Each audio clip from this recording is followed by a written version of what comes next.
not the strongest of species that survive, nor the most intelligent, but the one most responsive to change. These are the wise words of geologist Charles Darwin. Ladies and gentlemen, good morning. You are welcome to the KTA Annual Symposium 2025. My name is Kalavita Tracy, and it's such an honor to be your host today. I would like to get this day started by telling you about our theme, which I'm sure many of you are aware of. But before I do that, can I please ask you all to move to the front? There's so many seats at the front, and I know some of you are used to being backbenchers, but come. If this was heaven, I don't know if you'd make it. So let's move to the front, please. Take up the front seats. Maybe sit next to someone you've never met before. This is also about connecting. Yes, thank you. I like that.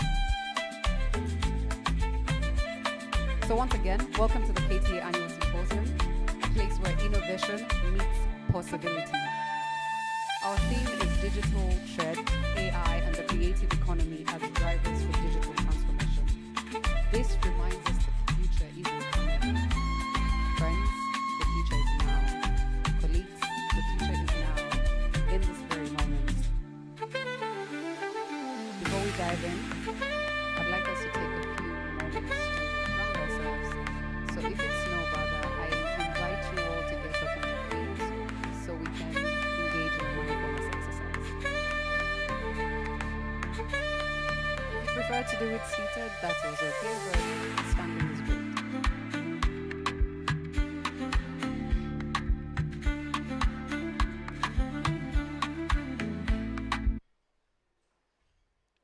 I invite you to close your eyes if that feels congenial to you. Observe the breath going in. Observe the breath going out. Observe the breath going in. And observe the breath going out. We normally hold tension in our forehead, so see how you feel around your forehead, the area around your eyes, your jaws. Maybe become aware of the fact that you are standing on your 2 feet. Feel the sensations in your feet. Be aware of where you are. I'd like you to take this moment to really check in. How are you this morning? How's your heart? How's your mind?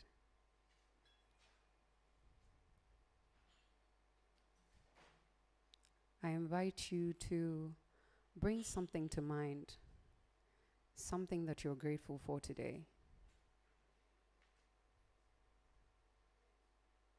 something that you look forward to.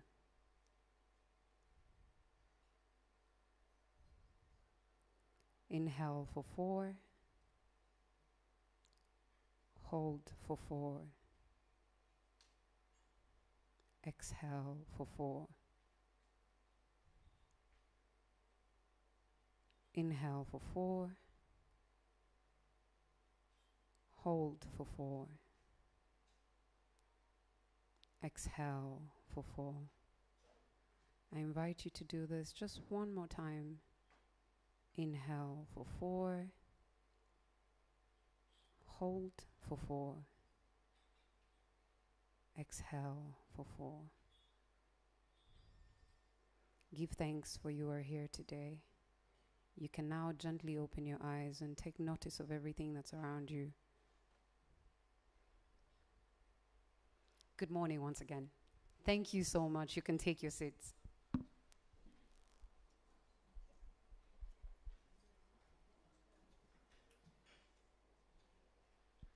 I hope we're all a little more aware of where we are, how our minds are, how our hearts are. Today's conversations are not merely about technology. They're about the people, the dreamers, the thinkers that are shaping our digital future. to get the pedals of this airplane started, I would like to invite Mr. Kenneth Muhanji. Mr. Kenneth Muhanji, Mr. Kenneth Muhanji is the, excuse me please, is the Executive Director at the Center for Law, Policy and Innovation Initiative, and he is going to deliver our opening remarks. A round of applause, please.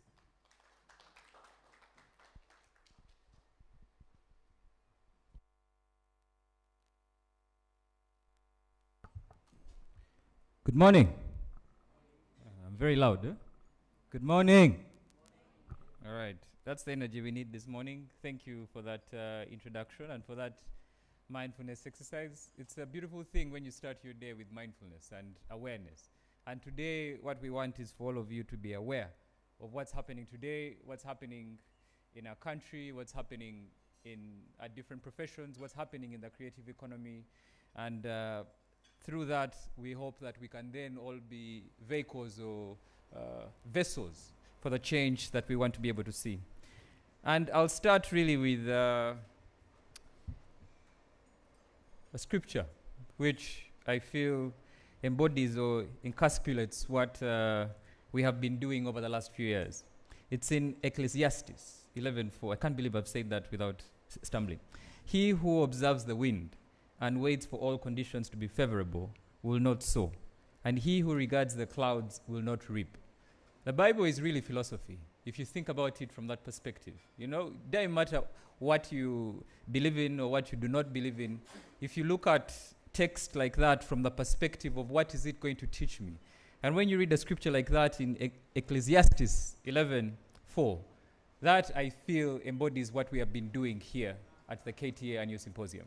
We started about 8 years ago, and over the course of the last few years, it's been difficult in many respects, but it's such a breath of fresh air to sit here today with all our partners, all our sponsors, and all of you here, and those who are also attending online, sharing with us what we have achieved and what we are going to achieve. And for me, who has been at the lead or in the trenches, and for those that are now in the trenches now, Celine and the rest of your team, it's such an honor, and words fail me in many respects. And I really just want to say thank you to all of you, and in particular to our partners, the British Council, Konrad Adenauer Stiftung, NSSF, Uganda Law Society, CIPESA, the International Trade Center, the Ministry of Trade, Industry, and Cooperatives. Thank you very much for what you have done. A round of applause, please.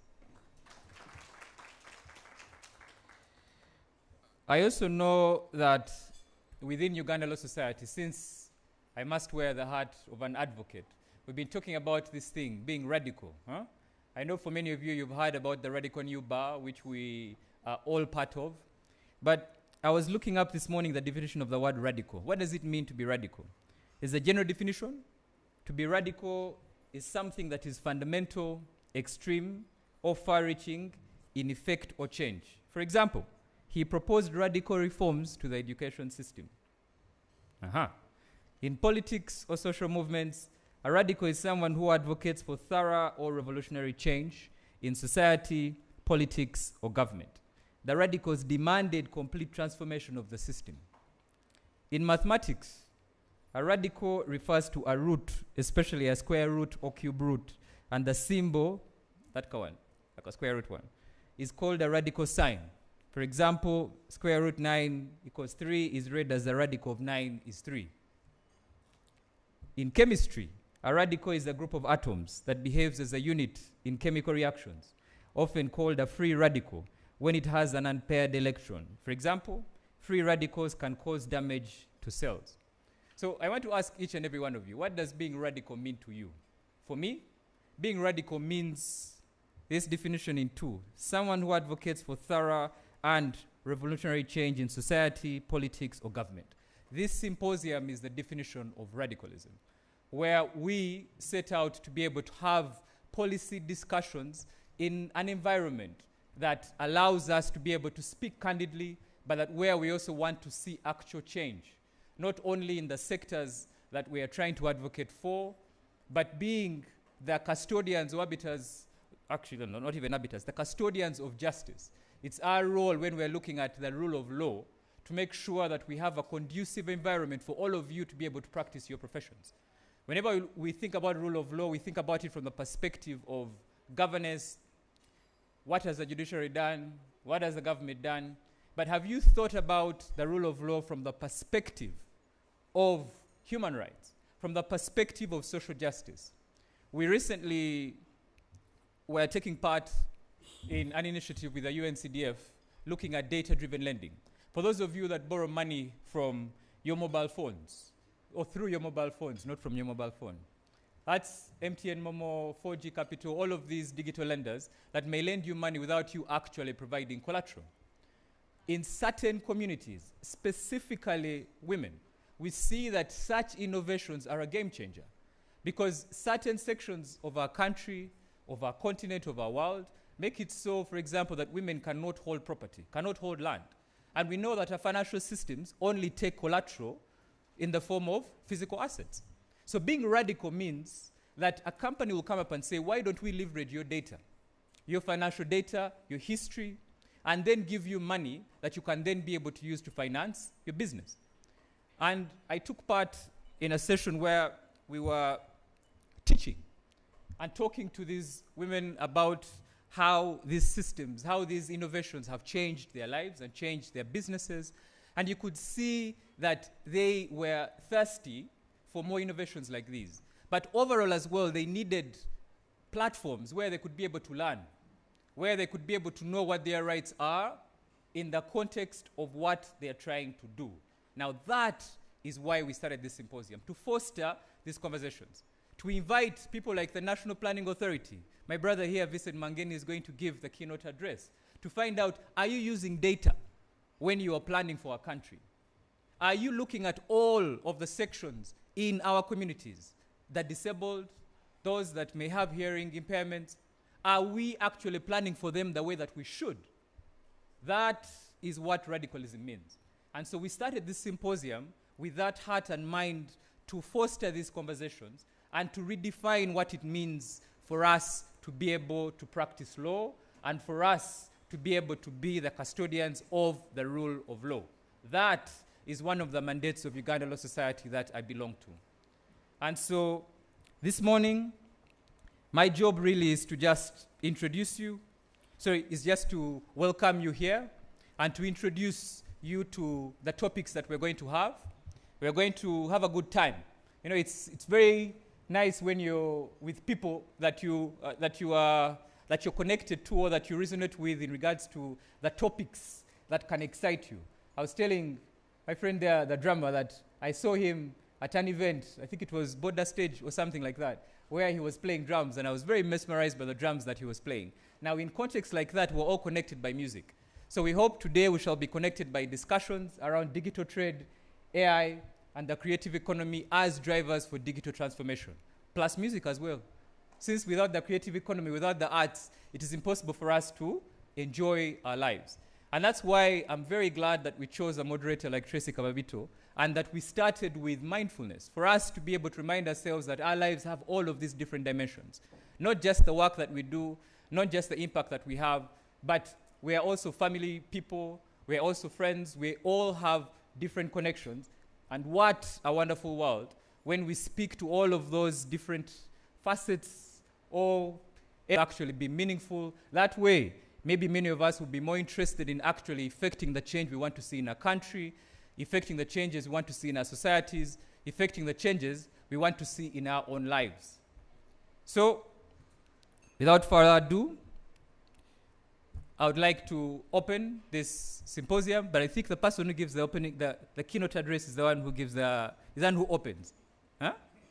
Is that, oh, we're being radical and changing that?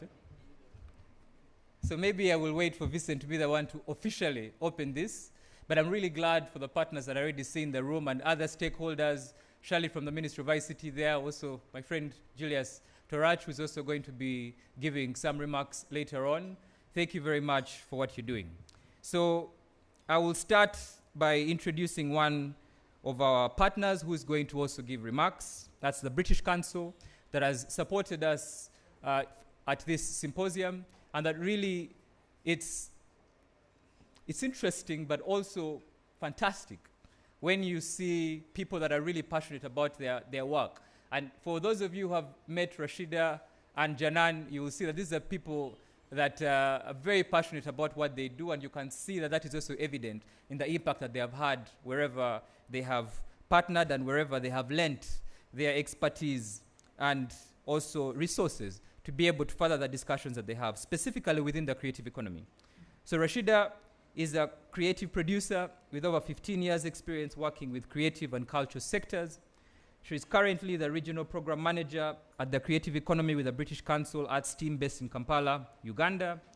She was the creative producer for Kampala Art 18 with visual arts organization 32 Degrees East Uganda Arts Trust. And she's also a producer that has worked across a range of touring and venue-based theatre productions with creative teams across the UK. She's not to be confused with a poet also called Rashida Nalumoso, but she told me she's also a poet, so I guess you're free to confuse her with that one as well.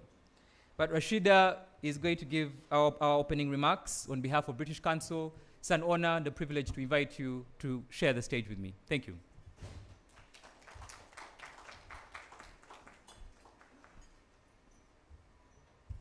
Thank you. Good morning, everyone. Good morning.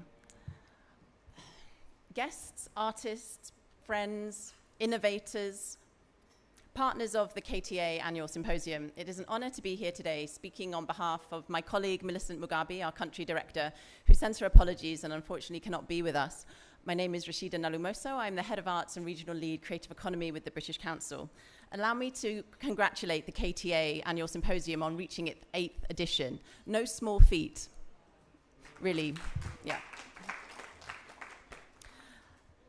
The continued commitment to convening thought leaders, creatives, and digital pioneers across Uganda and beyond, we really extend our appreciation to all the partners, speakers, and participants who make a symposium such as what we are part of today possible. At the British Council, our work in arts and culture builds creative and collaborative global communities that inspire innovation, inclusion, and a commitment to enterprise to support young people grow. This year's theme, digital trade, AI, and the creative economy as drivers of digital transformation, resonate deeply with our mission to support inclusive and sustainable development through cultural exchange and digital innovation. Digital transformation is no longer a distant aspiration. It's our present reality. Digital trade is shaping markets and enabling entrepreneurs to grow. AI is revolutionizing how we create, learn, and create access to solve problems. The creative economy is a driver of economic growth. Together, these forces are redefining how we connect, collaborate, and create the impact we all want. The British Council is proud to be part of this journey, and our programs across arts, education, and digital innovation continue to support how creatives, educators, learners, and entrepreneurs, and those curious about supporting growth for countries such as Uganda can thrive in a rapidly changing world. Some of our recent digital innovations include our Creative DNA fashion program, where we've been working with Bold in Africa for the last 3 years here in Uganda, supporting female entrepreneurs build sustainable brands, including leveraging digital storytelling, e-commerce, and international collaboration. TechStitch, that I'll be speaking on later, is also an extension of our Creative DNA program, supporting the direct innovation and collaboration between creatives and technology, and So Creative e-learning, really, which is the gateway to our digital learning access programs that equip learners with the tools to be able to realize their businesses. These innovations, which really also rely on new technology and cross-sectoral thinking to realize, promote a commitment to nurturing talent, promoting digital inclusion, and strengthening the creative economy in Uganda and across the continent. As we begin this symposium, let us continue to nurture and support the spirit of collaboration, curiosity, and challenge assumptions to co-create solutions that will shape the future for Uganda's digital and creative landscape. On behalf of the British Council, my colleagues, I wish you all a successful and inspiring symposium and look forward to the conversations with you all. Thank you.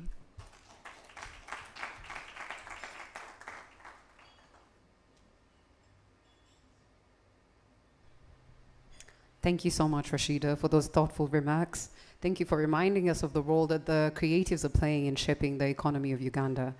I would like to invite Kenneth Muhanji again to come and invite our keynote speaker, who will then really open up this event. But once again, you are going to have to clap. Clap for Kenneth Muhanji, please, ladies and gentlemen.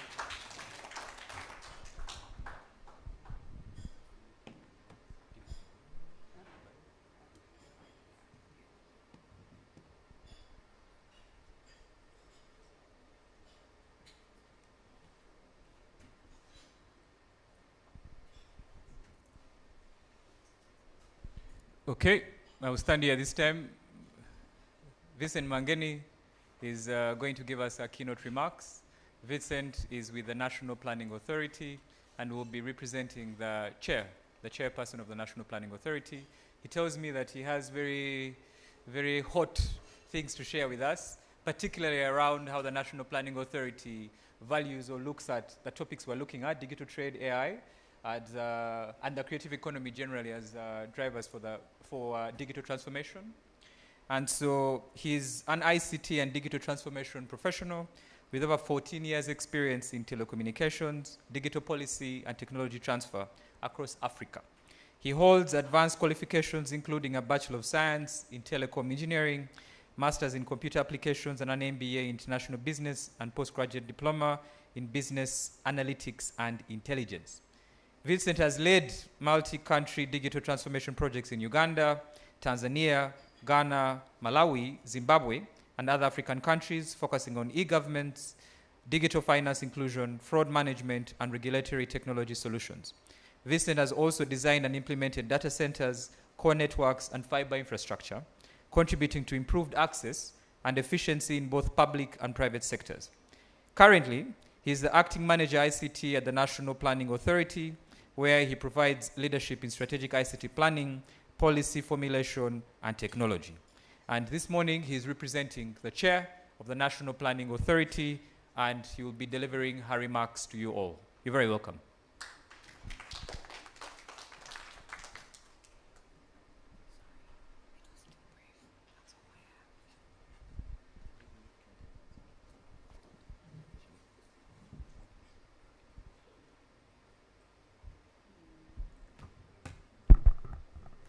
Hello. I'm happy to be here, and I come with warm remarks from our chairperson. She's a strong advocate for technology, and she penned down whatever I'm going to deliver. So please bear with me. It may be long, but it's quite interesting. Honorable ministers, heads of government, ministries, departments, and agencies, members of parliament, representatives of the judiciary, leaders from the academia, civil society, and the private sector, our development partners, the British Council, CAS, the leadership of KTA Advocates, and the Center for Law, Policy, and Innovation Initiative, distinguished guests, ladies and gentlemen, good morning. On behalf of the National Planning Authority, I extend warm regards and appreciations to KTA Advocates, the British Council, and CAS for organizing this important 8th KTA Annual Symposium on Intellectual Property and Technology under the theme, Driving Inclusive Growth Through Digital Trade, Artificial Intelligence, and Creativity. The dialogue you convene today is both timely and strategic.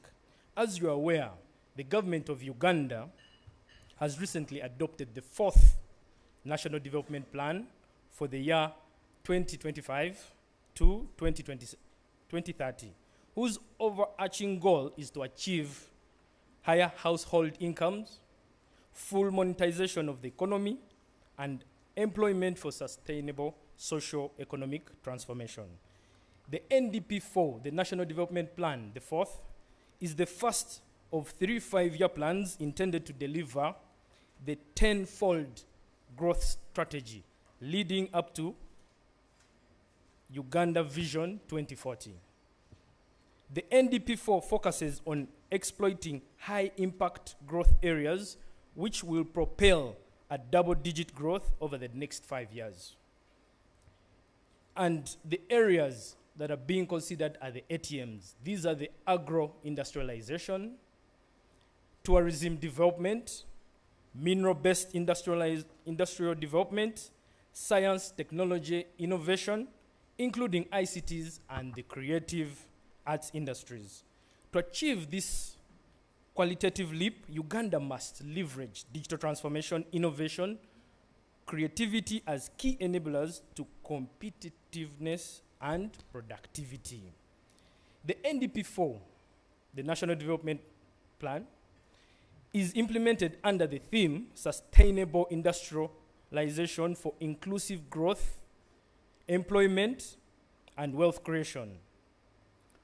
Within this framework, digital transformation out of the 14 programs is categorized as a cross-cutting enabler for every sector of the economy, helping us accelerate productivity, modernize public service, and deepen participation in the global digital economy. Today's focus on digital trade, artificial intelligence, and creative economy define the future of work, enterprise, and identity in our society. So, let's look deep into the different drivers. I'll start with the creative economy. The creative economy is the culture, the intellectual property, and the talent. The creative economy, sometimes called the orange economy, represents one of the most dynamic, inclusive frontiers of Uganda's development. It brings together our artists, musicians, designers, filmmakers, engineers, architects, and digital innovators. These people are the ones who translate culture and imagination into economic value. I'm happy I can quickly relate, because as I stand here, I'm happy to see Mutabingwa right there in the creative economy. You know, it feels at home. So the challenge that we face under the creative economy and is being addressed is we must position our creative economy not only as a cultural asset, but as a growth industry. Uganda's vibrant music, film, design, and fashion sectors already create jobs, shape national identity, yet challenges persist, like limited access to markets, inadequate IP, intellectual property protection, identity piracy continues to undermine creators' potential to earn from their talent. The policy lever under the NDP4 recognizes the creative industries as strategic sectors within 2 programs out of the 18, the first being the Human Capital Development Program and the other Science, Technology, and Innovation. Government aims to promote an enabling environment through robust IP enforcement, investment in creative hubs, capacity building in digital production, marketing, by the following interventions. The first one is expanding creative and cultural infrastructure to support production, promotion of export creative goods and services. The second intervention is establishing regional creative hubs and co-working spaces linked to broadband networks to enable collaborative and market access. The fourth intervention, supporting local audiovisual production, publishing, and content distribution. And the fourth, among many other interventions, is developing the national ICT parks as hubs for innovation, incubation, and IP commercialization. These interventions will empower our creatives to participate meaningfully in the global digital market while protecting their intellectual property and preserving Uganda's cultural identity. The second driver, which is digital trade, full monetization and market access. Digital trade is the cornerstone of Uganda's path to full monetization and inclusive growth. It allows our entrepreneurs, whether farmers, artisans, or musicians, to reach far beyond borders and tap into regional, global markets. The challenge is a third of Ugandan households remain in subsistence economy. For these families, digital trade presents a unique path to economic inclusion, yet high internet costs, limited infrastructure, and low digital literacy hinders their participation. The policy lever here is the NDP4 aims to reduce the cost of doing business and promote inclusive access to digital platforms. Through the digital transformation program, the government will reduce the unit cost of internet from $35 to $25 by 2030. That is the cost for 1 MB, megabyte. Also reduce the cost of end user devices and expand last mile connectivity to rural communities. The interventions that are speaking to this are: one, through investing in broadband internet, data centers, smart energy grids, and high performance computing facilities.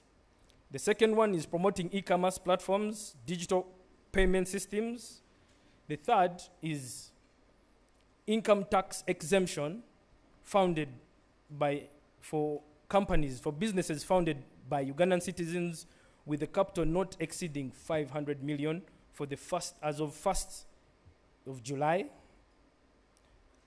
for the first 3 years. Then aligning Uganda's digital trade policies with Africa Continental Free Trade Area to enable cross-border market and protect digital transactions. Trade, if well harnessed, will empower millions to participate in the money economy and accelerate Uganda's journey towards a shared prosperity. The third driver, which is artificial intelligence and the knowledge economy. Artificial intelligence stands at the heart of the 21st century technology revolution. For Uganda, it represents a new frontier for innovation.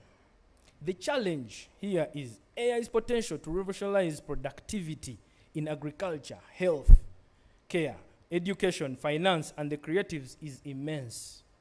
But it also poses complex questions.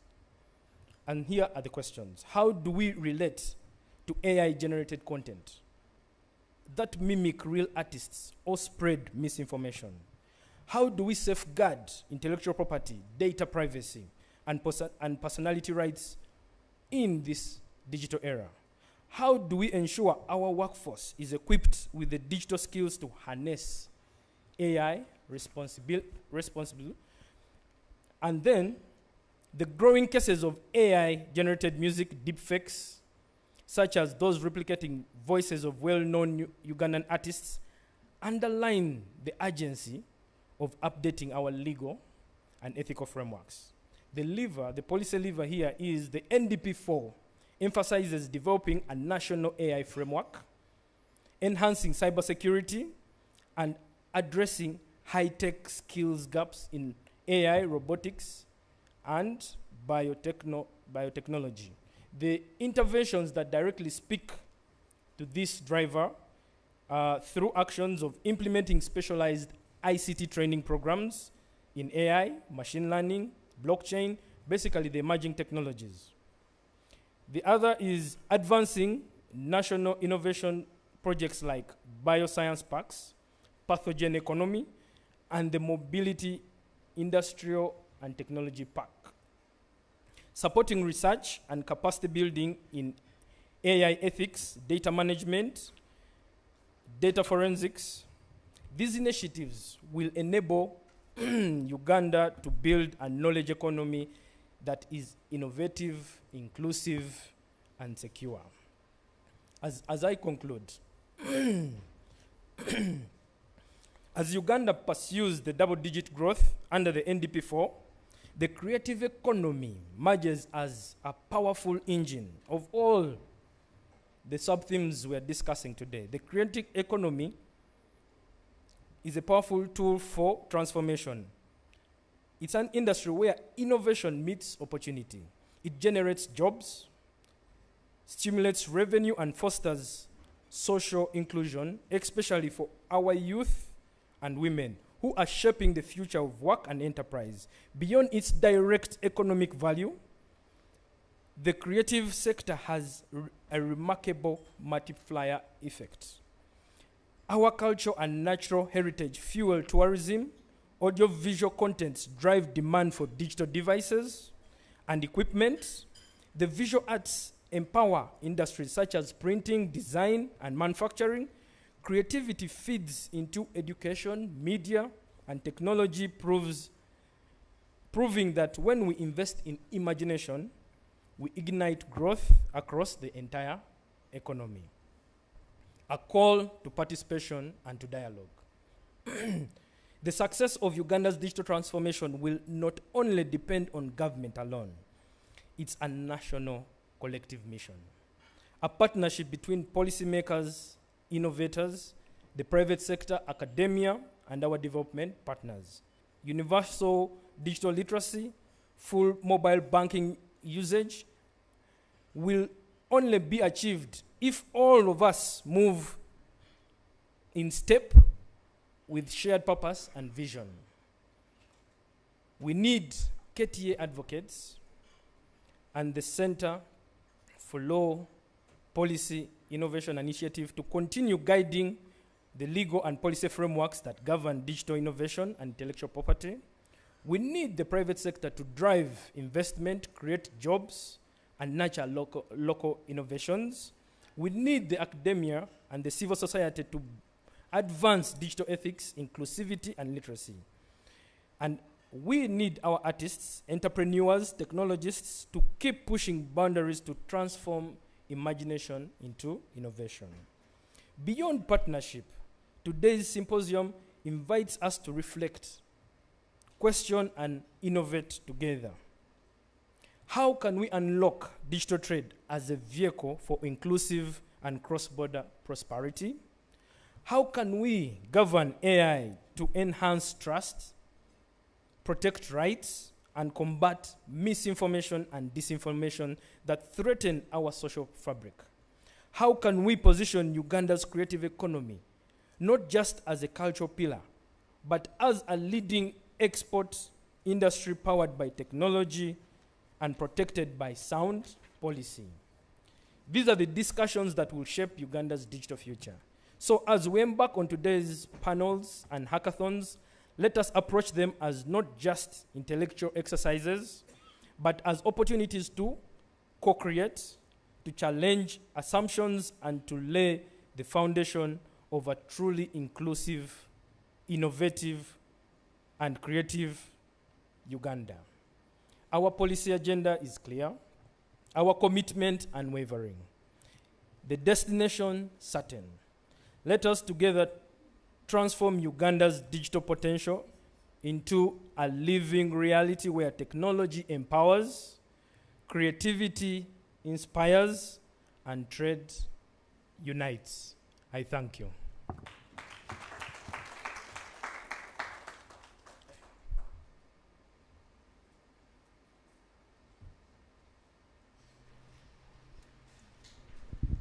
Thank you so much, Vincent, for that insightful keynote.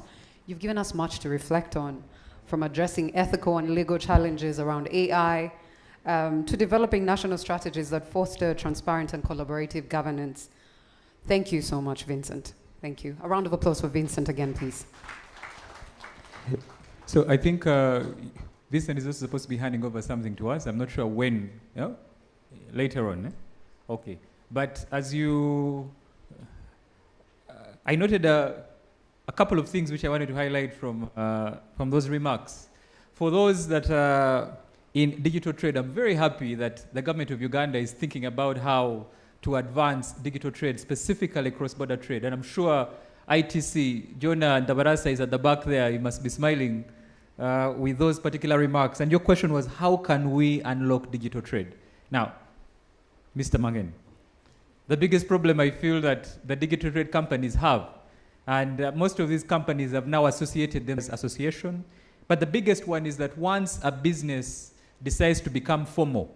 Once they register, get a trading license, get a VAT certificate, then they have a bullseye on them. They are slapped with so many taxes, it's difficult for them to actually be able to do business. That, I feel, is something you should consider as you are answering this question of how can you unlock digital trade. Number two, it looks like it is mostly our development partners that are pushing this particular sector. We would like to see a little bit more from the government of Uganda, specifically from the planning side, because if we're seeing that cross-border trade is how we are going to be able to achieve that those goals that you have mentioned in our NDP4, I feel that it would help if we also had a little more push from the government of Uganda, specifically on the planning side, to be able to see how can we make sure we have proper infrastructure, how can we support these companies to make sure that they're doing what they're supposed to be doing. Same thing within the creative economy. I think I've seen a number of creatives here. Last year, we partnered with Kamba Digital Content Hub. I was seeing Fiona Kemijisha around, but I think she has stepped out. But many of those will also share the same remarks about support that is needed to be able to encourage their sectors to be able to grow. And now it is easier for you to talk to them. From a planning perspective, I know talking to one person may be difficult, but now they are all in their associations, so I would encourage you to be able to talk about them. Then, of course, AI, we're going to have an expert here talk to us about policy. I don't know whether the government of Uganda is adding its resources and mind to the rest of the world as to how we can be able to regulate artificial intelligence, but also how we can be able to have policies that infuse AI into the different sectors that we have. I'm seeing an AI expert here, another one, Times. I'm sure they're also going to share with us what Times does, AI that does work. Muchiwulira. That's how AI is supposed to help us, but do we have policies in place to be able to govern the ethical use of AI? Do we have policies in place to be able to look at things like AI bias, and all of these things that would help us to be able to contribute meaningfully in that regard? And then lastly, you asked how can we position Uganda's creative economy. Today, we hope you're going to be present with us and you see exactly what the creative economy is struggling with, and in particular, how we can be able to use all of these tools to be able to unlock the creative economy. Tracy? Thank you very much, Kenneth, for highlighting all of that. Thank you. Thank you. We will now move into our first panel discussion, formulating a policy framework on AI, bridging Uganda's priorities with lessons from abroad. This panel will examine how Uganda can establish a policy framework for AI that aligns with national development priorities while incorporating emerging best practices. Please welcome our moderator, Torach Julius from Africa Asia AI Policy Framework. Mr. Julius Peter Torach is a member of the Afri-Asia AI Policy Network that brings together 7 countries from Africa to Asia. He was previously a member of the Working Group for the Development of an AI Strategy Blueprint under Smart Africa Alliance. Our moderator, you're welcome. Thank you so much for coming, and thank you for being here today. I will also invite our moderator to introduce his panelists. Thank you very much. Thank you very much. Very much appreciated. Let me first begin by inviting the panelists before I proceed on. Let me start by inviting Mr. Atuere Collins. Mr. Atuere Collins is an AI software engineer with Crane AI Labs. He will say a lot more in introduction.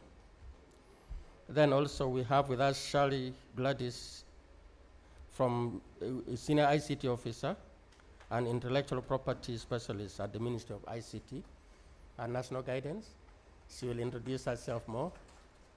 And we also have Ruth from Technology Associates.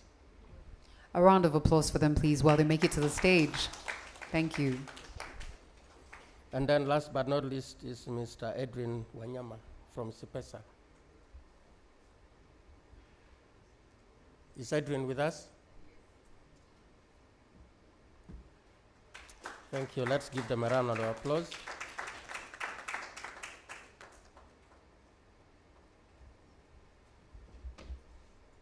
Let me request each of them to say a little bit more.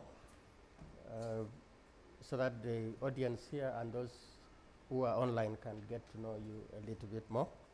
So can I start with Collins? Please introduce yourself more than I've just said.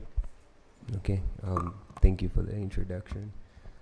My name is Ataria Collins Bender. I'm a 23-year-old AI software engineer. I work with Crane AI Labs, where we've been contextualizing AI models, specifically the Gemini models by Google. We've worked with Google DeepMind to help create variants that speak the language that we understand, which is Luganda. We also made a variation for Swahili. We also created a benchmark called the Uganda Cultural Context Benchmark that we're using to check if LLMs are culturally relevant to us. And yeah, I also worked with STI, where we've been trying to consolidate data efforts for the innovators. I also run a couple of initiatives myself, where I volunteer with a lot of coding bootcamps, including Refactory, where I have written their AI syllabus. I've also delivered a lot of sessions with a couple of bootcamps like Code Queens and things like that, where I teach software development. I also teach them how to use AI in their day-to-day. Yeah, thank you. Thank you very much. Shirley?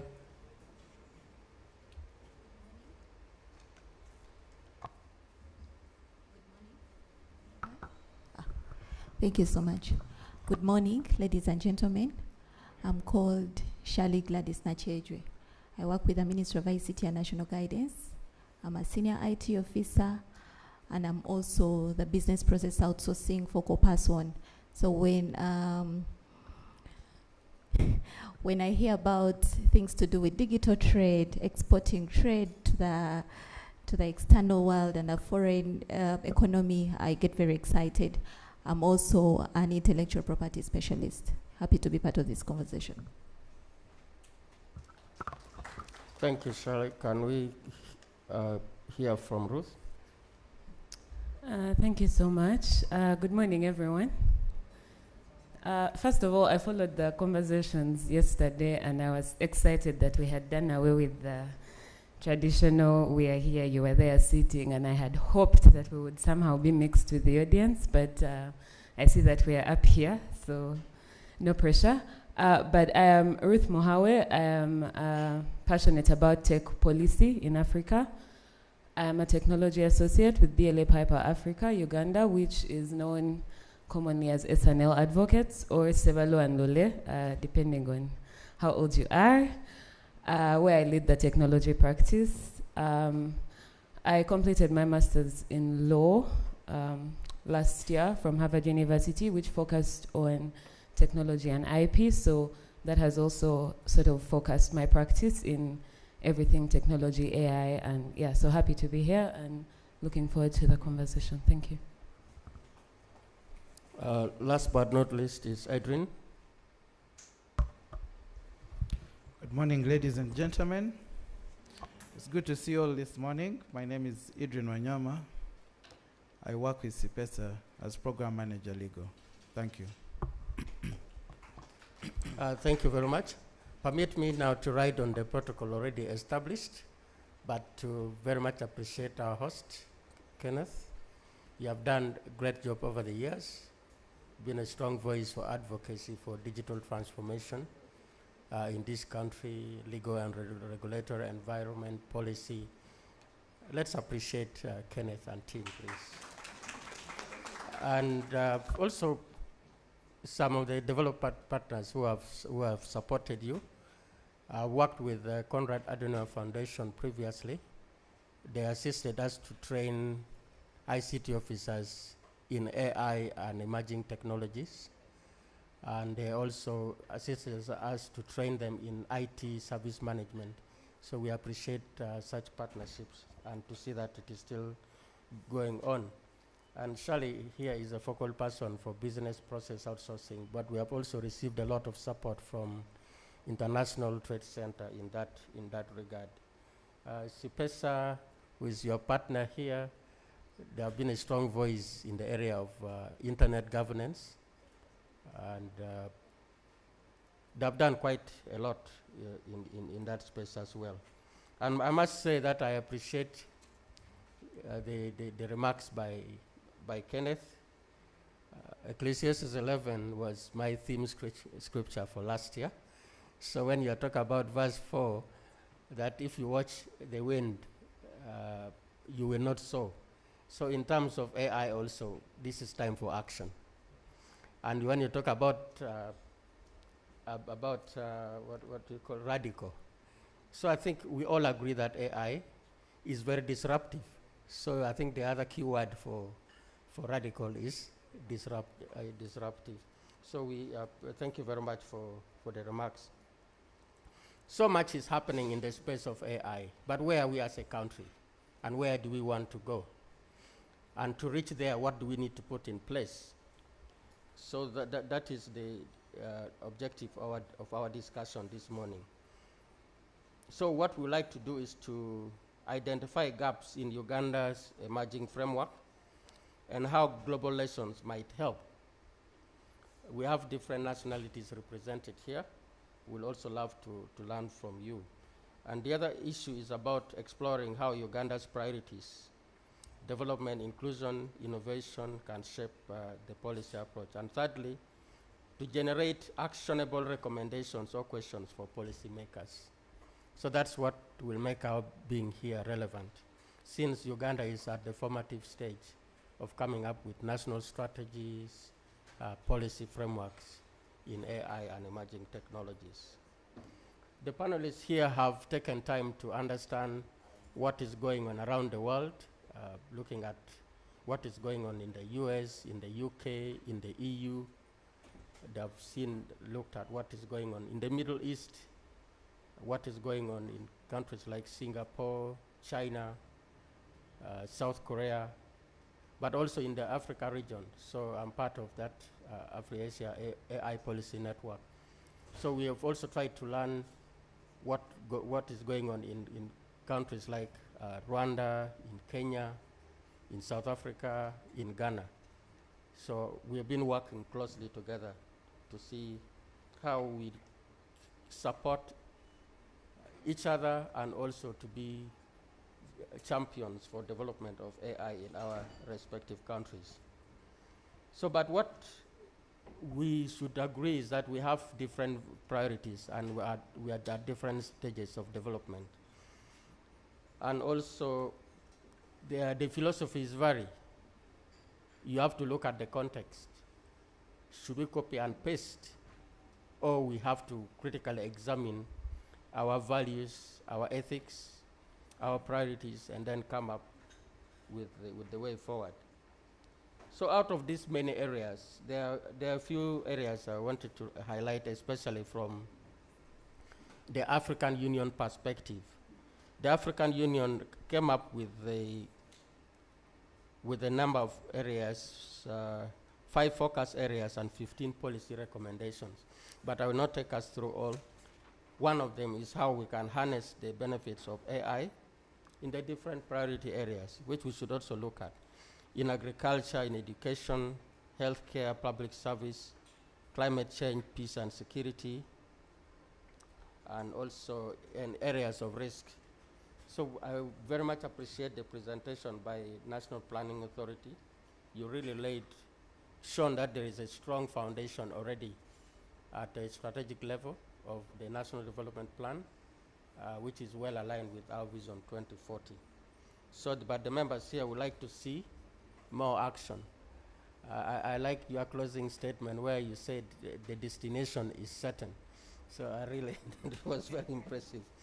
And then the other one is about issues of risk. How do we handle risks going forward in area of AI? AI has a lot of positive things, but we know that the wars of today are also, AI is being weaponized. So what are we going to do? Issues of privacy, data protection, then also developing the environment, infrastructure, talent, data sets.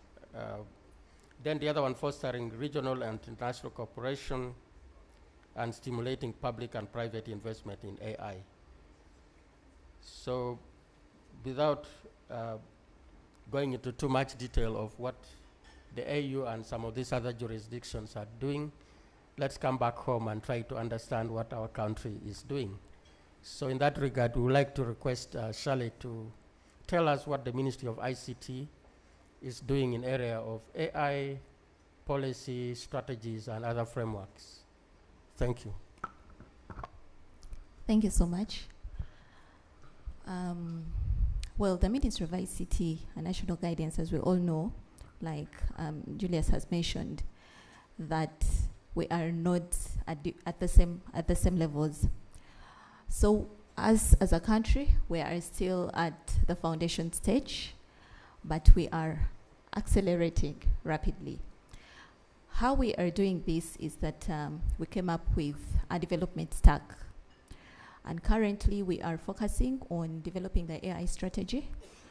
And just like we've been benchmarking from our neighbors, from our very neighbors, Rwanda with the AI policy, Kenya with their AI strategy, but as well as with the external world, more developed countries like Singapore, the likes of Singapore and South Korea.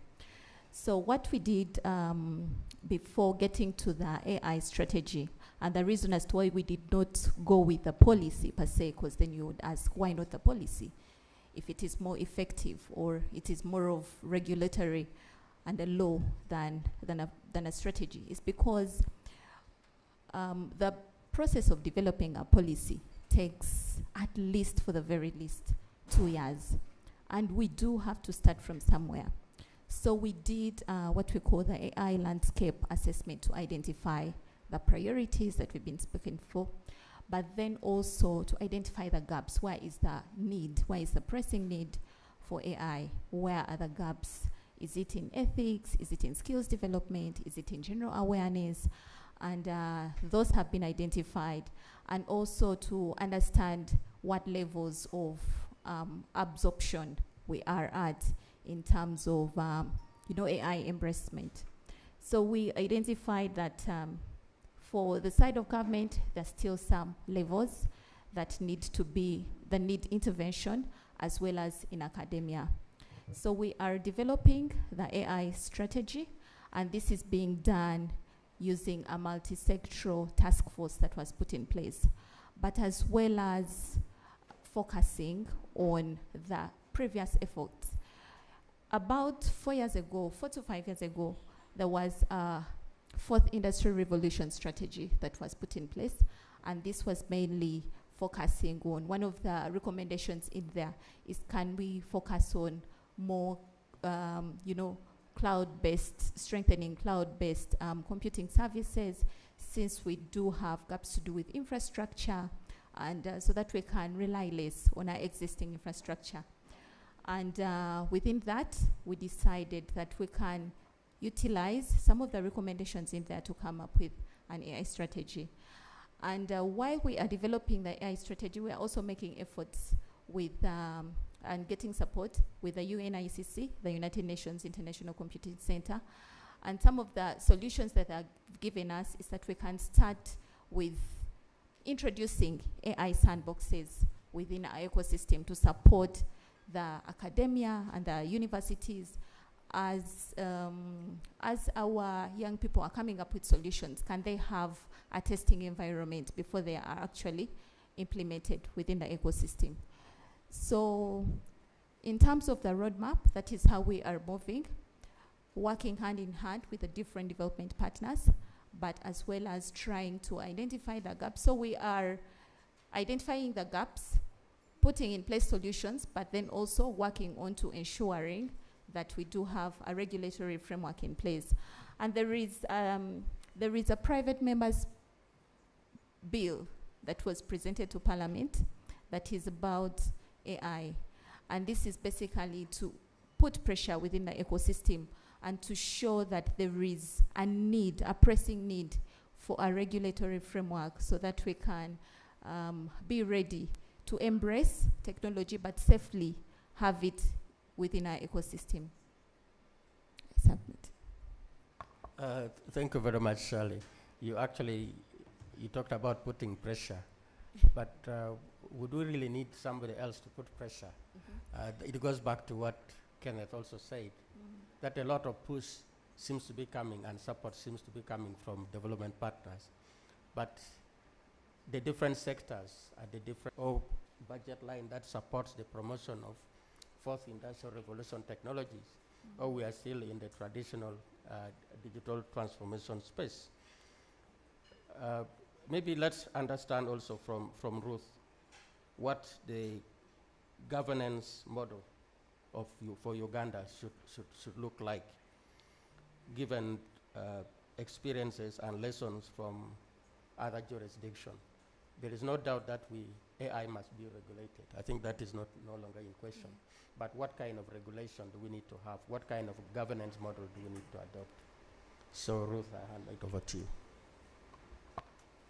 Thank you, Julius.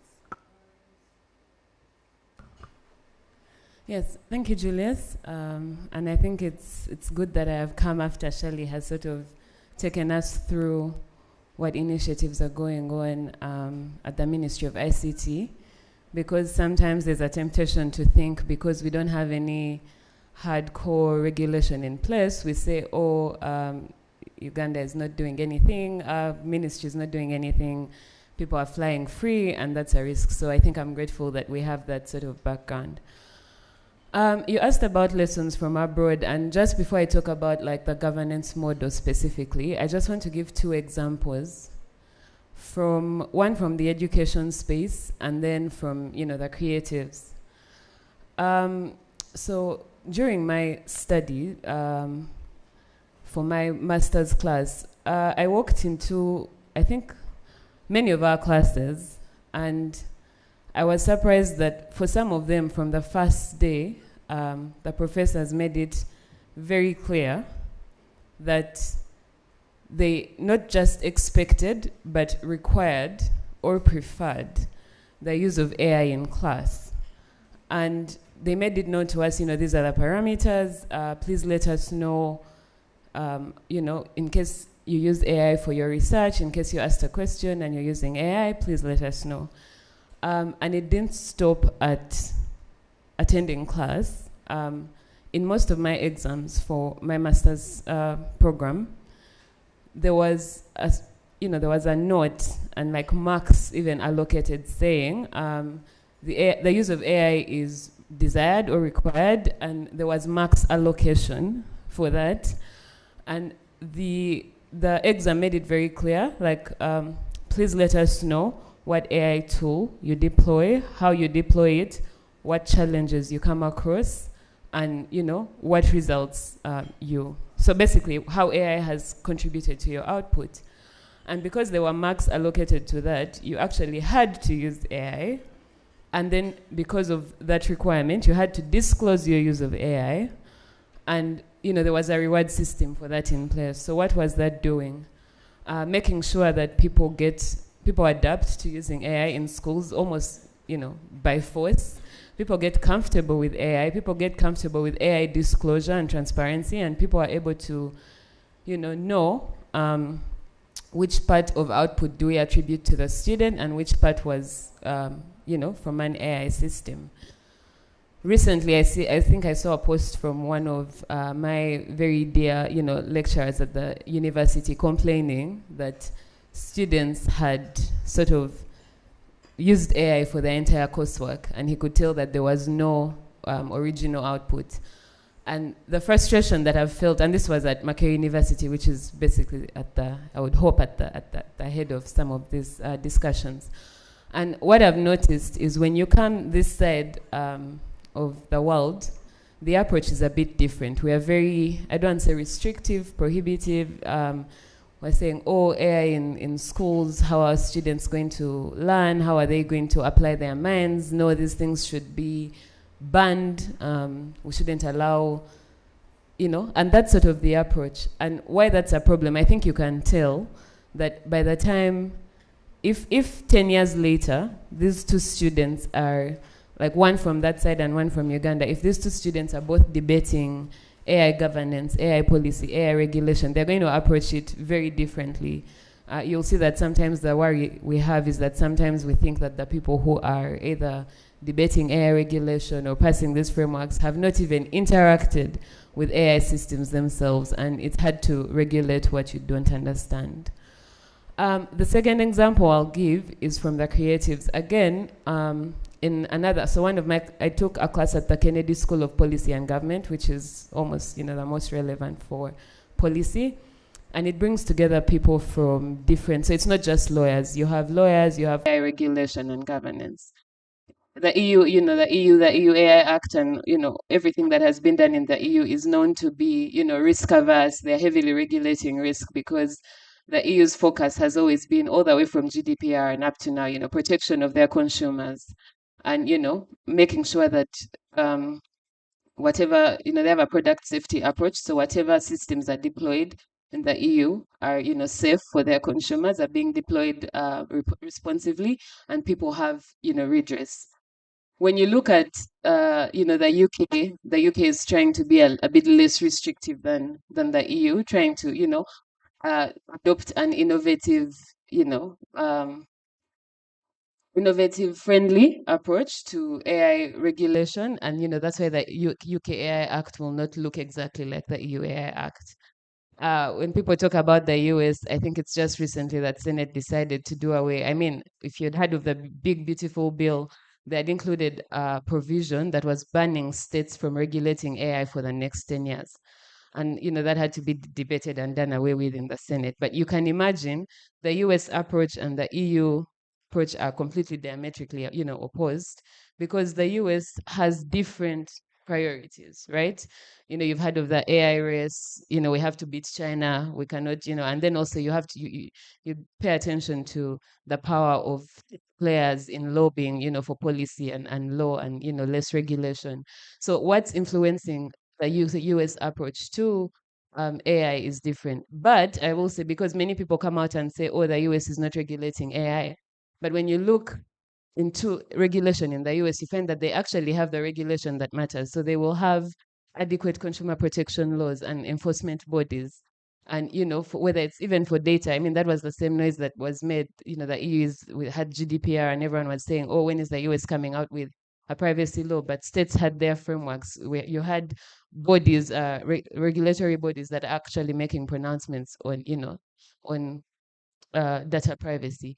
And then the last example I'll give is also China, because while China is making a lot of headway with AI, their framework looks differently because, of course, they have more, I would say, state oversight and state regulation. So the things that they're focusing on, they may focus less on, like rights and human rights and, things like that. But they want to know is media or is content being regulated? Does government have oversight? Are we watching whatever content is in circulation with these systems? So just to say that when you ask about a governance model for Uganda, and again, Shirley talked about benchmarking from other jurisdictions, we have to understand first what is our policy approach to AI. What are our priorities? What are we looking to do? Are we more concerned about risk, or are we more at the moment? And priorities can also change. Our priorities now may not be our priorities in the next 10 years. So at the moment, what are we more concerned with? I mean, people will know. I think, again, when we talk about tangibility of policy frameworks, people may not know, but that the government's policy. Thank you, Shari. If I can move on to the next person. Sorry. Okay, no problem. Yeah, she's speaking as a real lawyer. Yeah. And thank you for highlighting some of the challenges in the different sectors. It is important that we develop guidelines and strategies for implementing AI in the different sectors, like in the education sector. The National Council of Higher Education is taking lead to make sure all universities and higher institutions of learning have frameworks or guidelines for adopting and using AI. Because without that, it is a challenge when a lecturer is supposed to mark coursework and it is the same for every other student. And similarly, in health, what kind of strategies should the health sector adopt? There can be an overarching strategic framework that is developed by the Ministry of ICT and other stakeholders. But now, when you go to the sector, what guidelines should be there? We want to adopt generative AI in the different sectors. What kind of guidelines and approaches do we put in place. And going to Collins, Ruth talked about different approaches to policy development. One of them is risk-based, like the one of the EU. Then the others who talk about the rights-based type of approach. Then the others who talk about innovation approach to development of AI policy. Then others talk about hybrid of those different approaches. So in your view, what kind of framework should be put in place that can support innovation without necessarily stifling it? And also in your view, what intervention do you think government needs to put in place to support innovation, to let people like you do a little bit more and also be able to export and not necessarily depend on AI solutions from other countries? Okay, thank you. Forgive me if I digress. But first things first, we here in Uganda have very different problems. Very different problems. Because I mean, a lot of the innovators that sit at the innovation village, that sit at most of these hubs, they're trying to make a buck. They're trying to make money to survive, right? So they're not they're not solving the actual problems that need to be solved for us. So that being said, the regulatory framework that we need to adapt needs to focus on the okay. So the thing is, these innovators are very uncertain about policy. That's the truth. Because up until I got this call, that's when I paid attention to policy.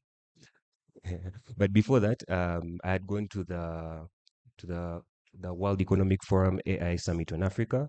They had mentioned 4 things that we need to do as nations in Africa to push AI. So the 4 are data, policy, compute, and talent. Sadly, talent, we only contribute 8% of the global AI talent in the world. And that 8% is remote workers that are working for Andela, and they're contributing all that out there. On the data side, sadly, we do not collect any data here. So most of you are using Android, iPhone, and all that stuff. Most of the AI tools you're using are tools abroad. Even the most common service providers that we use, if you just walk along this road, all the data is going out of here. So the innovators are very uncertain of what policy holds for them. Like they do not know. So they focus on the wrong things. Right? I don't know if yeah, so they focus on the wrong things. So for instance, we're struggling with AI literacy because like people are just using ChatGPT, but we could use AI for more, right? And AI literacy goes as far as like the deep technical details. So for instance, in school, when you're learning physics, they teach you the abstraction of like, let's say a machine, right? So that you know how it works and you know how to approach it. A lot of you came driving cars, but you don't know what happens inside. But you know, if I turn the key, the car moves like this, like that. We need to have that we need to have that level of understanding for like the policymakers.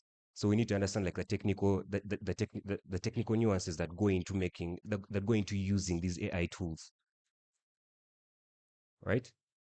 So the mathematics that goes into the AI tools, the data that is collected and used within those AI tools, why it gives us certain answers like that, right?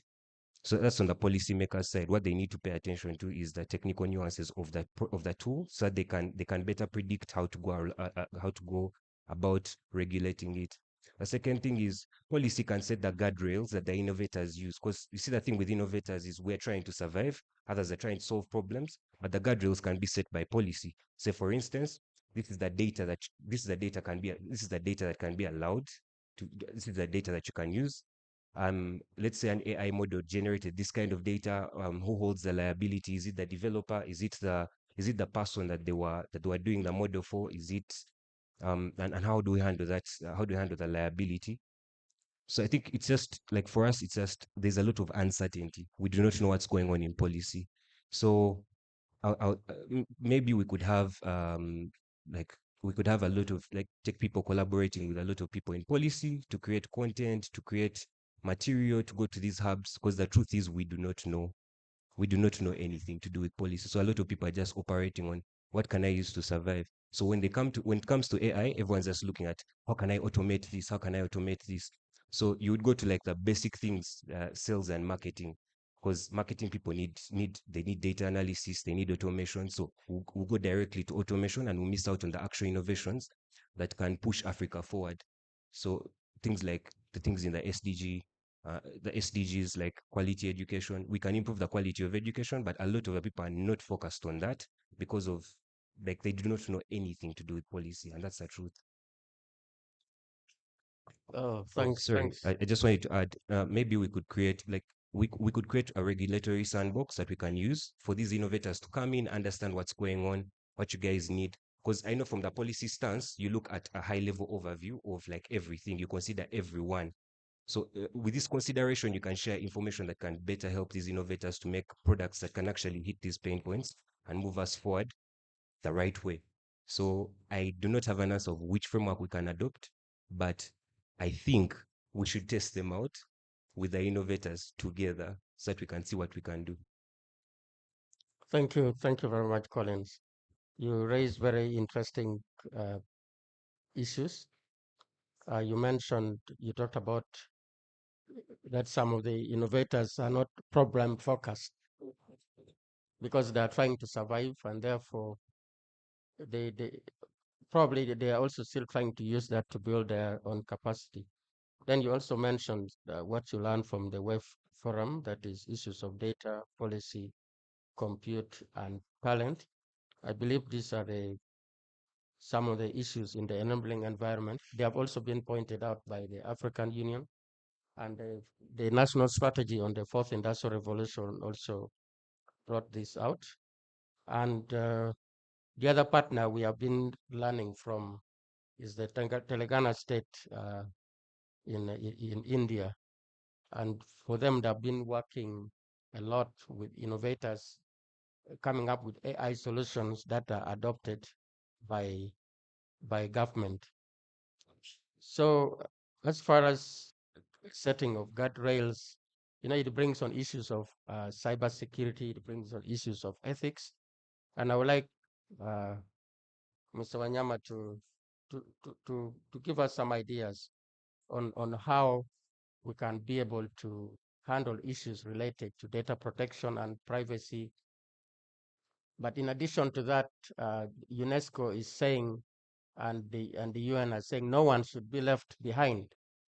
So how do we take care of those are not in the capital cities or have been to school like us here in this room? So issues of data in regard to data for innovation and issues of data protection and privacy, and also bring out something to do with leaving no one behind from the perspective of CIPESA. Thank you. Thank you very much. Everything has been said, but I cannot lack what to say. Briefly, in terms of AI and as far as digital security is concerned, maybe let me take it from a perspective that these initiatives we are talking about are those that require participatory approach, that everybody must be involved, every stakeholder must come on board in order to take into consideration all the views and opinions of those who are affected. At CIPESA, we've been taking it from that angle. For example, we've been involved in most of the processes they're talking about. We're supporting a number of countries on the continent on how to develop AI strategies and also AI policies. Some of them we are done, others are coming up, including our in Uganda, we are partnering with Ministry of ICT. But in light of what is talking about digital security, one of the things about AI that we've noted from expansive coverage of our work, despite my colleague here who said in Harvard, you must use AI and the like, we found it we found AI to be really very intrusive. And from that, we actually published a piece, a policy brief on the potential impact of AI, for example, on people's data rights, which was also done along with the interpretation of the data protection principles. So what we note is that AI is not human. AI has no feelings. AI doesn't care anyway. And that is why people cry about infringing on copyrights and related aspects. And we've always called for the human participatory approach in all these aspects. AI is highly intrusive and can get into your private space.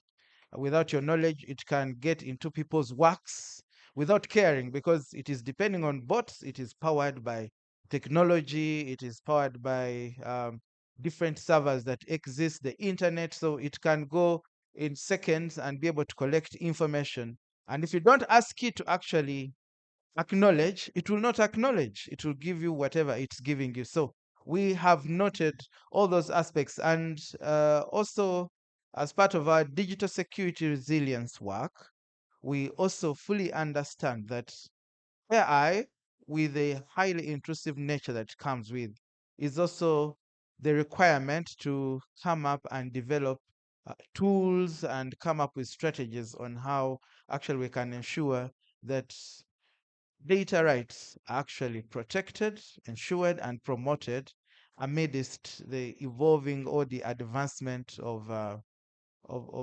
artificial intelligence. So similarly, what I think can be done beyond a participatory approach that we have mentioned, I have liked the discussion they've highlighted, the risk approach, that once AI, of course, is on the increase and the policies are being developed, it wouldn't make sense for countries to come up with AI policies if there were actually no risks. So, Sipesa, we approach it from that angle that, well, we acknowledge quite a number of risks emerge. And even in these policies that are undergoing the AI strategies, we also fully acknowledge that the different risks that exist require that approach where different players, where collaborations and partnerships like these ones, where the state has to work with civil society, the private sector like telecommunication companies have to work with non-for-profit entities and CSOs and citizens to ensure that while AI advances, data protection is assured. Finally, in most of the work that I've mentioned that we are doing as part of here is that we try as much as possible to ensure that AI is an integral aspect of the different strategies and policies that are being developed. And right now, whatever is happening, with the support of EU, AU, NEPAD, GIZ, we try as much as possible to ensure that AI is an integral aspect of all the issues we are discussing, be it digital security and resilience, be it a human rights-based approach, or human rights centeredness, or inclusiveness and participation. All these aspects are being taken into consideration in the debates and the policy formulation that are ongoing. We shall later on speak briefly about some of the other things PESA is doing around this. But for now, since everything was mentioned, um, moderator, sir, I would like to stop here. Thank you. Thank you very much, Mr. Wanyama. Now, Shirley, when you said that it normally takes about around 2 years to develop policies in Uganda, which is also true. Now, in the era of the fourth industrial revolution led by AI, is that still feasible? That's why there is a lot of discussions around agile governance and coming up with other methods of other ways of governance or of regulating AI.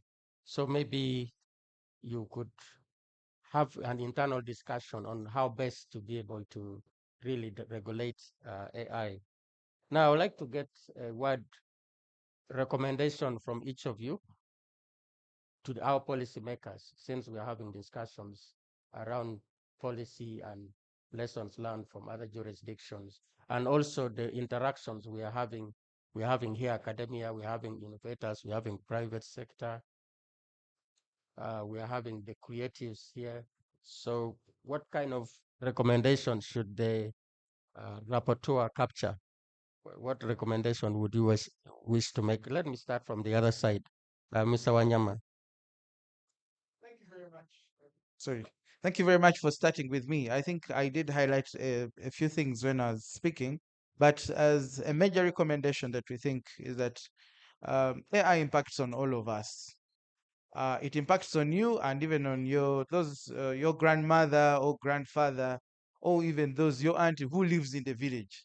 So our biggest recommendation is that anything to do with AI regulation, AI policy formulation, and strategic development is that no one should be left behind. Everybody needs to take part.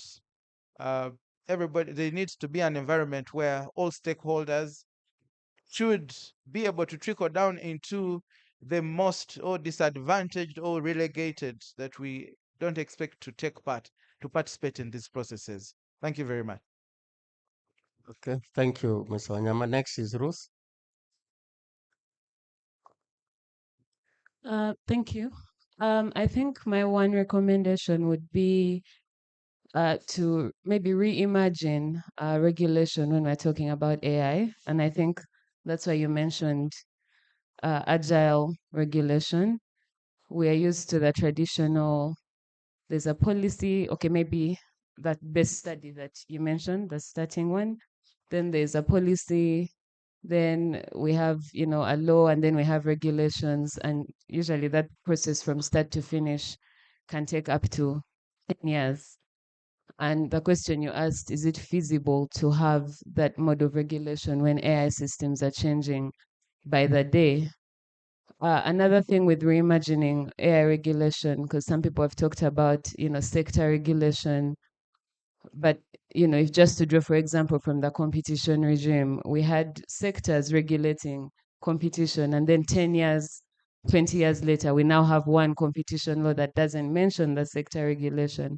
And now people are trying to figure out, how do we navigate this? So is sector regulation the way to go, or are we regulating, the system?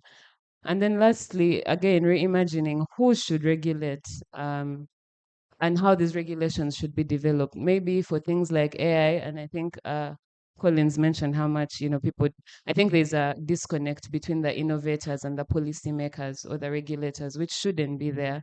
So maybe it's time to have more of industry in the room when we're talking about regulating AI, and also knowing who we're empowering to enforce this regulation to make sure that it's effective.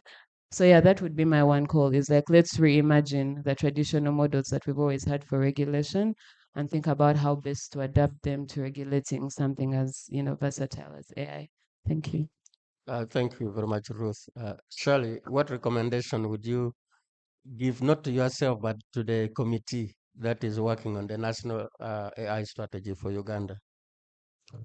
Thank you so much. I think it's not in my place to give a recommendation, but rather take feedback back home. But I like the fact that it has been brought to our attention that AI should be part of us. So it should be embedded in the issues that we are discussing, because it is also cross-cutting in the various sectors: health, agriculture, technology, creation, name it. So I think in terms of feedback and thinking about the agile nature of development of the framework, that is going to be put into consideration. And I call upon us to be more interested, so that when the ministry calls upon you to give input to the strategy that we're going to leave and ensure that it is fully implemented, let us embrace that opportunity and be there so that we can see the ecosystem that we'll all be proud of. Thank you. Thank you. Next is Collins. Okay. I realized in my first submission I probably mumbled a lot. mentioned a lot of information that I did not provide context to. So I don't know if we have enough time. I just want to give, this is very important. We don't have enough time, but you have the age advantage. Okay. So you can listen to.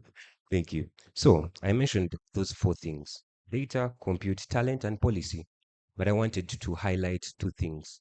I love to think in first principles. So we're talking about two people here. That's the policymaker and the innovator. I do not know much about the policymaker, but I can tell you what I know from my standpoint. So the policymaker sets the vision, right? Even in the Bible, we look at the ego for vision, you see further, right? So meaning you're trying to predict the future, right? Or trying to guide us as we move into the future. That means you need to have a deep understanding of what's going on, not just a basis, right? So if you look at Graham Bell, when he released the first phone, in the newspapers, everyone was saying we'll have at least one phone in every district. But guess what? We have one phone in every person's hand. Why? Because people like Steve Jobs, as we go through time, we go through, like, all the innovators were focused on the underlying parts of the phone and kept advancing it. So as people were trying to predict in a wishy-washy way, there were guys that were actually building. And then we have the iPhone, we have the Samsung, etc. So it means policymakers should not be scared of getting technical. So what data are these models trained on?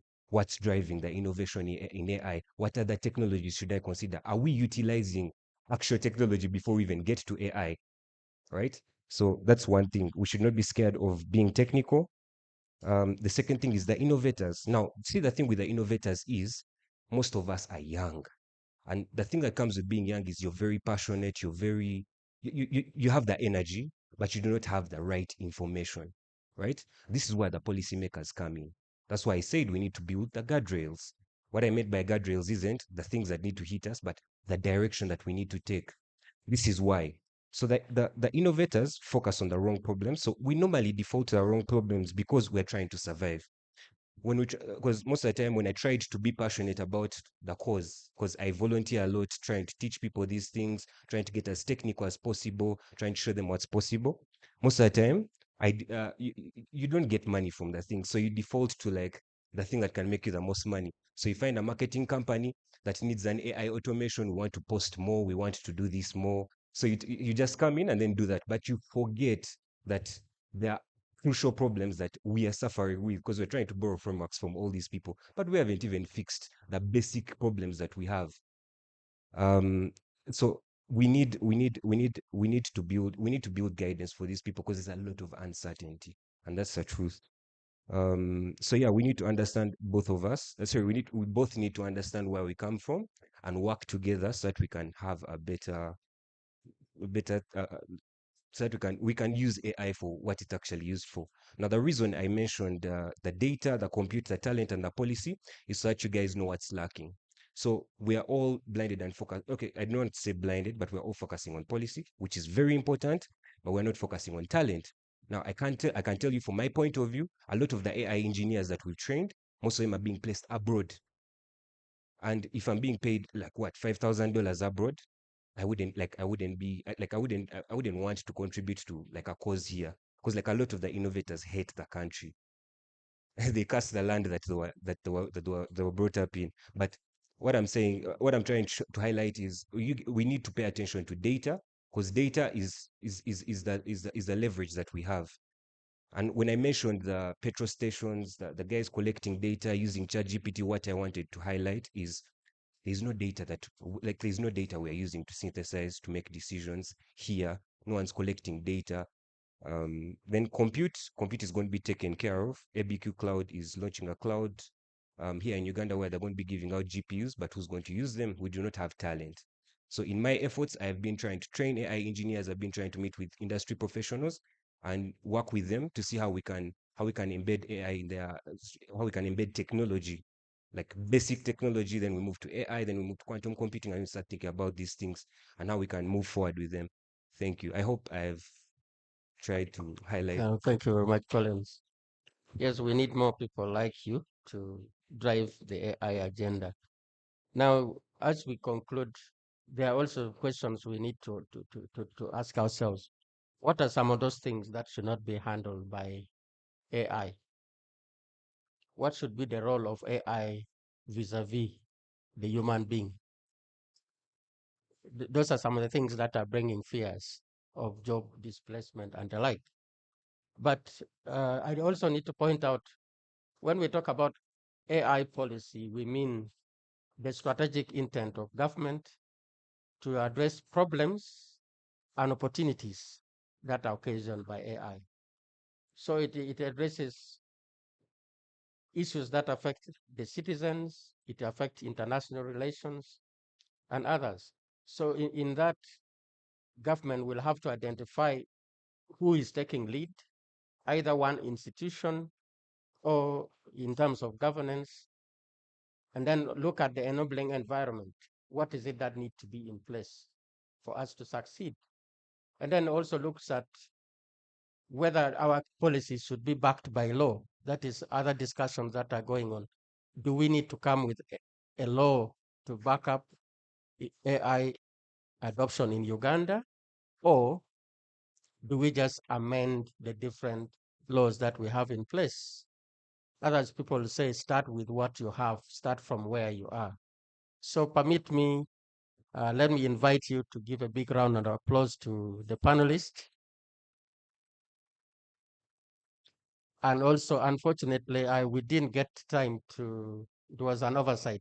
You should have stopped a little bit and given you a chance to ask some questions. So, but give yourself a big hand clap as well. Thank you.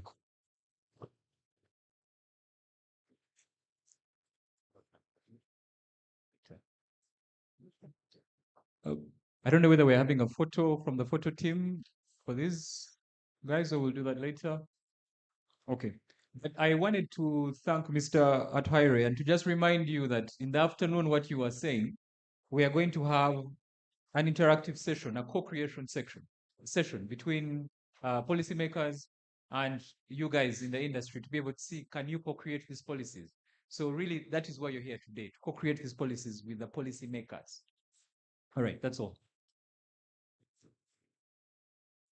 A round of applause for our moderator and the panelists once again. Thank you so much to the panelists for those very insightful notes. What stood out for me is the fact that what is most important right now is to protect people's data. And I don't think that any sectors can stand as silos. And I see that Collins mentioned something about the hustle culture in Uganda. Yes, there's so many dreamers, there's so many ideas being formulated, and Gladys highlighted that we have sandboxes. So there are people who are there to bridge this gap between the innovator, the investor, and of course, the regulator. So let's make use of all the resources that we have present at the moment. I also like what Adrian Wanyama highlighted, which is the fact that we need to have contextual awareness with how we use AI. It's not so much about the breaking out of AI and how it's going to take up people's jobs or whatever. It's about us being very conscious of how we use it so we don't end up being used by it, because there's a lot at stake. Your data is at stake. I mean, we lost billions of money, in the bank. So let's not let that happen again. Yeah.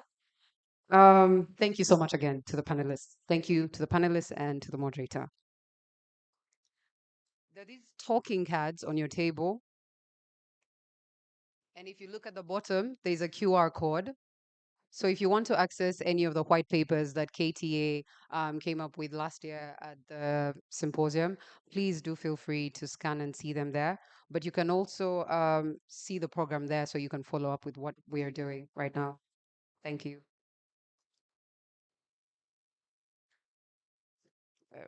Give me a moment, excuse me.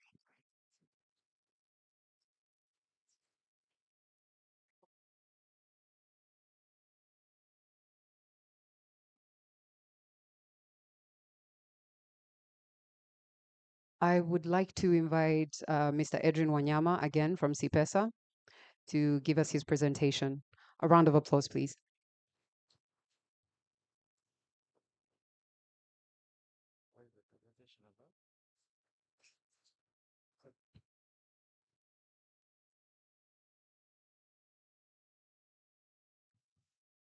Thank you very much, ladies and gentlemen. Once again, good morning.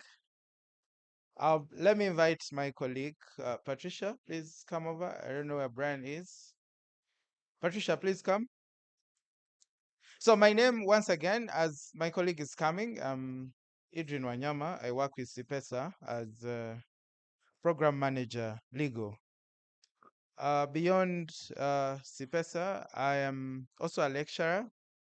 I think I've been teaching with Ken. I have been heading cyber law for quite some time at Uganda Christian University. Also, I teach at LDC. Patricia, please come and join me here. So we have a team. The team is around, but I think they're the other side. We are here to talk briefly about CIPESA and the work that we do. So CIPESA is a leading Africa policy think tank in the area of ICT and policy-related aspects. And CIPESA approaches this through a number of angles. Work through research and documentation, work through capacity building of different stakeholders, including non-for-profit, civil society, parliamentarians, such that we can impact on meaningful policies in Uganda and across the continent. We also work through partnerships and movement building, ministries, especially for information and communication technologies, are our partners from across the continent. Not all of them, but a commendable number of them. And we have also been at the front of leading some of the AI policy initiatives supported by the Africa Union, NEPAD, and GIZ, as well as the European Union. We've been supporting a number of countries. So far, we've completed our task with Lesotho. We starting another process with Liberia. We are also part of the processes in Uganda. So we are at that center point where we're working with government to make sure there's progressive data governance policies, as well as AI across the continent. Beyond movement building and partnerships, we also do strategic litigation, where we take on strategic aspects of litigation, not only in Uganda, but across the internet, aspects such as internet governance, internet shutdowns, internet neutrality, government policies on internet, and so many related aspects. Before I invite my colleague to say something about her niche, policy and advocacy, I want to highlight just one particular event and a report. Every year, CIPESA convenes what we call the Annual Forum on Internet Freedoms in Africa. This forum is held on a rotational basis across different countries on the continent. So far, there have been about 14 forums. They just concluded this September was in Windhoek in Namibia. We always invite governments, individuals, organizations, firms, private sector from across the continent and the rest of the world to join us, and always bring together deliberations of over close or above 500 participants at every convening over a span of a period of about 5 days. Uniquely for this year, we had a report. We also always publish what we call the Annual State on Internet Freedoms Report every year, which is launched at the forum. This time our report was titled AI and Impact on Digital Democracies. And as part of our key findings from digital democracies, we highlight some of the key aspects which AI enables that we didn't have enough time to highlight here, such as surveillance and the high capability of AI to facilitate real-time, swift, and fast surveillance on individuals, democratic actors, political parties and organizations, candidates, individuals, youth, and so on and so forth. That report is available online. We do not have physical copies. But later on, We have an exhibition that is going on in the room just behind this screen. We have a digital security hub under our digital security resilience program, and they're there to attend to you. They're there to check your gadgets if they're weak in terms of digital security. They're there to support you if you think your email address, password, or even the email address has been hacked or your password is weak. They're there to tell you how you can maintain and keep digital health hygiene. Please, when it is time for food, when it is time for break tea, feel free to walk in there and see some of the work we do, receive some help and assistance, get a few publications that you can find there. The other thing that is there that you'll find is what we call the business and human rights support for individuals, companies, and other stakeholders. We have a campaign called Vera Sharp. Vera Sharp is a local dialect term in Luganda, literally translated as be sharp. Beware of online scammers.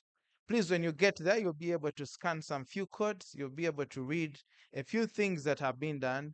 Again, this is because of the generous support of the EU and Enabel. If you've heard about Enabel, and this is part that we're going to do, promoting business and human rights from a digital angle and perspective.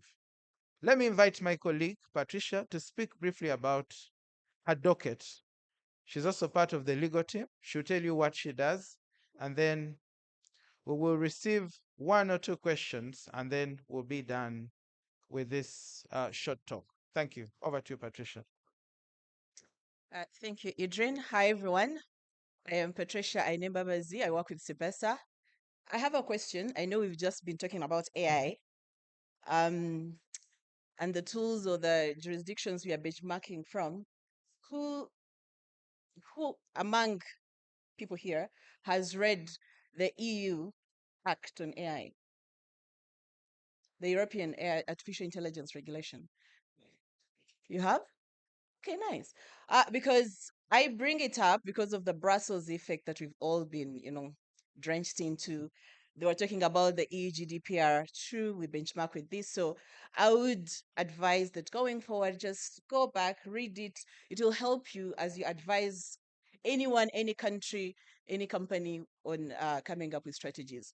Then the other thing I see behind there is journalism can make a world a better place. I started off as a journalist before I went to law school. And I agree with that. I bring this up because we do have a running fellowship with journalists across the East African region on DPI. Who understands what DPI is here? Anyone? DPI? Okay. We do have this fellowship with journalists in the East African region.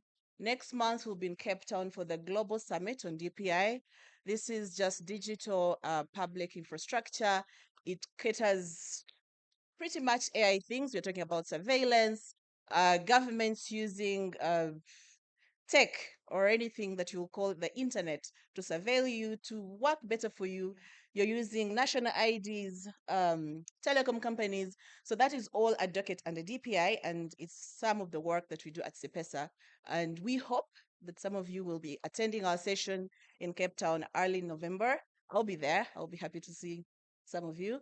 And Adrian has already talked about so much that we do at CEPESA. If you do want to collaborate with us, we're all about collaborations. We're all about research, policy advocacy. Please reach out to us. Pass by our office in Naguru. We are very friendly people. We are very engaging, and we like to learn from you as well as you learn from us. Once again, I remain Patricia. You can always reach me at patricia@cpesa.org or idrin@cpesa.org, as well as that's our logo, our banner. It's in orange, very flashy. You cannot miss us. And we do have the Digital Security Hub next, like a clinic Go get your phones checked, your laptops. You could be tailed, but you don't know. So just go and get our IT guys, get into your phone um, and get to tell you if you're safe or not.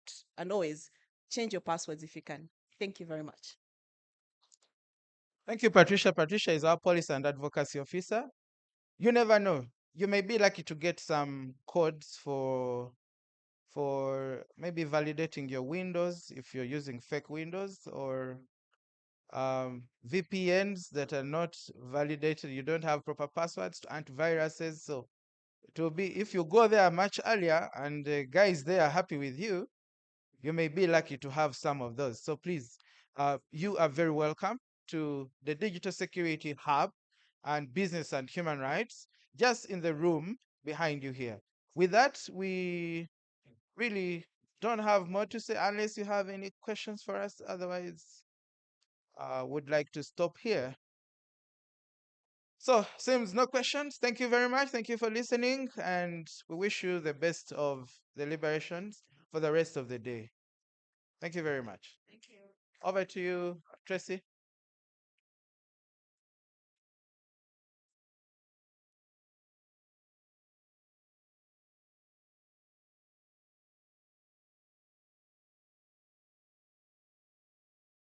Thank you so much to the CIPESA team for those remarks. Thank you very much. Just in case you look forward to discussing with the CIPESA team a little bit more, there's a workshop right behind us where you can go to. Also, if you want to share any ideas that you have picked up from from the conversations happening here, or anything, any other business that's related to technology, the creative economy, AI, you can go to Akatuti. They have a podcast that they're running right now on that side of the room. Um, just want us to take a moment to appreciate the brilliant minds that are here, the visionaries and the partners gathered here today. A round of applause, please, for yourselves, because you are those people. We can do better than that. Come on. I also want to thank our partners, Uganda Law Society, Conrad Adenauer Stiftung, the British Council, CIPESA, and International Trade Center, CBC for You project, in partnership with Ministry of Trade and Cooperatives, the EU delegation in Uganda, and the Global Gateway project. And the sponsors, NSSF, Akatuti, Global Shapers, the Media Challenge Initiative, where we are right now. This is where my journey also started as a creative, as a journalist who's not practicing. This is where I started. This is my home. The impact table and times. So right now, I would like to invite Mr. Kenneth Muhanji. Okay, we were told there was a special gift we wanted to receive from the National Planning Authority, so I'll ask our partners if you could join us. National Planning Authority wanted to hand over their NDP4 plan. If you are comfortable coming to receive it with us, please do. Anna, Reshman, Rashida, any representative from MCI or from CIPESA, Edrin, Asmahani, Saad, my partner, and of course, ITC. And then after that, we shall have remarks from the EU delegation. So I hope the photographer is ready now. We were looking for you earlier.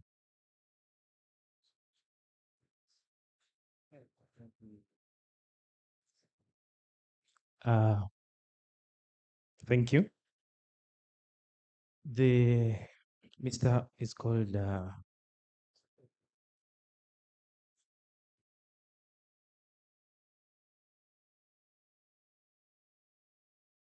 okay. One of the panelists said, Collins, that innovators don't like Uganda. I don't think that is true. We have had Uganda is growing.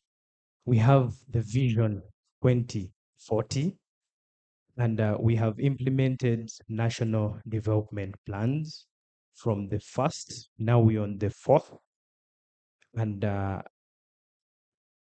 the third, we're considering sectors when we're implementing the vision. But now the fourth, we are using the program-based approach, where we have 18 programs allow me hand over this implementation plan that is guiding us for the next 5 years. Thank you. If you can maybe hand one that side, and then we take a few photos, and then we can. Maybe a few copies, so we'll try and ensure that. For purposes of the photos.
Maybe not do it to us. It's fine.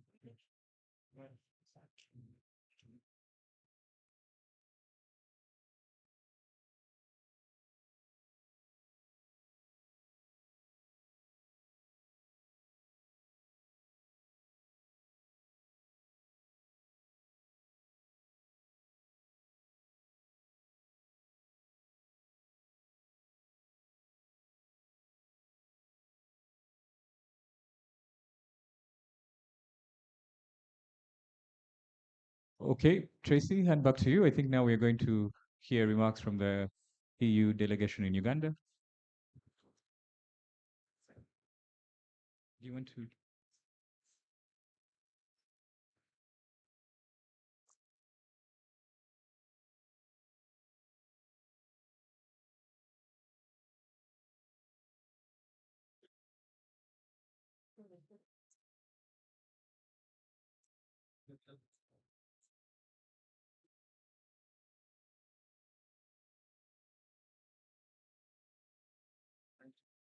Okay, so next we're going to have a representative from the EU delegation in Uganda, Mr. Sofian Damani, who is the Program Officer, Green Transition and Private Sector.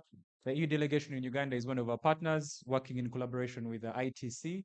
And so please, if you would grace us with a few remarks. Yes, please. Great.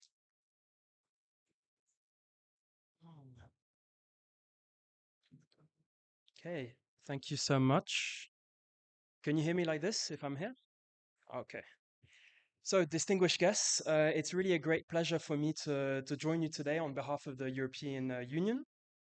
We're very pleased to partner with this event, the KTA Annual Symposium, to deliver, I think, what is a great panel that you're just about to hear on the business of digital trade with some leading public and private sector voices, notably UVZEPA, ICT AU, Safe Border, and Footprint Experiences. We're really pleased to have you all on board, and thank you for coming today. I'm going to just very briefly introduce to you the context in which why the EU is here with you today, before letting you enjoy this great panel. So the European Union, together with its member states, have joined hands through the Team Europe initiative, Sustainable Business for Uganda, which is a flagship of our Global Gateway strategy. You've seen the logos there. And under this flagship, we have launched a new program, a 40 billion Uganda shillings program on trade and investment titled SB4U, that's short for Sustainable Business for Uganda 2.0, and this is in partnership with the International Trade Center. And indeed, the program has been compiled in close collaboration with the Ministry of Trade, Industry and Cooperatives, and now we're working hand in hand with a number of leading government of Uganda agencies, of course, including UVZEPA. SB4U 2.0 is quite a broad program with a number of pillars where we are looking to enhance trade promotion and attracting more investment in Uganda. I won't go through all the pillars just to keep my remarks short, but I will focus on what we have a dedicated pillar on e-commerce, and this is why we are here today. Through the e-commerce supports, we are partnering with the private sector, such as payment providers, to address specific barriers faced by MSMEs here during their e-commerce journey. We're also developing a tailored e-commerce training program where we're working with business support organizations to implement capacity building for enterprises to enhance their access to markets domestically, regionally, and internationally through online channels. We really see e-commerce as being a very important vehicle for this objective. At the broader level, I want to mention as well that this initiative works in tandem with a number of other market access initiatives that the EU is funding at the regional and continental levels. So just to mention a couple, at AFCFTA level, we have been working with on a technical assistance facility to roll out trade campaigns and workshops for MSMEs, women and youth to promote AFCFTA digital trade protocol and creating awareness for MSMEs on leveraging digital e-commerce platforms and digital payment systems to enhance market access to AFCFTA member states. So you really see the coherence with what we're doing here at the country level. And then also at the EAC level, there is a new deep digital economy, e-commerce, e-payments, and public e-services program, which is a 100 billion Uganda shillings initiative at the regional level.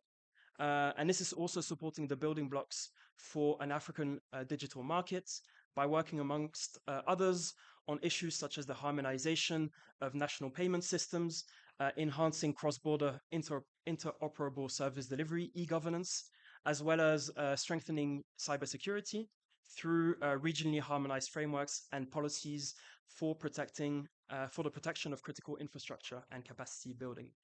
And just to briefly mention, you might be asking, why are we doing all of this? Well, because we see that e-commerce is critical to trade and business efficiency.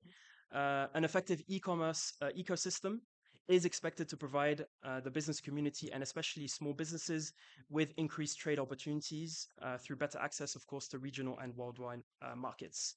But just keeping it very short because I don't want to hold you from enjoying this great panel and the rest of today's deliberations. So I really want to finally thank my colleagues at the International Trade Center for leading this session that you're about to hear on digital trade. Thank you for your attention.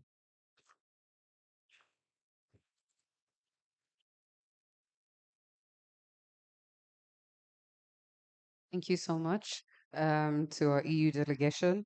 Sofian Damani is his name. A round of applause, please.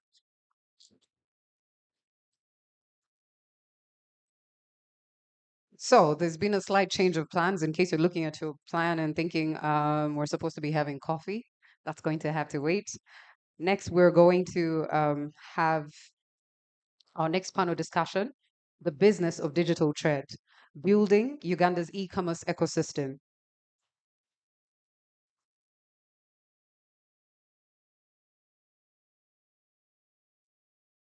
All right, then. We'll just get back to things business as usual. We'll have a musical interlude first and have a working coffee break. Just feel free to interact with each other and share ideas, dream up your next collaborations. This is a space for you to connect. This is a space for you to share ideas. So please enjoy your break. Thank you.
Uh,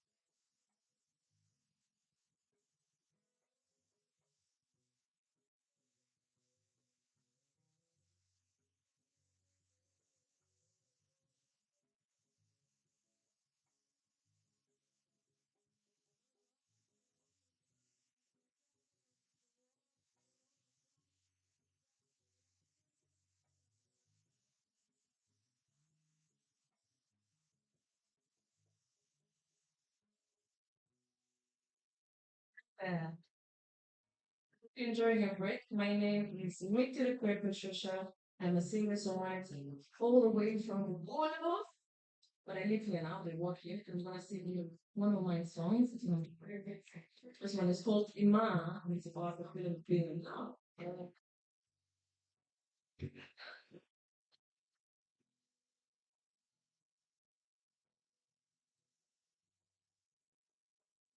Right, so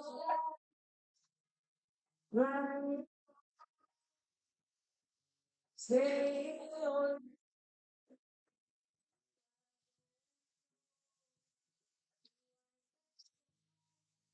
Ch- no, when, when,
please give it up for our wonderful band.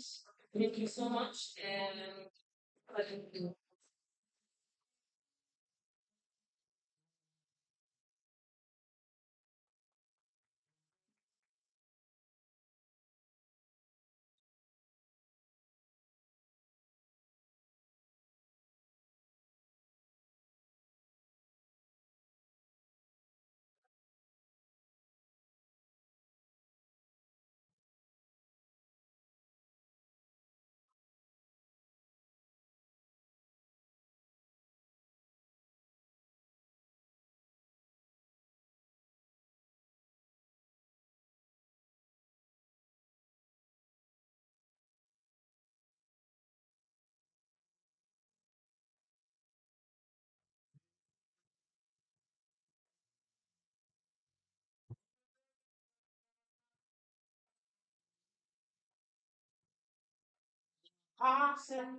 And I know that we're down on your line.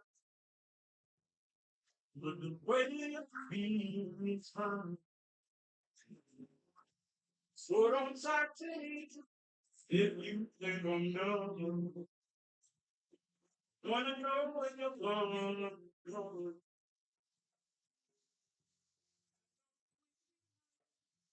Pop it on the screen. What's up?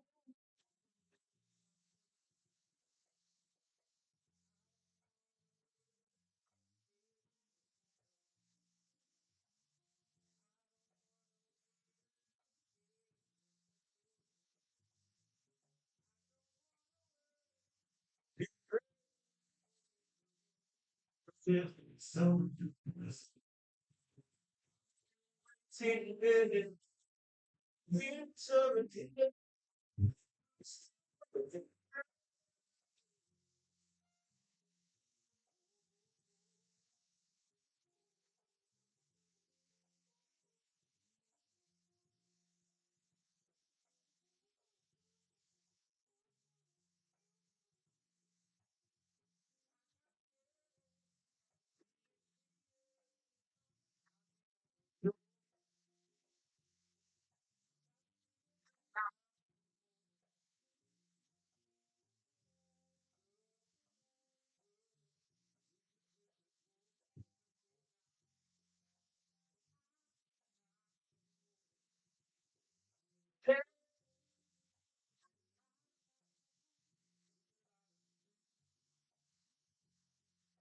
your heart.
Let's give a round of applause to Colin, Machalingo on the bass, and who's over here on drums. Grateful for you. One last.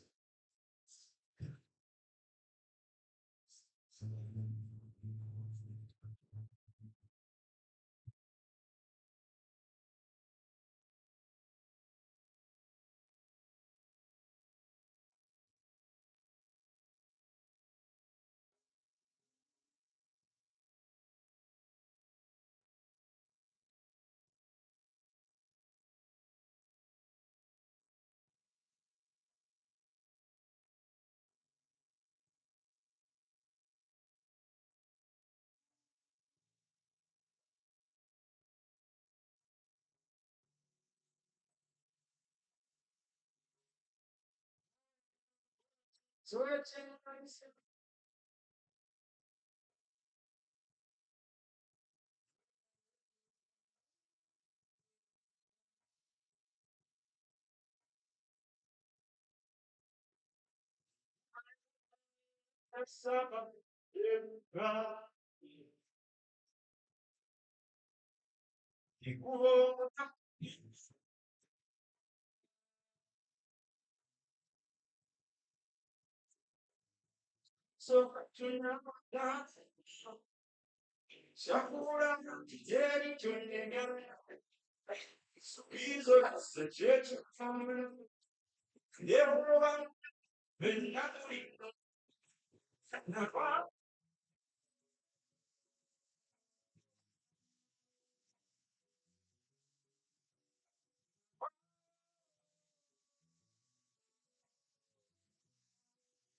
Thank you so much, Ibrahim Solo.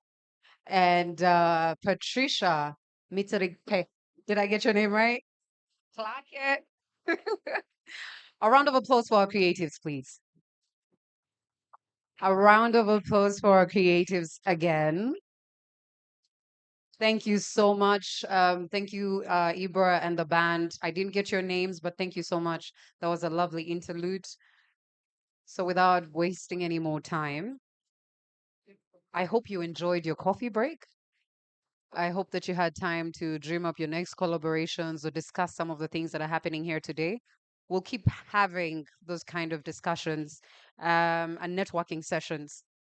There are some talking cards, sorry, on your table. Also, we have simple bingo cards on your table. If you look at your table, you have these simple bingo cards. We're going to use them for our next networking session. So have a look at everything that's on the card. And yeah, we'll tell you how to play with them a little later on.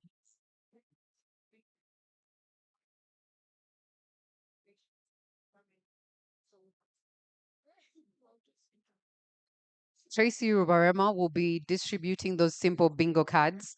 And we also have these talking cards. These are the ones I was talking about. If you look at your table, there's a talking card just like this one.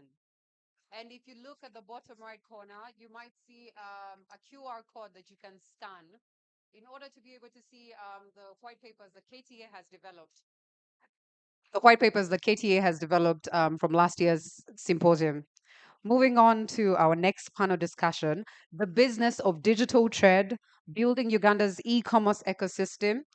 It explores Uganda's evolving e-commerce landscape, highlighting the key trends, players, and opportunities shaping the digital marketplace.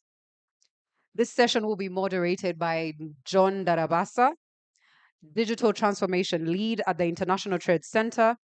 In his current role, John drives inclusive digital innovation across 2 projects implemented by the International Trade Center. The Ready Salon project in Sierra Leone, funded by the Republic of Korea, and the SB4U, which one of our EU delegates talked about, project in Uganda, funded by the European Union.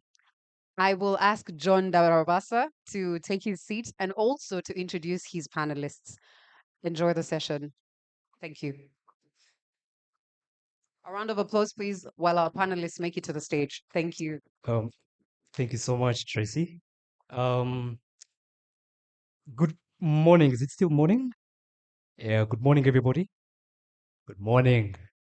I think you guys have had enough coffee.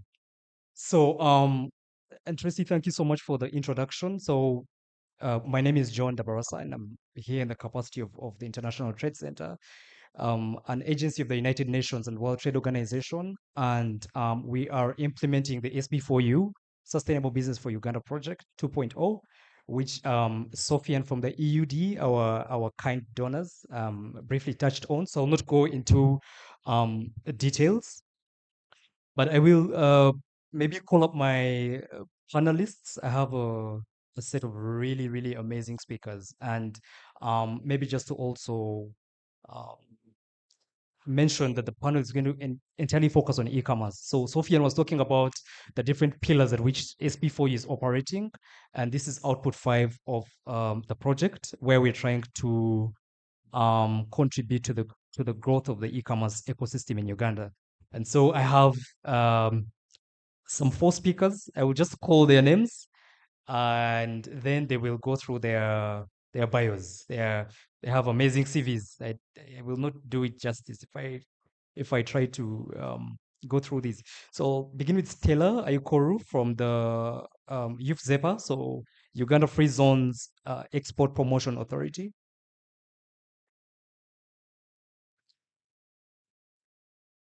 Guys, first club.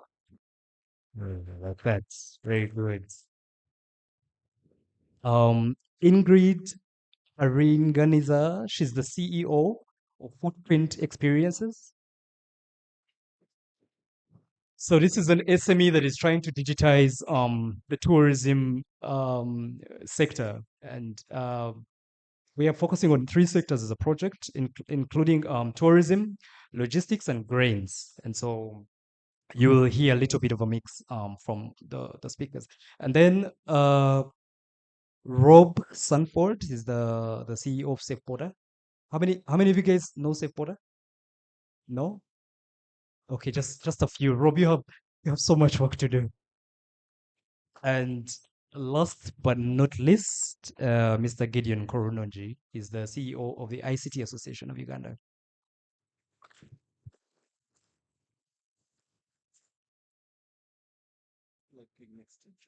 Yeah.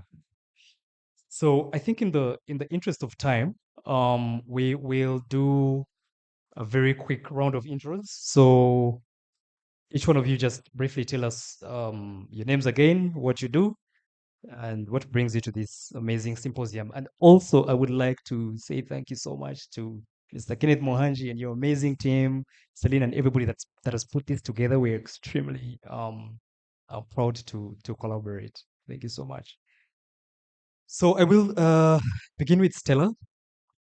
Stella, could you please introduce yourself, the company or organization that you represent, and yeah, and then we'll go like this. So Stella, and then Ingrid, Rob, and then Gideon. Thank you, John. My name is Stella Aikoro, and I work with Uganda Free Zone and Export Promotion Authority. So just a tip of an iceberg, Uganda Free Zone and Export Promotion Authority is a government agency that was developed out of the clear merger between Uganda Free Zone Authority and Uganda Export Promotion Board. And the mandate is now much bigger. Then it was skewed to the different agencies. Now it is joined together. And the bigger mandate is to develop, manage, market, and maintain and control free zones in Uganda. Then the other arm is to coordinate all export-related activities in Uganda. So yeah, I'm glad to be here. John and I have met on different platforms before, work and others. But yeah, John, I'm glad that we are on this platform discussing important matters that impact this economy. Thank you. Thank you, Stella. Ingrid? So glad to meet all of you. My name is Ingrid Aringanisa. I'm a CEO and co-founder at Footprint Experiences, and we provide essential travel services, which include tour experiences. Apart from that, I'm a community leader for the E-Trade for Women community, which is an initiative by the United Nations Trade and Development, which is a community of about 300 women globally, and it's majorly to support women entrepreneurs who are tech-enabled, specifically in e-commerce, digital marketing, but also through automation of their business processes. Apart from that, I lead specifically the English-speaking Africa community, and I would invite all the women entrepreneurs who are tech-enabled to join us. I usually don't participate in a lot of speaking engagements, but I can tell this will be a great one, and it's a great panel.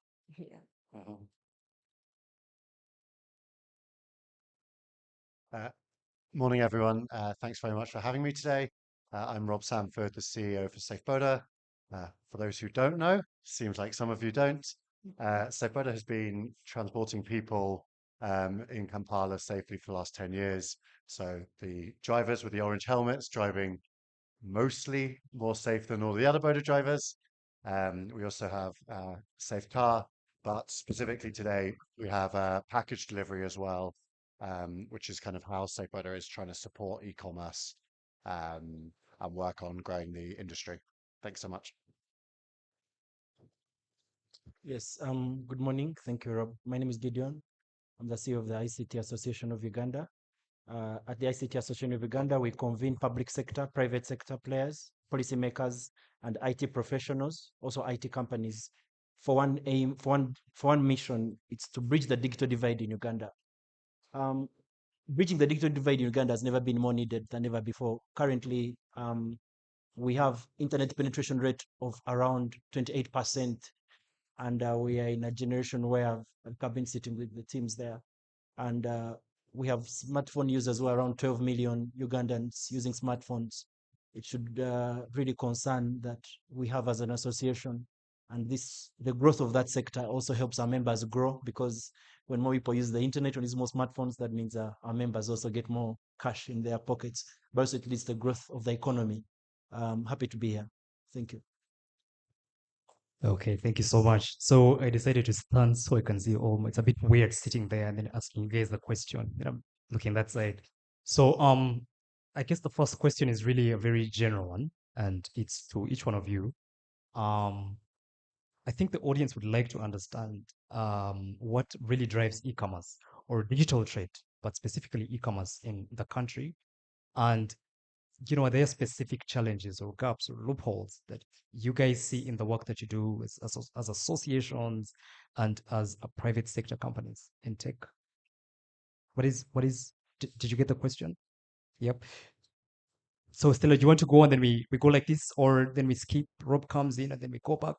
So we make it a bit fun. Yeah.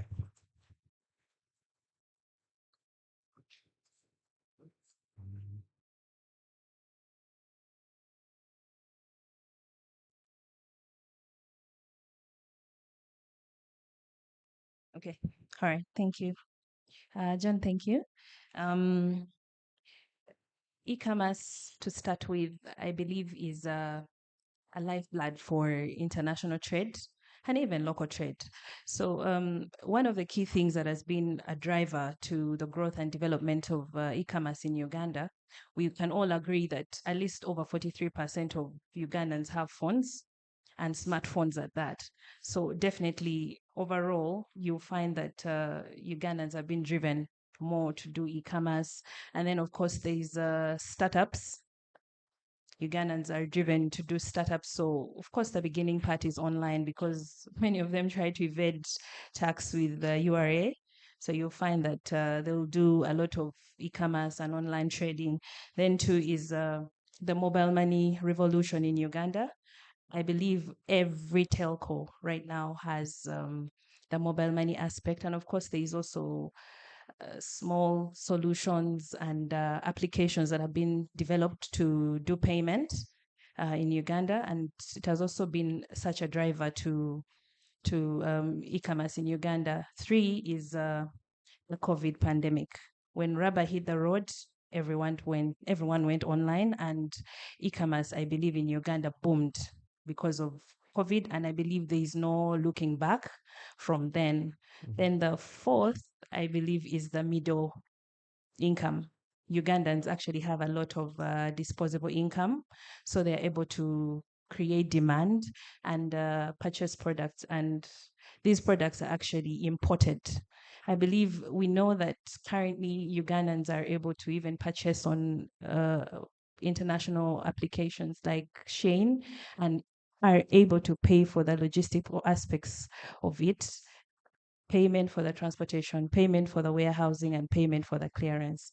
So those are some of the drivers. Then of course the 5th is the dynamic tech-savvy Ugandans. We have a lot of Ugandans, whether they've gone to school to do IT or not, they try to sort of navigate their way around online apps and also understanding the internet and Internet of Things.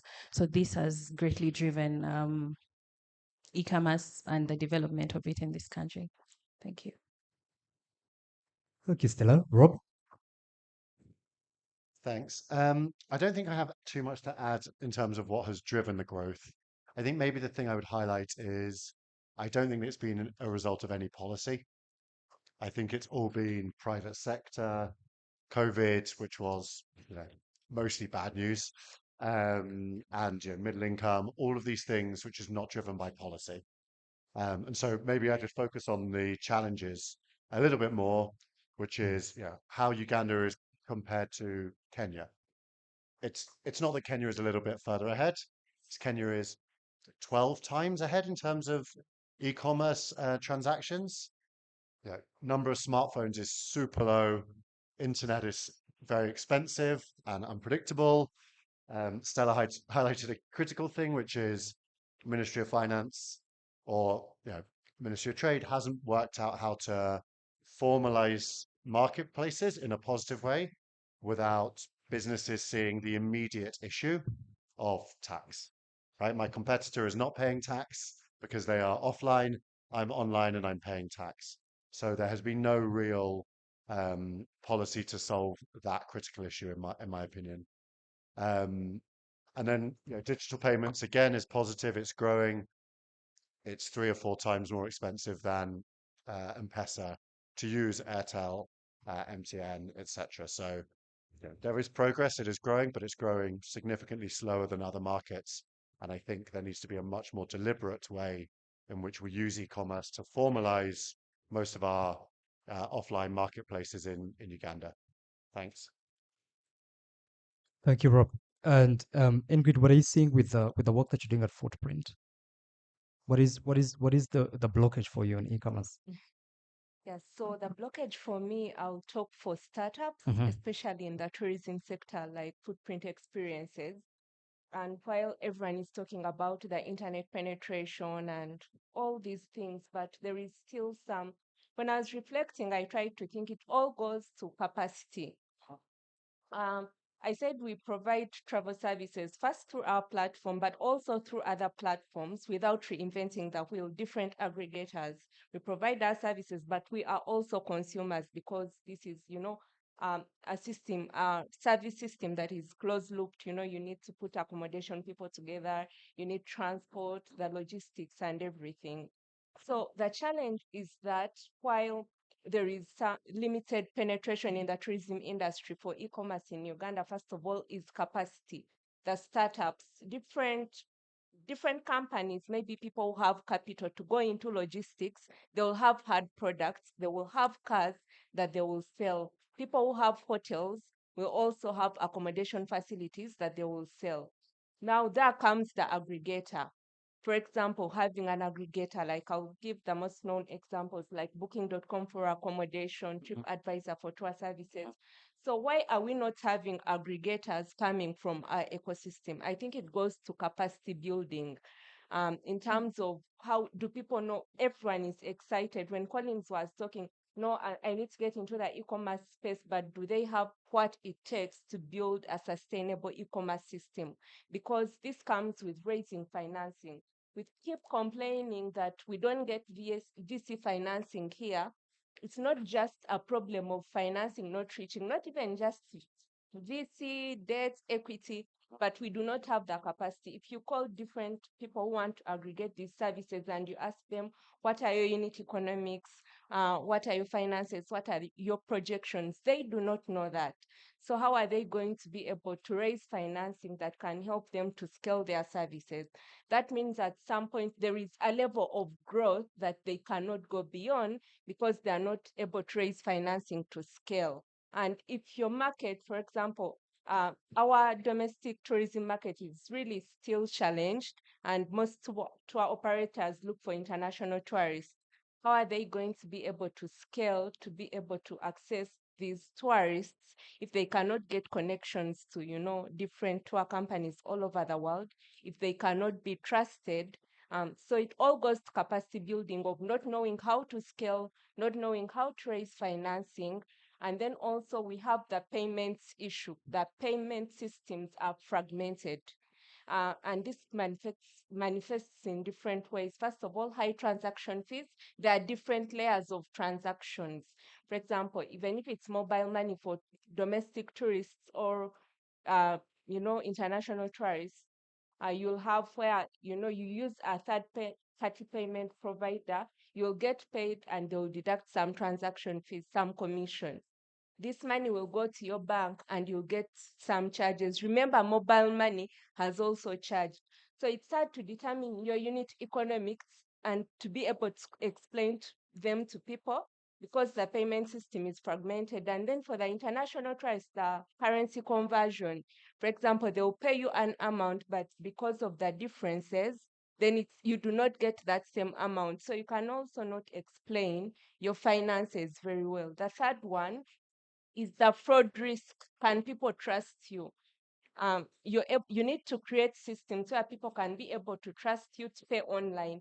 So this makes people go back and forth. With Footprint, at first we said, okay, we are putting a third-party payment provider. Of course, we are having the challenges of the deductions, but also people are not able to trust you. So they want to call you, go back and forth, which makes it hard for you to scale because you have to talk to so many people and the process is not repetitive.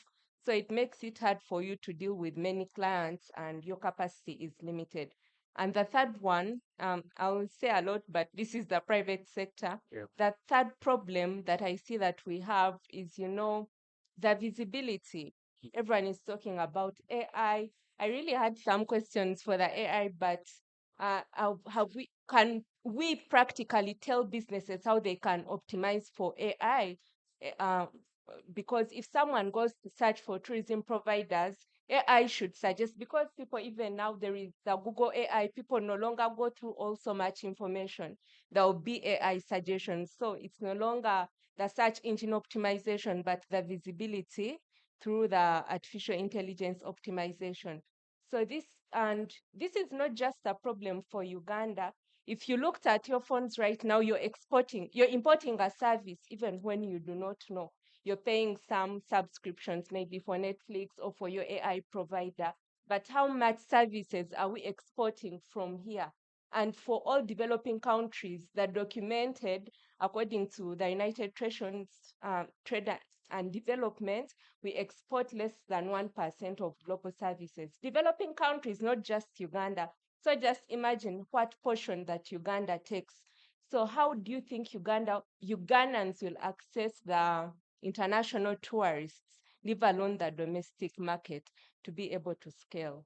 Yeah, I could just summarize it like that. And finally, the parting shot in this specific question is that marketing at a country level. If you searched your phone and went to YouTube and said maybe they are called, what are these, HD 4K videos, and said 4K Uganda, and searched other 4K videos for other countries. And this is not done by the government. It should be entrepreneurs that take the initiative to know that they can do this to also sell their country. The Ugandan videos will be so bad, so the international tourists will not be able to come. And for the domestic tourists, the government should improve logistics. It's beyond park days. When, UTB says you have a free park day that Ugandans should come. In some parks, they should pay maybe about 20,000. So it's not the money failing them to go, but it's the logistics. Imagine if they could get an SGR over the weekend and say, we can go to the park, they can be, would earn from domestic tourism. So for domestic tourism, I think it's majorly a logistical issue and would need to improve that so that Ugandans can know their country, but we can also be able to earn from that. Thank you. Yeah, Ingrid, thank you so much, and you've been so kind with your responses. I just want to react before we move to Gideon. I think you mentioned some really important points. Number one, on fraud.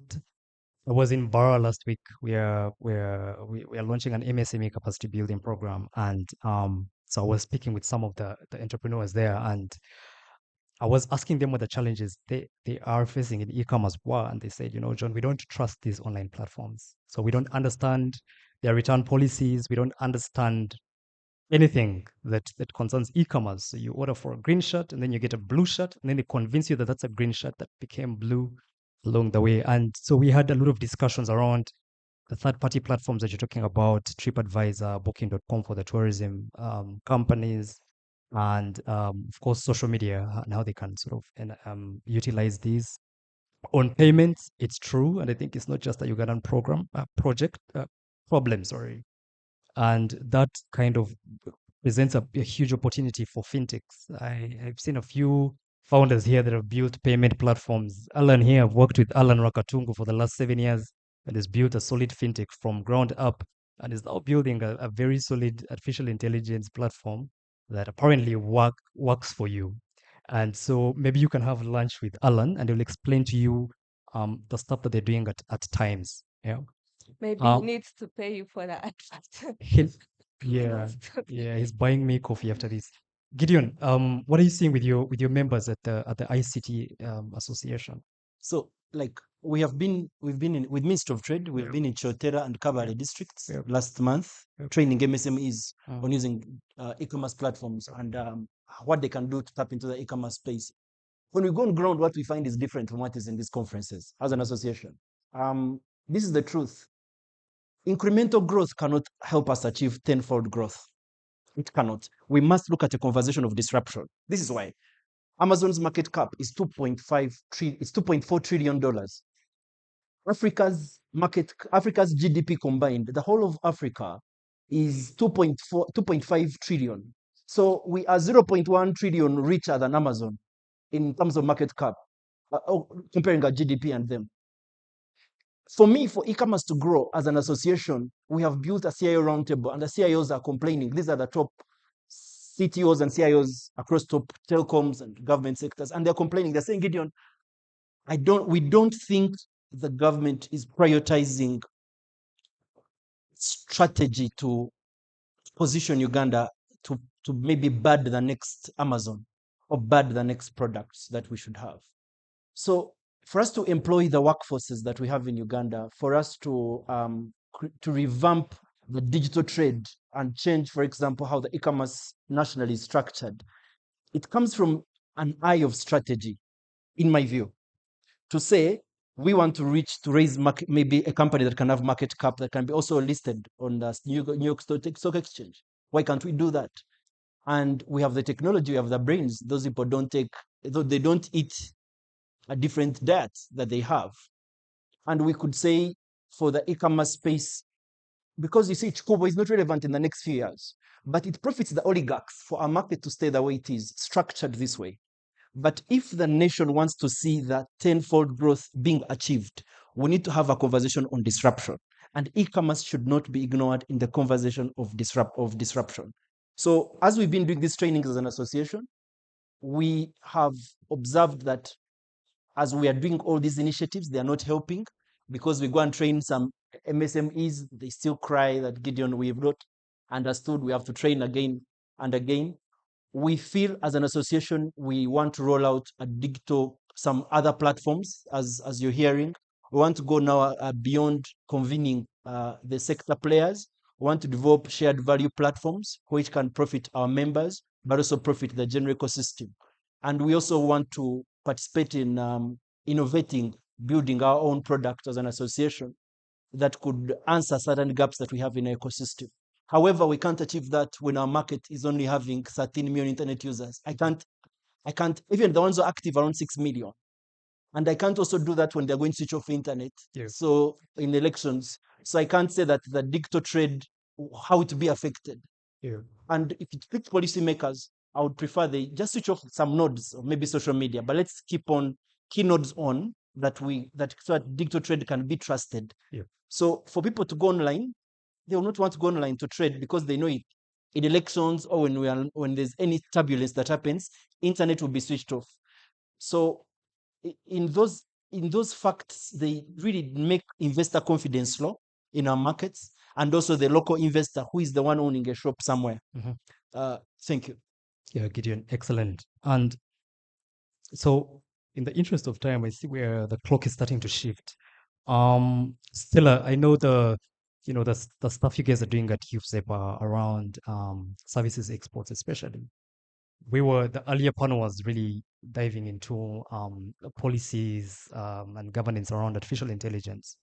And I am curious to know what you guys are doing policy-wise when it comes to cross-border trade. So with ITC and with the EUD, we're trying so much through this program to push for cross-border trade, especially in the spirit of the East African Community e-commerce strategy, but also encouraging tourists from the EU and all over the world to give someone like Ingrid here business. And so I'm curious to know what policies are in place around e-commerce specifically that are actually working or in the works for implementation.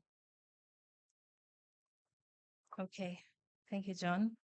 The strategic landscape of e-commerce in Uganda is currently just evolving. We do not have too much footing on e-commerce in Uganda currently, but there is a bit of 2 or 3 policies that have been developed to sort of anchor and support e-commerce in Uganda. But then I would like to start from the broader, which is ESC and Africa, and then I can zero it down to the national. So there is, of course, the ESC e-commerce strategy that is being currently rolled out. And I believe it should be able to support and harmonize the regulations in all the 5 ESC partner states. Of course, there is trade barriers that are specific to e-commerce. That's in terms of logistics, warehousing, and clearing and forwarding, because those are all the aspects that are around logistics in itself. So that strategy is currently present, and I believe the East African partner states are currently adopting it into their national strategies. And then there's been a digital free trade area that has been developed under COMESA and has been adopted by ACFTA. And this ideally should be able to support all African countries have harmonization into their financial inclusion, to have e-certificates of origin, to have e-logistics, sort of to just harmonize all the legal and regulations in the different countries. It should also be able to support the different currency rates. For instance, if I'm buying from Zimbabwe and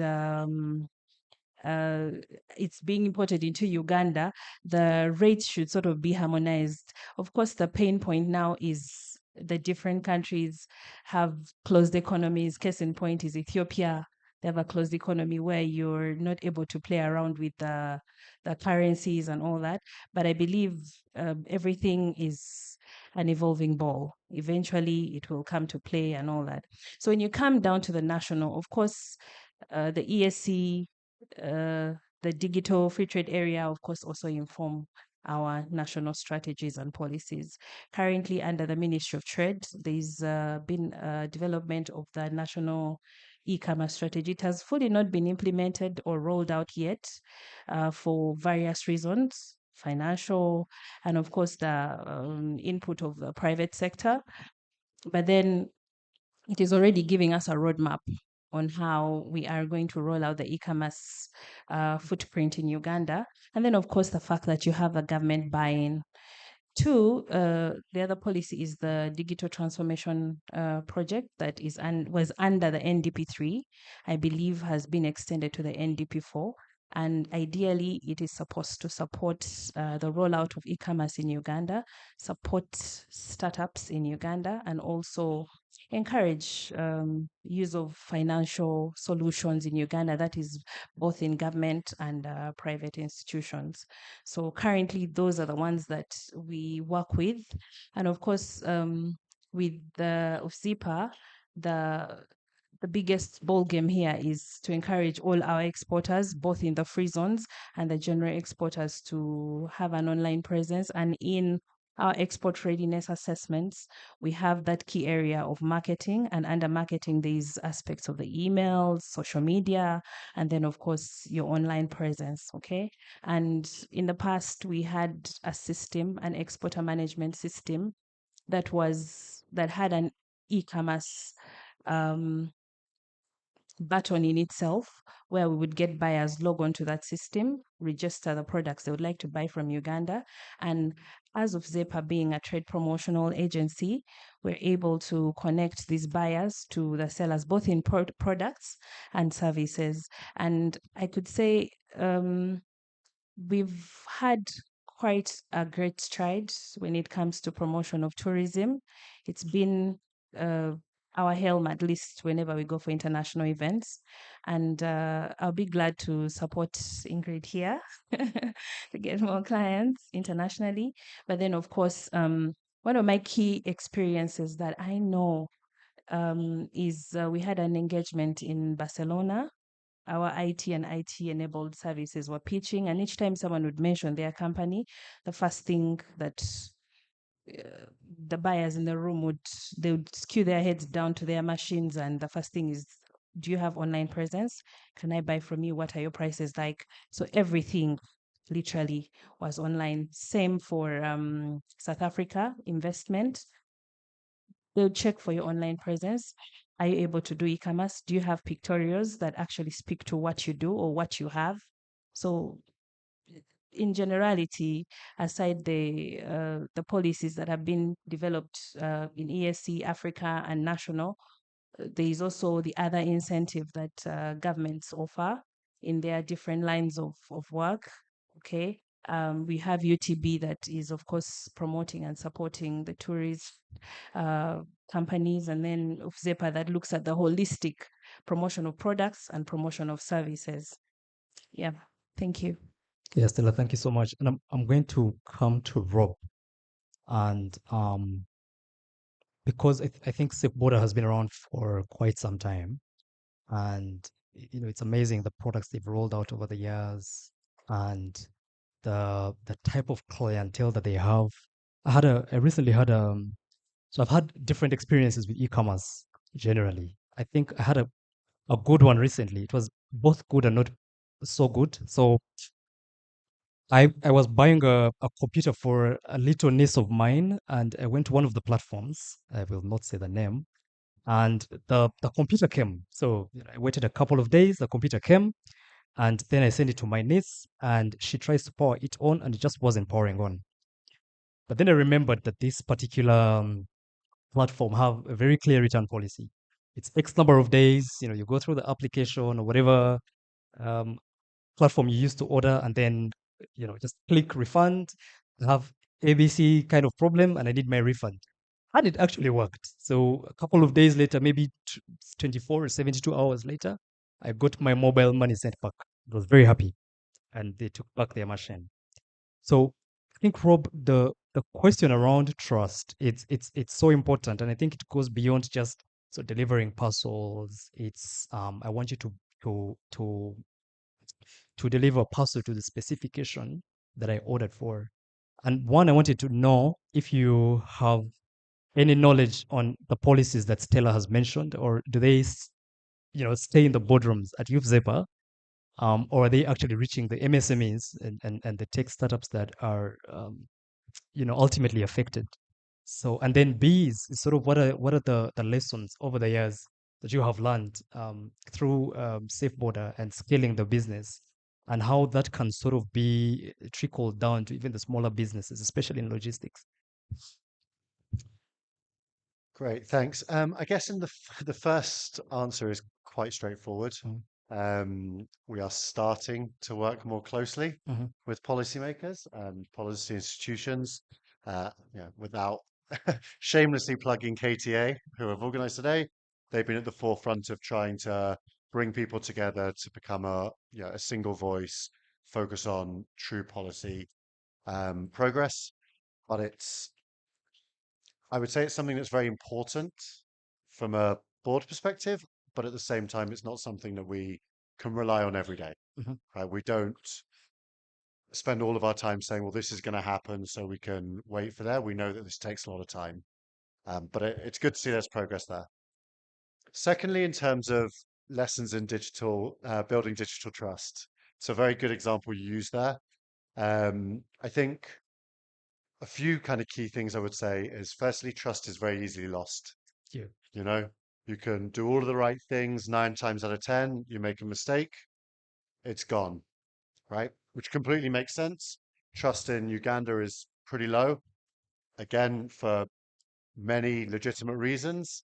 And so we need to spend all of our time building that trust, providing a great experience, but not just that. When it goes wrong, it will go wrong, being able to provide a good experience afterwards, that customer service.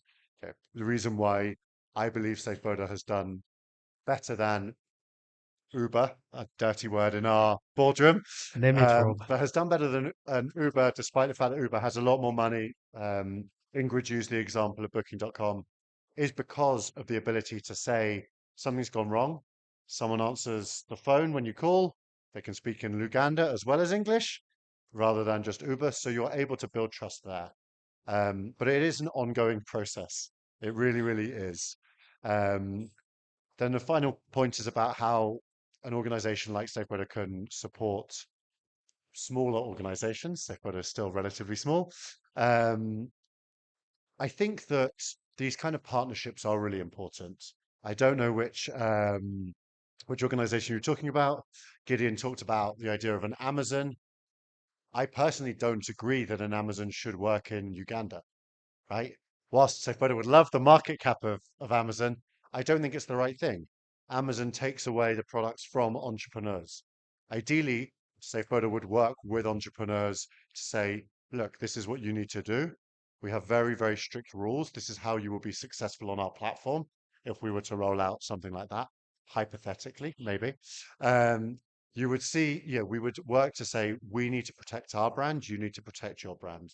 And that consistent focus rather than this is a platform, it's nothing to do with us. And so, yeah, the way that I would always think about it is as a platform doing, tens of thousands of, transactions or trips a day, it's very easy to say, it's not my problem.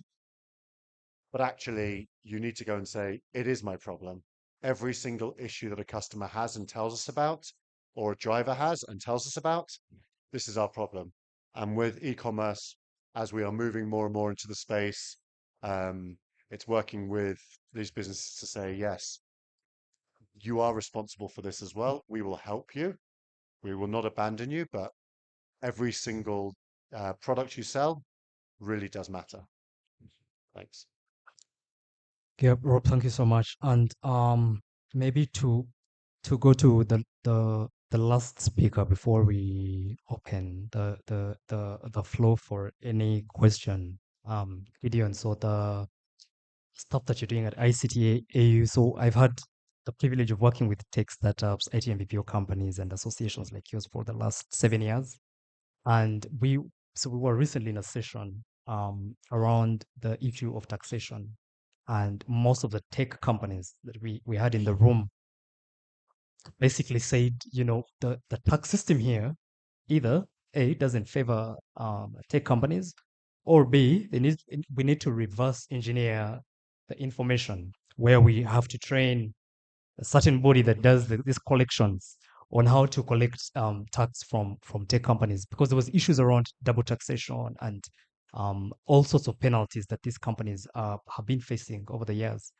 And I'm wondering what an association like ICTAU is doing in that sense, not just to create awareness on the company side, but also lobby on the other side to create a bit more clear ways through which these companies can be taxed. What do you say to this? So, like, you're very right, because as an association, as I told you, we are convening CIOs and CTIOs monthly, really, to not just get their challenges, but also to run to them some things that we face to find a shared value. Actually, we have audience with URA and the Ministry of Finance as an association. We meet URA monthly, and I made one of their assistant commissioners co-chair the CIO roundtable, so that we can always be with him in the same meetings, so he didn't know he was up to. So there's reverse taxation for ICT products, and in our statistic, there is excise duty that is on internet hardware, that is 25%. VAT on digital services is 28%. Reverse VAT on imported ICT services is 15%. And so what is happening currently is that when you import something from, let's say, Apple, and Apple says you're selling it at this price, here it will double beyond the price that you're selling it at. And long story short, we have, for example, my own company. Recently, URA I've been in trouble with URA as my company. And the reason was because... What is your company? It's called Impact. We're in digital transformation. So I didn't know that at Impact, that I didn't know as a CEO of the association, I never knew that there is no VAT charged on locally imported, locally developed software. I didn't know it was VAT free. So I've been paying VAT. So, but at URA, it's not classified anywhere as among the products that are exempt of tax. So it's on the regime and those classifications, that misclassification that we're discussing with URA. But it's also the opportunities being missed by URA. In number one, the people and the Ministry of Finance, in terms of, yes, you're missing a lot of revenue that you would have collected if, let's say, more people had smartphones. So there are a lot of opportunities missed. and we're shooting ourselves in the foot, and also the number of people we could have employed. So we as the ICT sector are asking government, what do you prefer, employment or taxation? And if it's employment, can we illustrate to you how we can absorb the Ugandan unemployed base? And if that happens, we have the best brains here. I'm very sure we can employ most people here, because people don't want to participate in nascent sectors. They really want to now go into agro-industrialization but long story short, we've run this survey. It's at URA's table. We hope to have another engagement with them soon. And also we're having an MOU in the works with URA to continually have a working group to make sure that this is addressed. But they stem also from Ministry of Finance, whereby we have to always table these issues at Ministry of Finance level. But shockingly, Ministry of Finance says they don't know many issues that we face. The reason is certain technology players access government as individuals, and we don't lobby for the entire sector.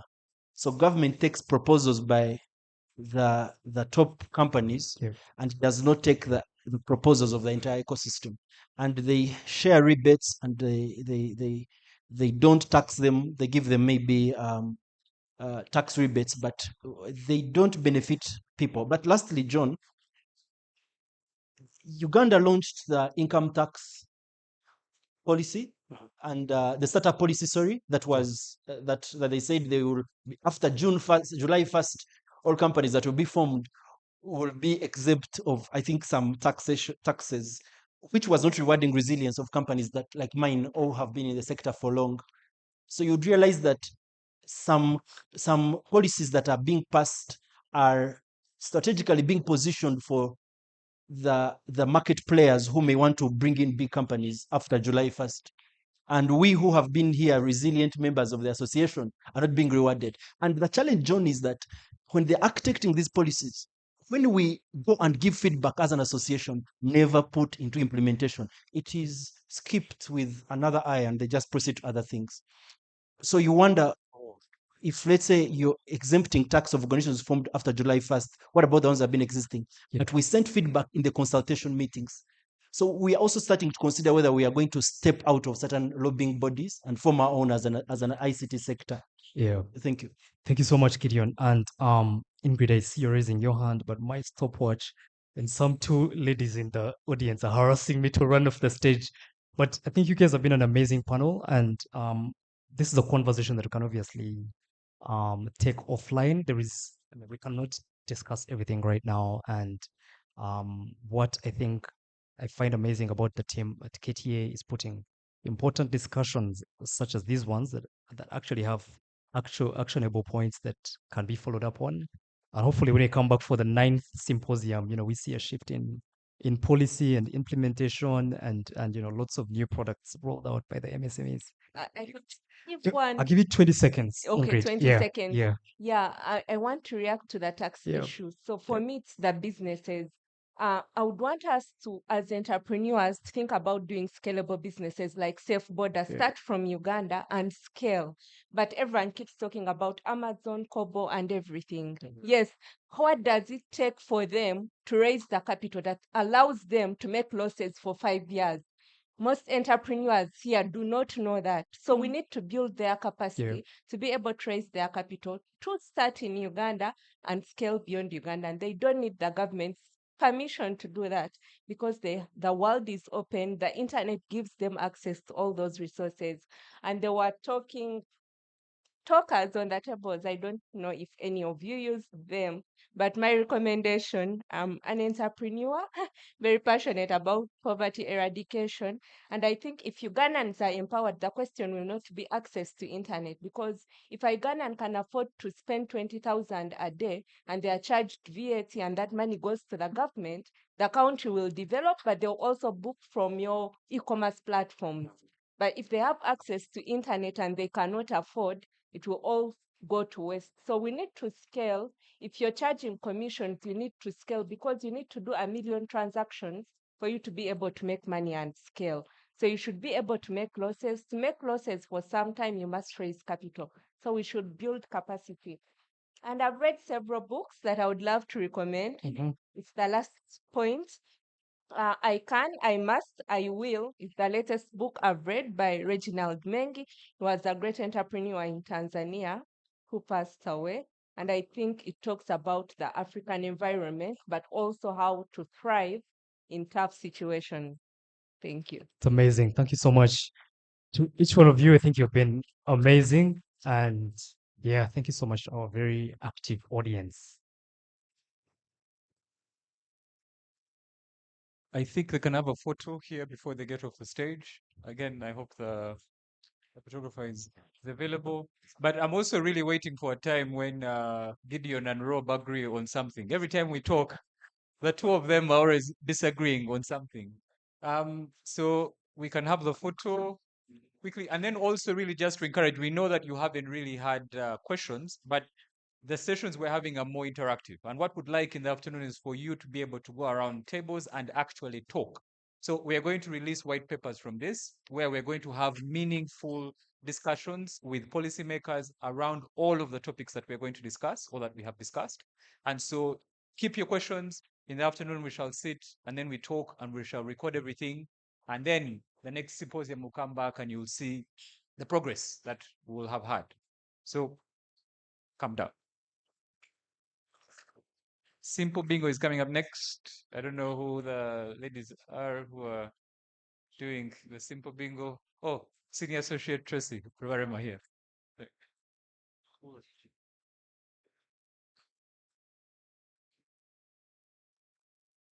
Good afternoon, everybody. My name is Tracy Ruvarema. I work with KTA.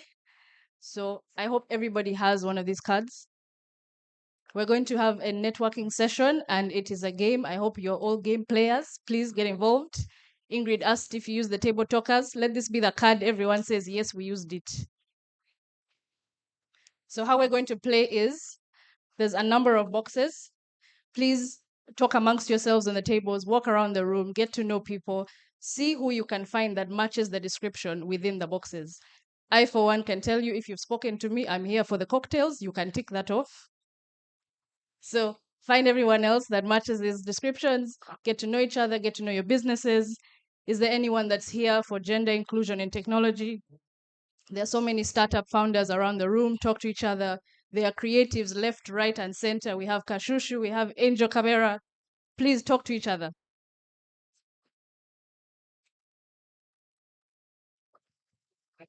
Stand up, stand up, stand up. We're going to have this session for 20 minutes, so please feel free to take your time, walk around, stretch your legs. This is just before we get into the speaker presentation. Thank you.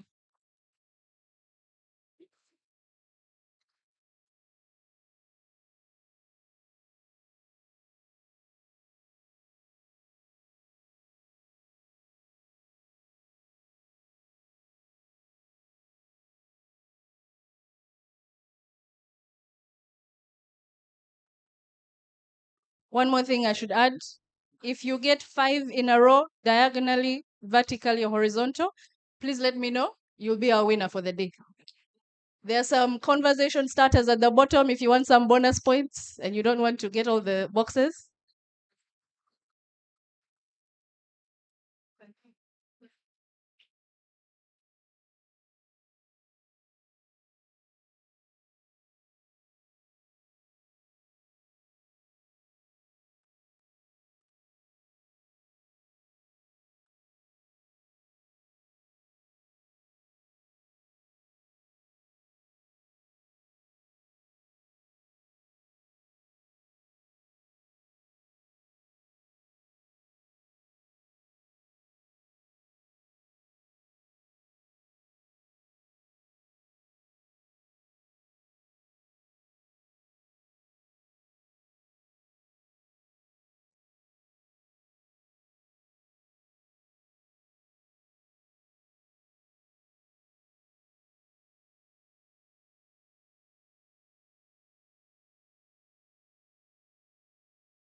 I'm hearing some chatter about the prizes. Please be aware you will get a prize if you win.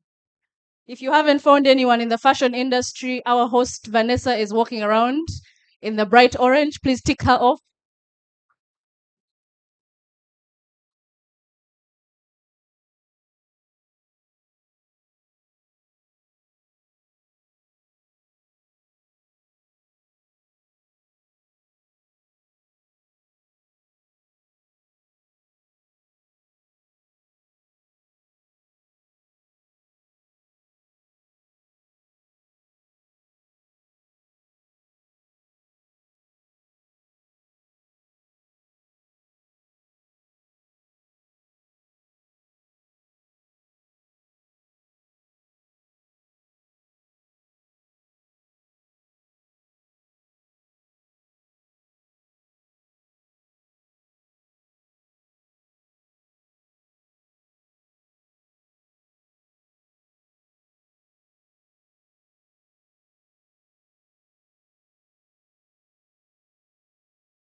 I'm looking for someone who has trained an AI model. I've seen your hand. Thank you very much.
We have a winner already. I love that everyone has gotten so involved in this. Thank you all so much. Can we get to know our winner? Yeah.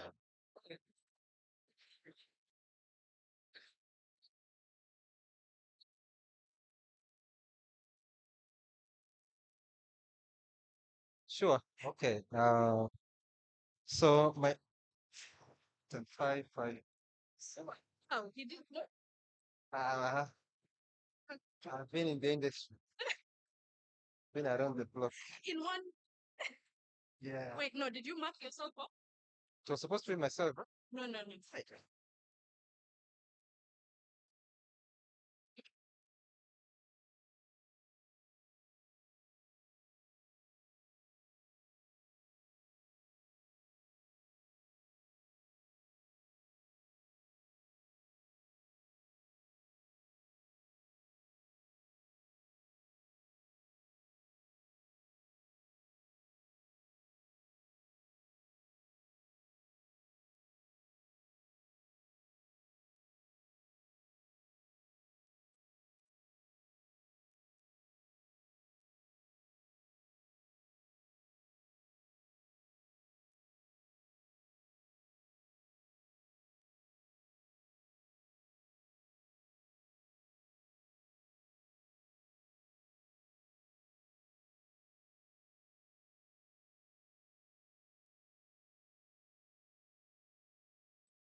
Do we have any winners in the room yet?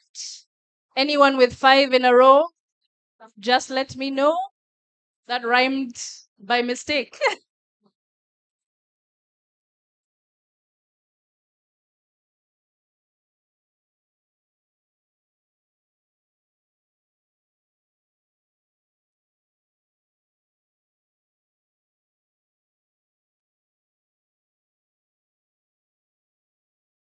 Or do we have a winner? Or do we have a winner?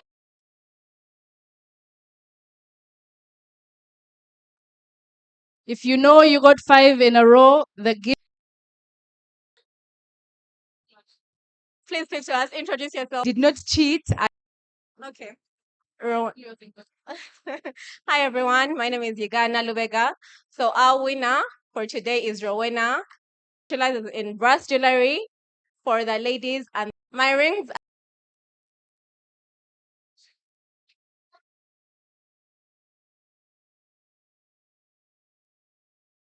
Thank you, Tracy. I hope you all enjoyed it. And if you didn't, silent. Can we please have silence in the room?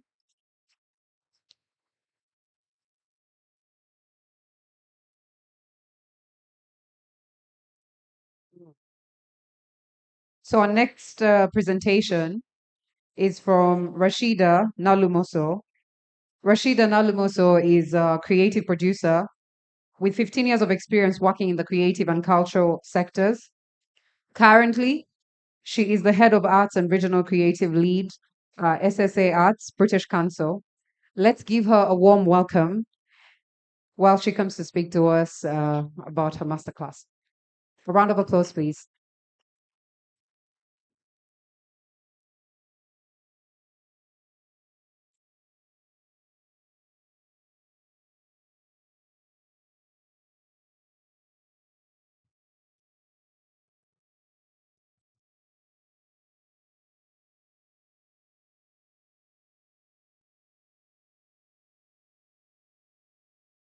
Hello, everyone. I'm going to be presenting a case study from a British Council fashion residency that I hope is of interest and chosen specifically to be topical for today's KTA conference.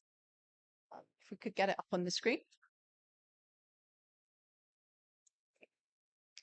So Tech-Stitched XR, immersive and AI technologies for sustainable, culturally grounded African fashion in the metaverse. Yeah, next slide, please.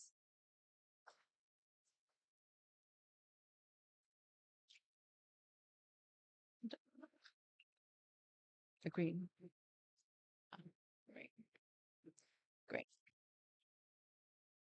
So my case study today explores Tech-Stitched, an XR fashion project that merges virtual extended reality AI to create sustainable, culturally grounded African fashion experiences in the metaverse.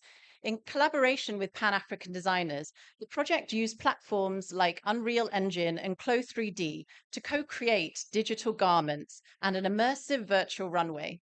These showcases were set in digital environments inspired by African heritage cities with garments modeled on AI-generated avatars.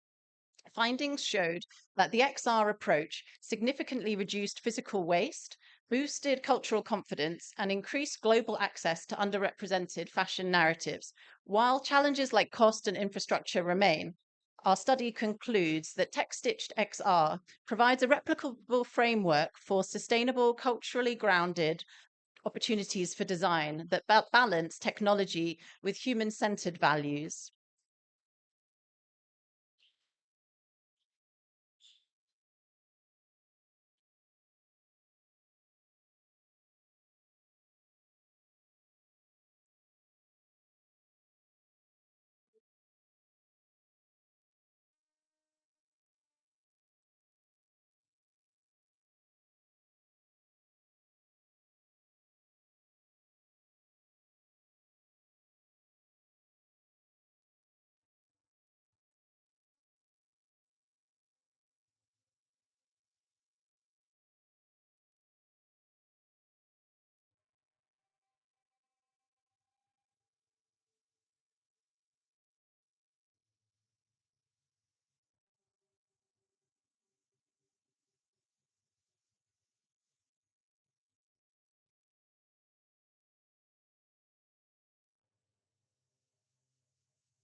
A global fashion industry has undergone a critical transformation in the context of climate change, decolonial discourse, digital disruption. Questions on sustainability and cultural representation have become central to future-orientated design.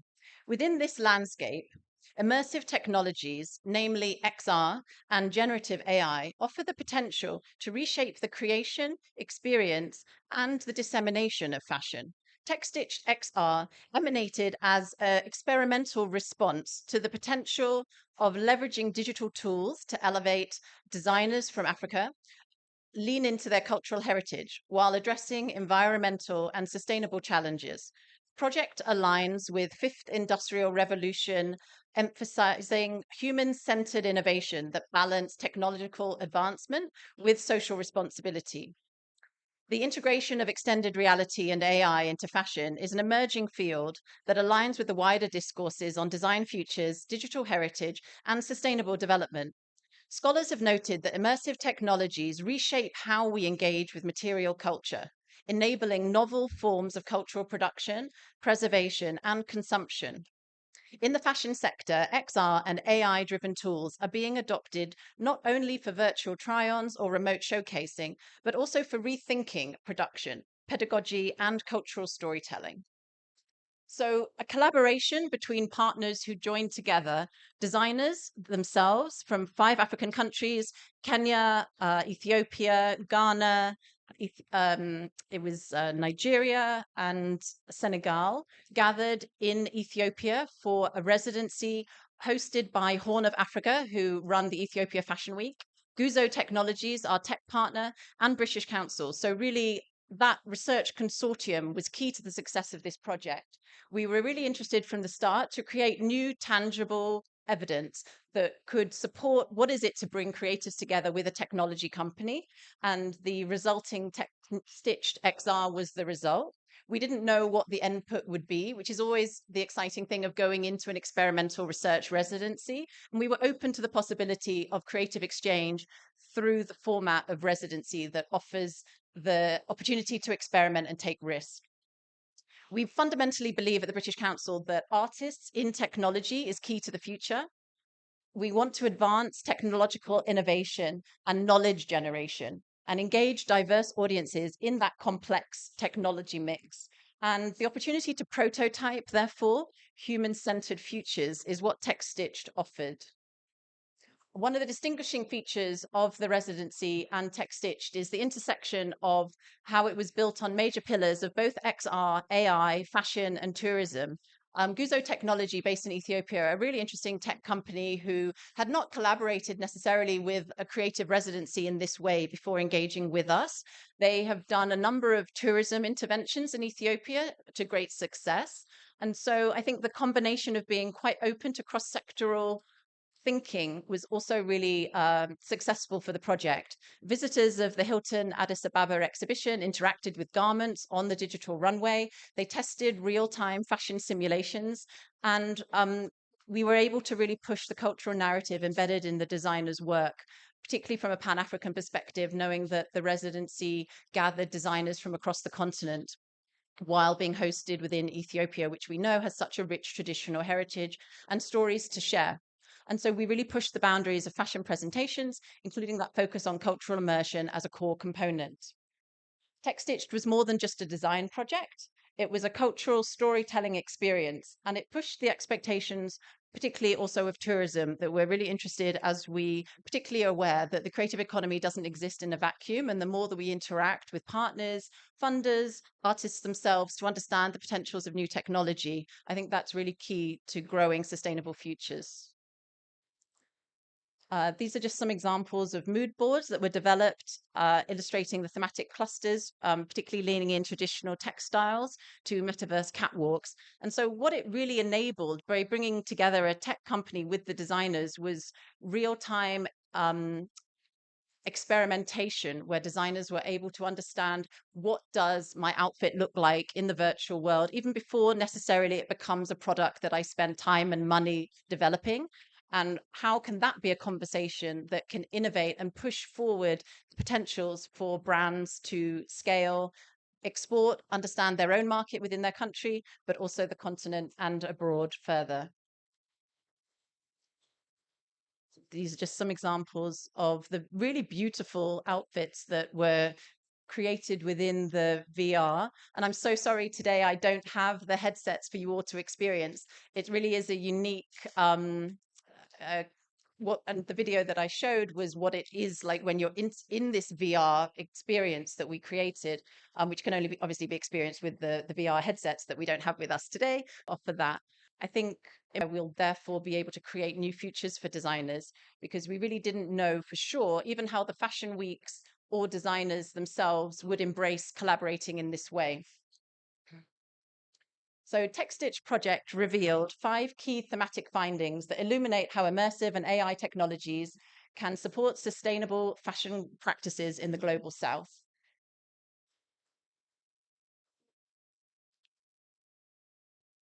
Digital heritage amplifies cultural confidence. Designers reported a renewed sense of pride and ownership when seeing their garments contextualized within digitally reconstructed environments. And I think this is really key, and we see it in our work with our CDNA fashion program in Uganda. We really need to take that ownership and pride of our own cultural heritage here, build our brands here before we can understand that that has the opportunity to scale, let alone in Uganda, East Africa, the continent and beyond. So the opportunity to take our cultural heritage into the metaverse is really, really exciting. And we're at that new frontier where designers are doing that for the first time and have something of value to offer to that engagement. And we really are building that data from scratch. Generative AI can enhance cultural interpretation. We are writing around partnership with Guzo Technology. Really, the opportunities are sky high, and it was fantastic to exhibit TechStitched most recently at Africa Fashion Week London. And this quote here from Formative for his creative practice really strikes me, because this is someone who had not engaged with the fashion sector or really creatives, was coming much more from tech. And so my advocacy for anyone here in the room who is also working more in the tech sector, let's lean into the creative sector around the confidence it gave him to position his work, not only spearheading experimental technology from Ethiopia. Ethiopia is innovating, and then that has something to offer global stages. And it makes a meaningful contribution that is much needed in the global fashion and cultural industries. Stories from our continent are deeply desired to contribute to the global fashion scene right now. And it's really important to how we think deeply and consciously about African heritage and storytelling to be translated into immersive digital formats without losing our authenticity. So I think that really is my main provocation, and very happy to have wider discussions around the opportunities of collaboration and partnership. Thank you.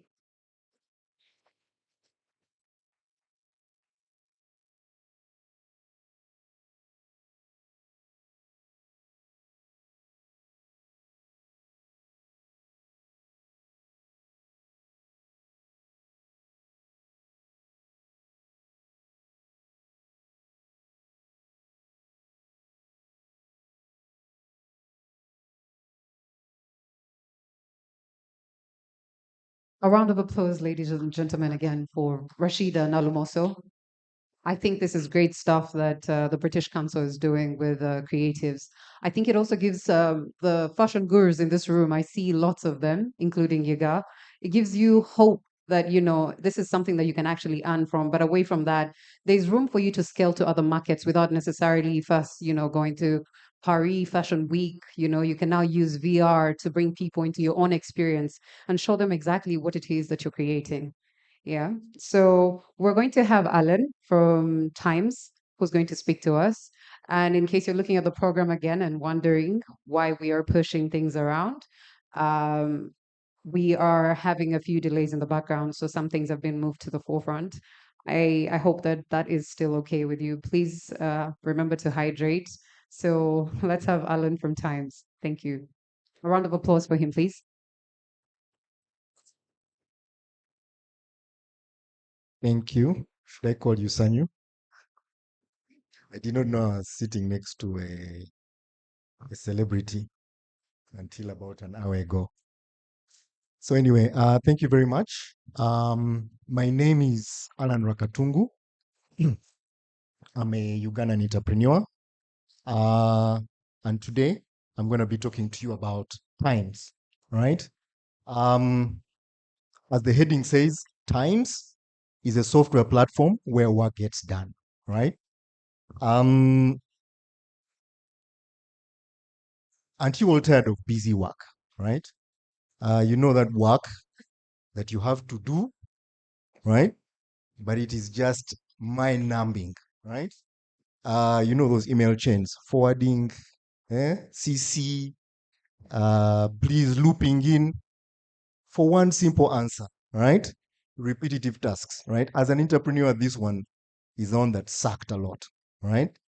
Sales meetings, please, Ndawarasa, what is your update? David, what is your update? You go around the room 2 hours, then you get called in the next day for the same update meeting. When are you going to do the work, right? And all this because you really want, there's the core to your business, right? I think everybody, especially you creatives, sometimes I think lawyers, for them, they enjoy, where's my friend David? I think for them, they enjoy the busy work because I've been to court. And one thing I could not believe was seeing the magistrate writing word for word what we were saying, right? So maybe Kenneth enjoys this. But for the rest of us, busy work really sucks, all right? And so that's where Times comes in, right? So we are giving every employee and every customer their own AI assistant, right? Now, that might sound quite technical, but when you think about it, magic happens, right? We've been in existence not for long, but we're already working on some really, really exciting things, right? The most basic one is if you have an organization and you just want to give people answers, right? What was my revenue yesterday? What is our HR policy, right? I saw that thick book from National Planning Authority. We're not going to read it. Put it in, give us AI assistance, we can ask it, right? So that is one really basic use case, live, all right, with a customer using it. The other one, intelligent IVR, you've all experienced it. Press 1 for English, press 2 for Luganda. If you want prepaid airtime, press 1. By the time, then after that, they give you like 10 minutes of music, right? How would you like it if it said, hello, Harriet, how can I help you, right? And then the next time you call, it remembers you, right? We're working with, I can't mention the name now, but that will become live. And when it's live, you will know who it is, right? The other one, which is really exciting, if you're in business, you've done like loan applications, right? They give you paperwork this thick, right? Meanwhile, inside the organization, somebody has to read that stuff and classify it well. That one, I think I can name drop the client. So we're working with Uganda Bankers Association to demonstrate how that can be made easier, right? You can just get your AI assistant can give you a nice summary of the loan application, and you can either say yes or no, right? So you see, the narrative in the market is that AI has come to take our jobs.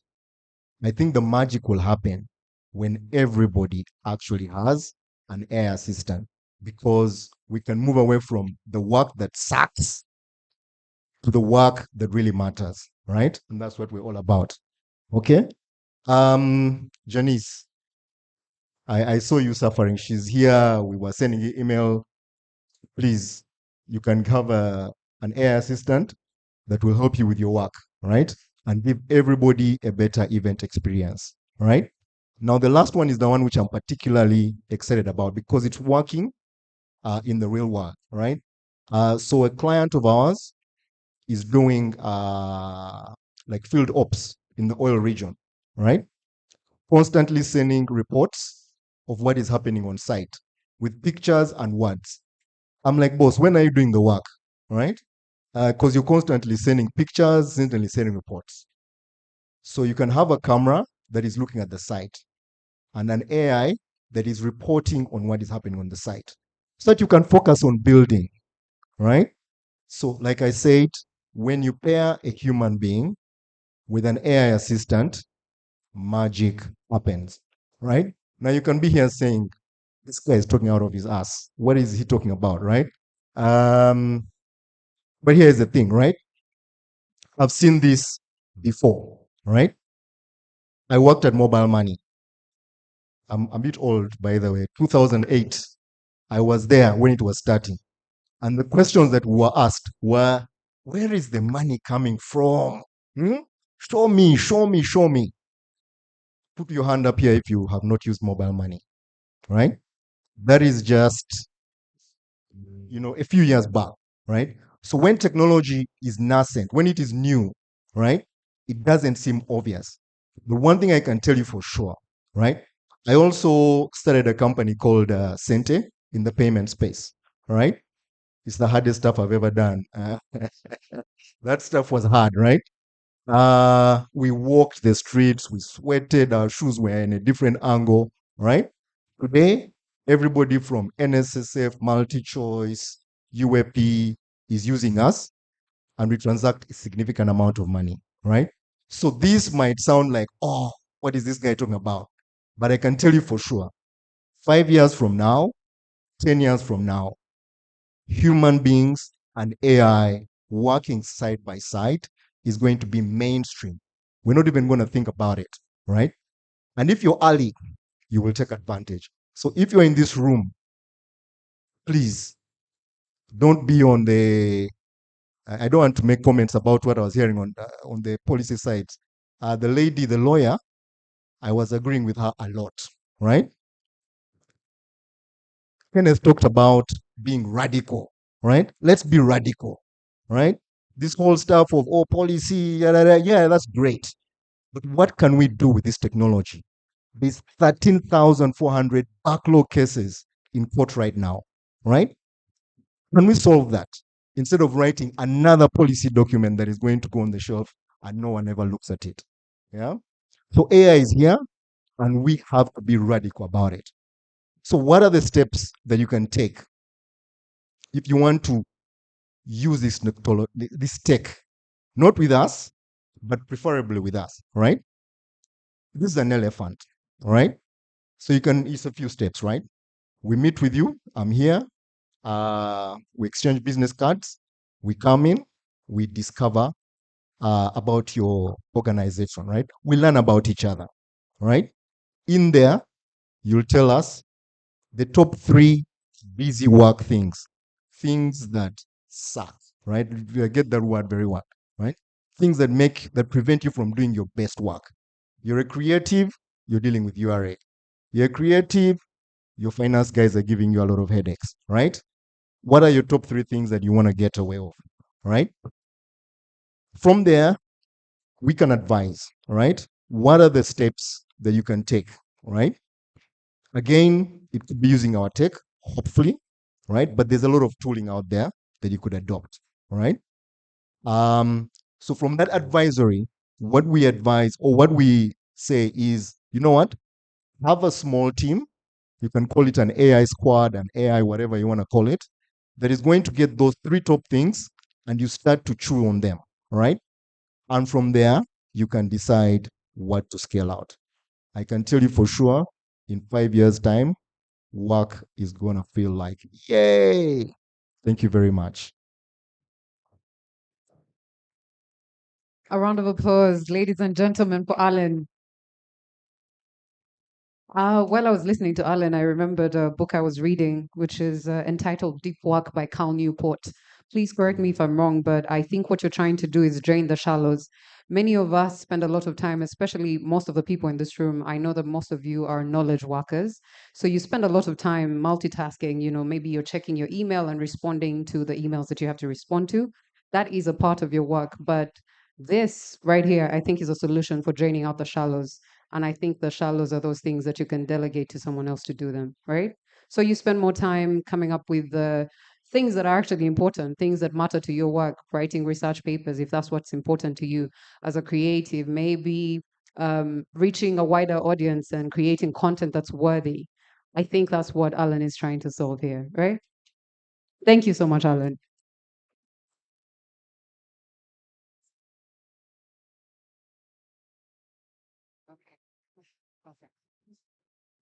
So, we're going to have an icebreaker.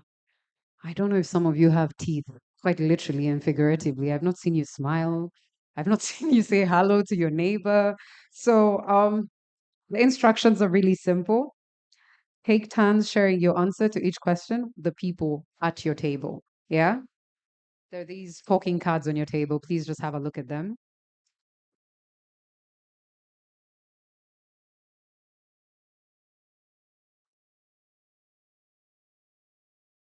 I'm going to move around and I'll pick some of my culprits. I see Kemi over there at the back. Um, the goal, what's one thing you hope to learn or accomplish at this conference? I'm just going to walk around, you know.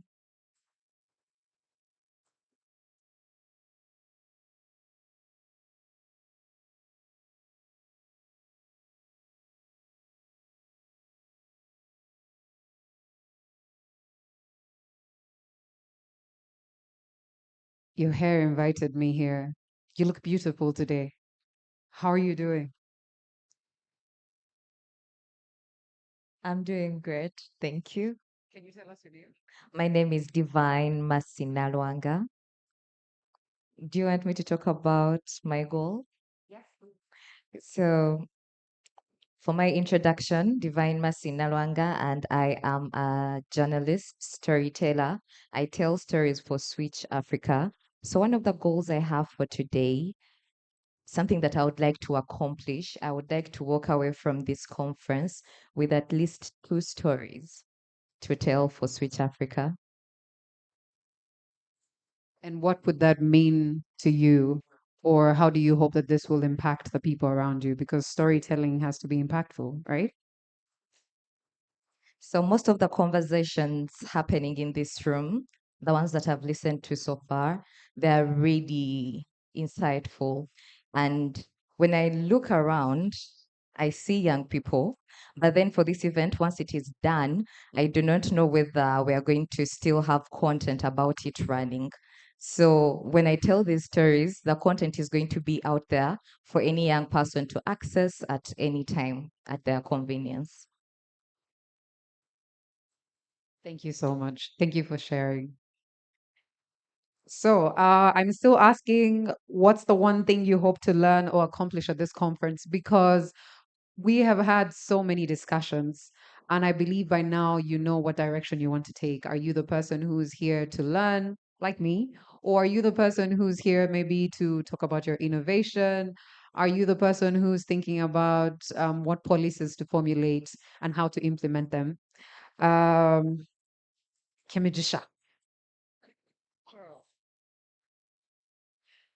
The one about the goal? Okay. 2 goals. One is also to like to meet people in my space and outside my space who support the kind of work I do. What do I do? Which is the second goal, actually, to share about what I do. I head a company called Kama Digital Content Hub, where we create curriculums to educate digital content creators as well as small to medium businesses on how to utilize social media to amplify their work, to sell, but most of all to gain visibility, because there's like a gap there on how to gain real and meaningful visibility and build trust with audiences, which is we're kind of experts at that. Yeah. I just did Kama Digital. Okay. So it's Kama Digital, KHAMA, Digital Content Hub. You can find us online, just Kama Digital Content Hub, and you'll find, or just talk to me. I'm here. So, yeah. Thank you, Kemijisha. And now moving on to the wicked problem. I think you guys still have the talking cards, right? What is the single biggest, most complex, wicked problem your industry is currently wrestling with, Rashida? I think this is it's an easy answer around a problem not only for the continent, but for creatives everywhere. I mean, access to finance, which is really getting smaller and smaller. So how do we get the money? How do we access the money? How do we make it work to be sustainable? Thank you so much, Rashida. I think I've spoken to lots of ladies, gentlemen here. Can you please tell us your name, your company, and what the single biggest, most complex, wicked problem your industry is currently facing? What is? Thank you very much. My name is Kamugisha Pelata Muntu. I'm an advocate of the High Court of Uganda and Kenya, but I'm also a businessman. I'm the MD of Runda Group. Runda Group is multifaceted. We do finance. We're in two supplies. But what I picked out from for the discussion today is one, the biggest challenge we're facing from the finance point of view is in Uganda, it's very hard to ascertain the credit score of most of our clients. Most of our clients, in terms of credit rating, because we don't have a system that has been inculcated to give us a clear vision of on what a client is actually going to. Because she had already alluded to the fact that the biggest problem is finance, but on our end as financiers, we're also asking ourselves, how do we get good clients? So one of the areas that I'm seeing that needs to be built is credit scores, because if you're to look at other continents, they have very robust systems when it comes to credit scores, because the credit score will be the basis upon which we are going to be able to, to partner with you from a financial point of view. So I'm hoping that we can come up with a system that can help us, as from the finance point of view, be able to partner with better clients. We need to improve our credit rating scores in Uganda. Thank you very much. Thank you so much, Mr. Kamuntu, for sharing. And now, the industry hot take. What's one industry trend everyone is hyped about, but you secretly believe is doomed to fail?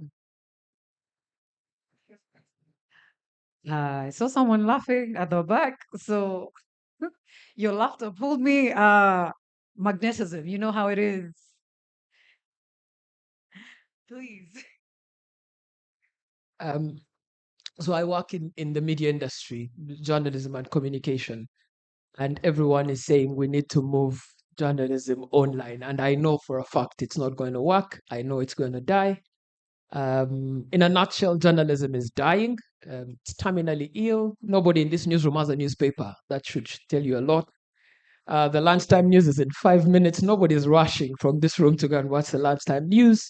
And everyone's getting their news off the mobile phone. And that means everyone is a creator and everyone is a recipient of the news. And that means fake news, misinformation, disinformation, bad news. All those terrible things are happening. And inside the newsrooms, young people are being told we need to move online.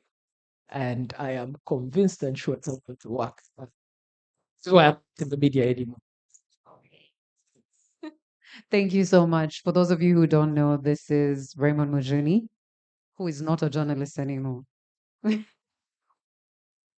The recommendation. What's the book, podcast, or TV show you've consumed recently that you can't stop recommending? I'll go first. The gentleman at the back put me onto a show called The Gentleman, literally. That's such a great show. So if you haven't seen The Gentleman, please get with the program. That being said, I would like to ask Colin to tell us his recommendation for a podcast or a TV show.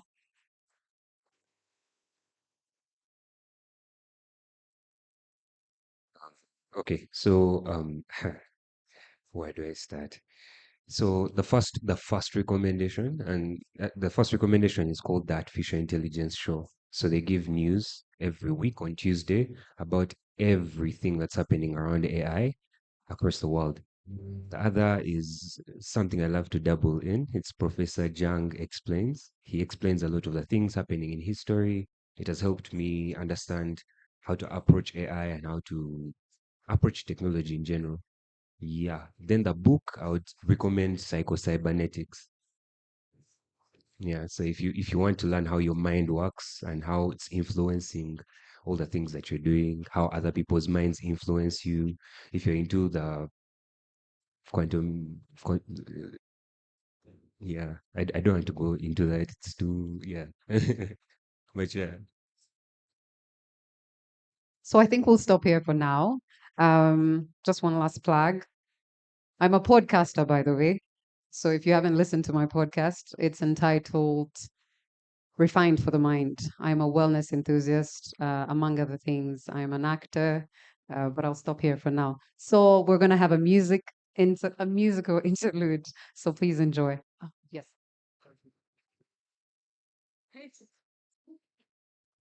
Sorry to hijack you, but I encourage everyone to read the National Development Plan. Thank you. The fourth one. We're going to ask Alan to help us with that. They need to summarize the book. It's quite chunky. I don't know about you guys. I'm not reading everything.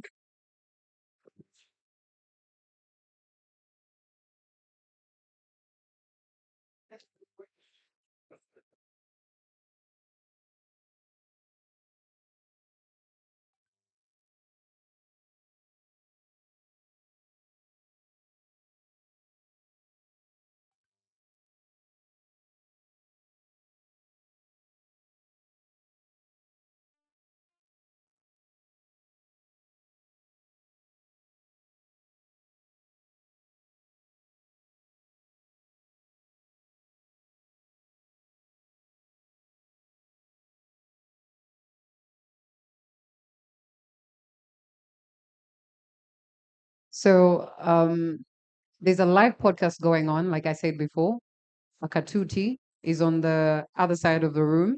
And there's also a workshop happening in the next room with CIPESA. So if you want to learn about digital safety, how you can make sure um, that you're basically safe online, because I think that's the one thing that has been highlighted a lot throughout the event today. You want to be careful with how you use the internet and how you actually manage your businesses and everything. So if you want to share some insights, Akatuti is available. But in the meantime, you can enjoy each other's company. Thank you so much for being here.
ladies and gentlemen, in light of supporting our creatives, because we've talked a lot about the creative economy and how it's driving a lot of the conversations that we're having in the room today, sorry. Mitch is in the house. Mitch is a poet, and Mitch is going to. How many people here know Mitch? Please raise your hand if you know Mitch. He's very witty, and I would say he's one of those very socially conscious poets. I love his poetry, and I'm trying to get him to do that poetry right now, today. And I think that in order for this to happen, because I mean, creatives are not going to eat exposure, right? Creatives need money in their pockets too. I'm calling upon you today to buy tickets for Mitch's Poetry Slam, if I may call it that. 28th November is when this Poetry Slam will happen. If you do love poetry, the ticket is only at a mega sum of 30,000 Uganda shillings. I'm giving out 3 tickets today, so if you would like a ticket, I'm going to pay for it now with Mitch. 3 tickets. Any people who would like tickets to the Poetry Slam? No one wants to. Okay, ticket 1, ticket 2, ticket number 3. Thank you. I'll get your names, and I'm going to pay for that using mobile money. So, guys, let's get it rolling. I need to get ticket money. Yeah, we need to hear some poetry in the room today. Nunu. This is the trouble with being a creative. I will find you wherever you are.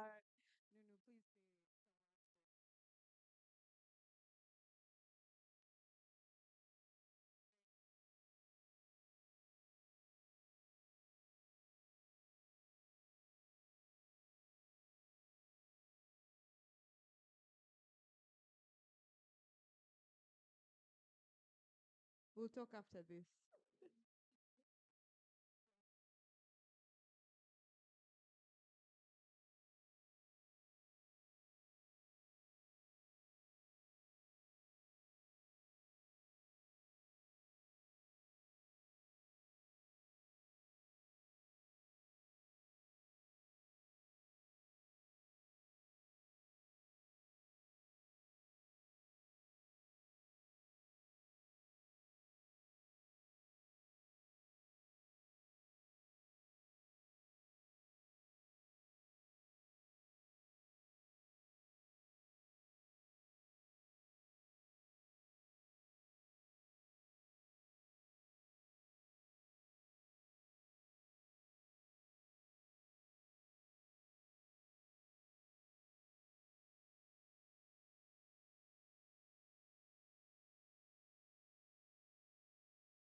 life. And us who struggled at mathematics after so many failed relationships, it is easier to find our exes. We wanted to be adults so much. Now look at, it is easier to get the latest Apple iPhone than to be someone's apple of an eye. Sometimes I'm even pushed to believe Eve left Adam because of an Apple iPhone. It explains why the serpent was airdropped from heaven. It gives a whole new meaning to iCloud. We wanted to be adults so much. Now look at, I mean, the ladies will hate guys who give them coins and love guys who give them both good sides of the coin, head and tail. It's about coins. When it comes to relationships, men will opt for partners with gym bodies and somehow the relationships will fail to work out. We wanted to be adults so much. Now look at, we have been disappointed most of our lives, but somehow we're expected to trust. And this trust thing is supposed to be earned. How are we supposed to earn when we're unemployed? And in this country, every earning is taxed, so we're even scared of earning that trust. But somehow we're expected to trust the process. Have someone ever bothered to ask the process if it knows we trust it? And this trust thing is supposed to be reciprocated. When will the process start trusting us? They say there is light at the end of the tunnel. Is it hard to light the whole tunnel?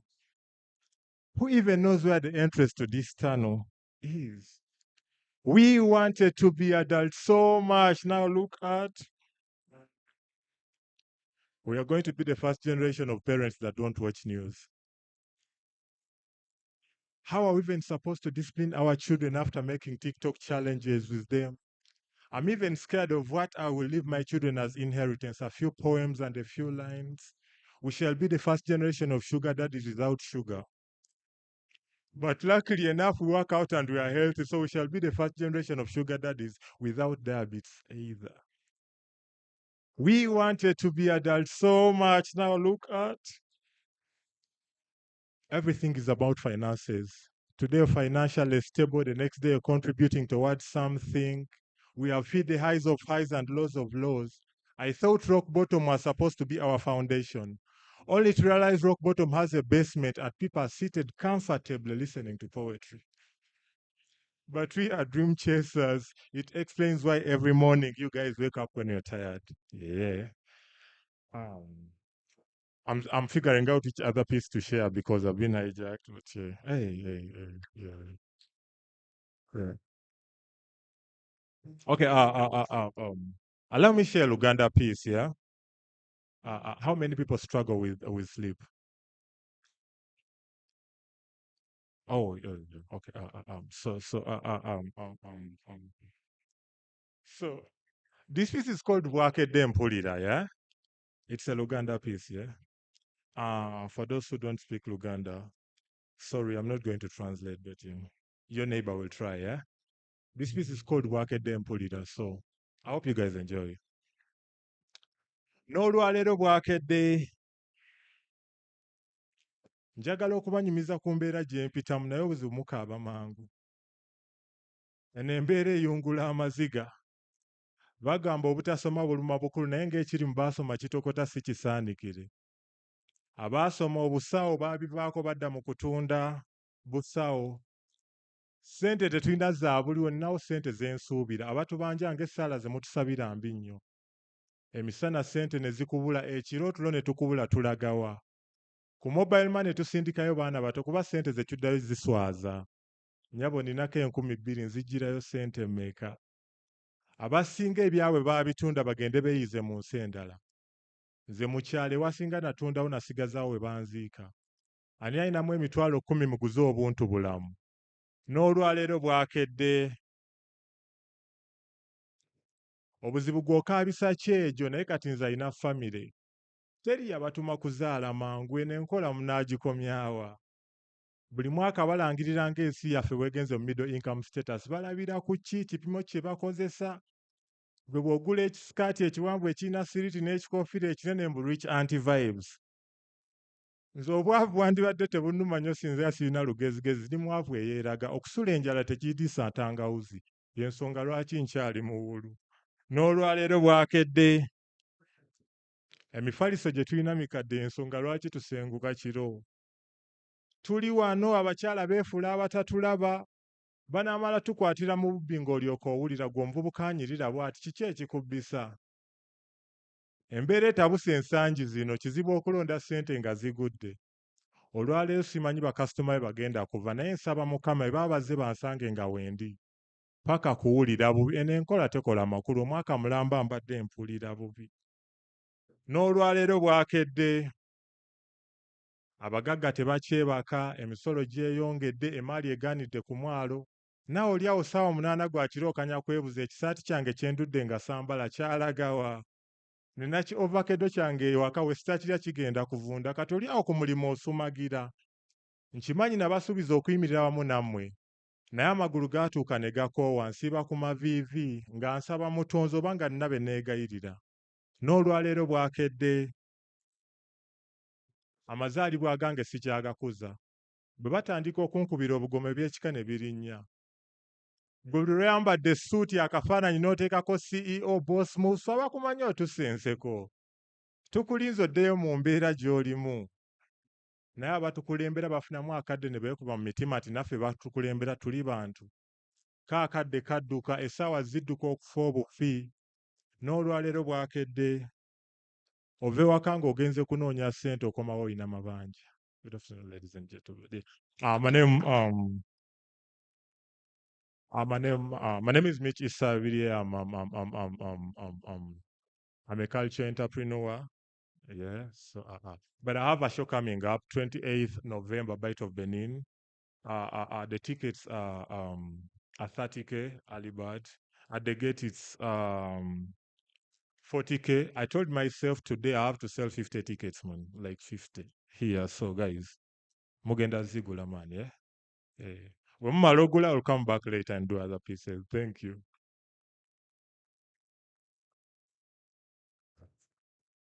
Thank you so much. Guys, Namagambia, we don't sell hand claps here. A round of applause, please. I think he did a wonderful job. And at least now you would know what you're paying. You now know what you're paying for, right? He is wonderful at what he does, and he does it with so much poise and ease. I know that many of you are waiting on the food. Me too. Me too, guys. Me too. So we are setting up, and now we're going to listen to some music in the meantime. Please enjoy each other's company. There's nothing else I can give you. Nange wenkomiao.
첫 번째 목적지 두물머리로 일단 제가 갈 테니까요. 우와, 막내가 운전한다. 일단 나가세요. 자, 은지 태워. 비서주세요. 일정을 좀 브리핑을 할게요. 두물머리, 별세미원 갔다가 점심을 아주 맛있는 보리밥 너무 좋아요. 양수장을 구경 갈 거예요. 그러면 정말 많은 걸 했다. 되게 비 오다가. 자, 그리고, 뭐야? 왜?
talk at you during this conference. We want to also engage with you.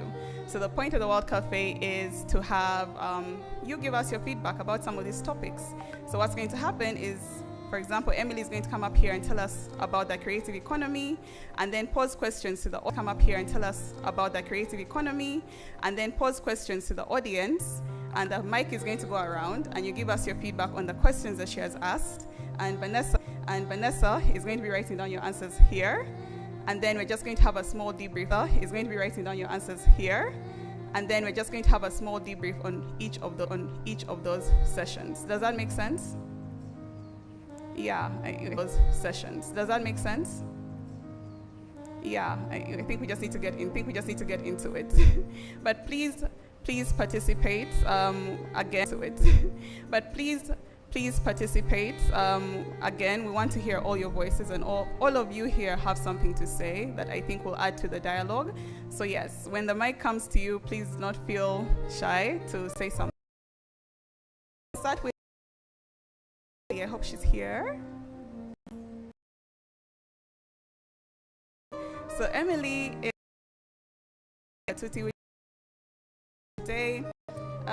She wanted me to say 3 specific things about Akatuti, which are also here on their banner. Number 1 is they transform creativity into measurable innovations. They systems and capital. Please welcome the stage Emily from Akatuti.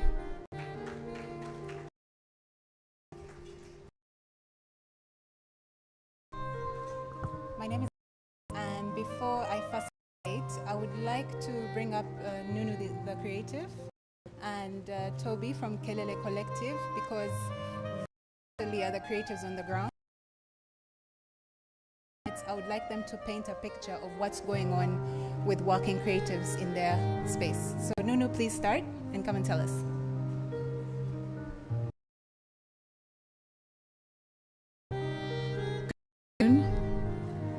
My name is Linda Butare, aka Nunu. I'm the founder of Quivuga. It's a creative space that I curate from poetry, music, visual arts, and I started in 2011.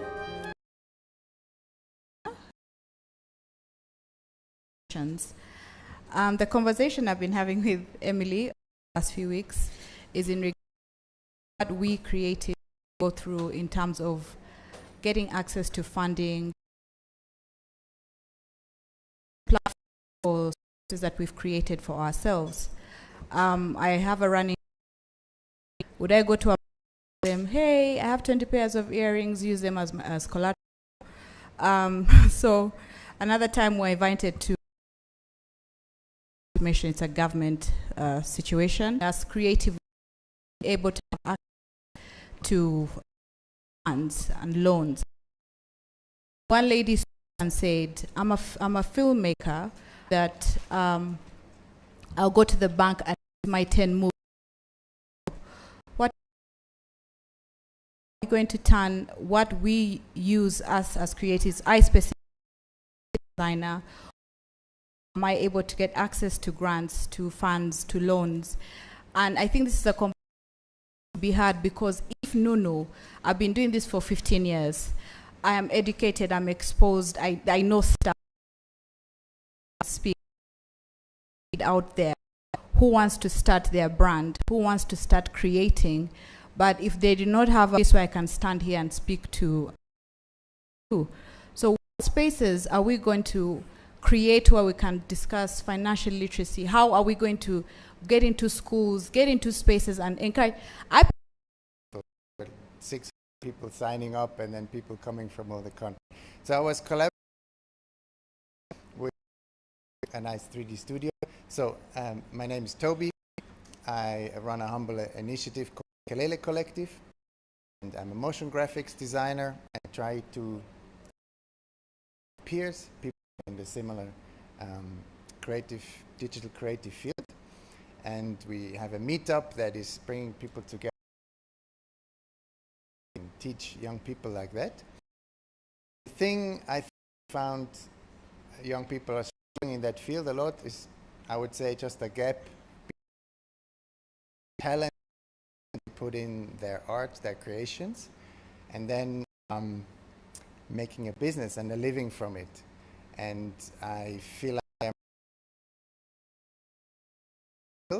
it feels sometimes almost unattainable to find someone you can ask just about these things, IP, so simple business, an offer, making a contract, things like that. So if anyone has offerings for young people, where we do for these kinds of insight and skilling in that area, please distribute that. Thanks so much. So much. So guys, the reason why I brought them up is before we get into the questions, we found that these rooms have high people who think in a high level way. In the very high level solutions and forget that the solutions are meant to reach the people who are on the ground. Some of them are not even invited into the rooms, and the ones you invite know the language you speak. You have the impact language of impact and sustainability and all that lovely language. But sometimes someone needs to know, how do I sell my product? You know, like I don't care about grants. I don't even know how to write a proposal. How do we start there? So that's what Akatuti did for the first with Alliance Francaise right after the pandemic. Then running together, but no one really was. But I want to get questions. I'm wondering who's going to support in writing the answers. The mic. Okay. Please give us practical answers. What are the biggest barriers to collectives from funding and investment? I am seeing a lot of development agencies. Please put up your hand, please. We have some other biggest barriers preventing creative collectives from accessing funding and investment. Unhealthy gatekeepers and bullies.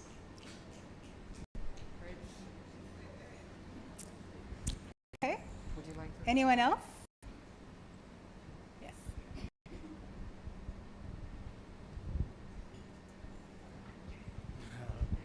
Hello, everyone. My name is Aaron J. Tomale.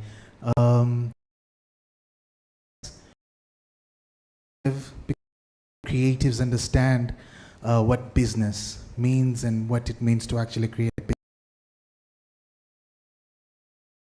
Anyone else have something? Yes, David. What I want to say is more related to what he said. Grants, you need to prove unity connect out, and what is your proof of concept so that people can be able to.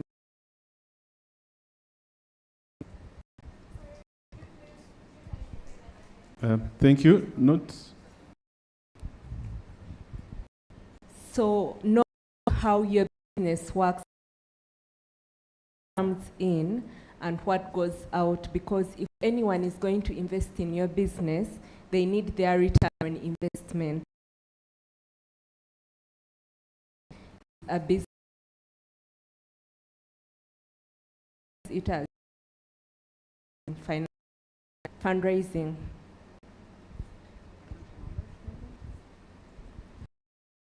Not so different, but I think two key ones for me. Bali. The first one is commercialization, an innovation, a creation.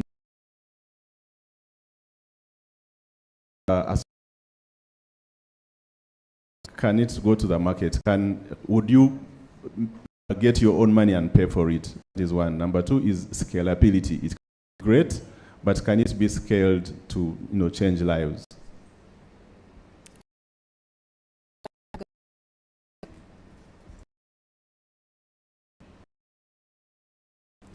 Hello, my name is Roland, and my submission is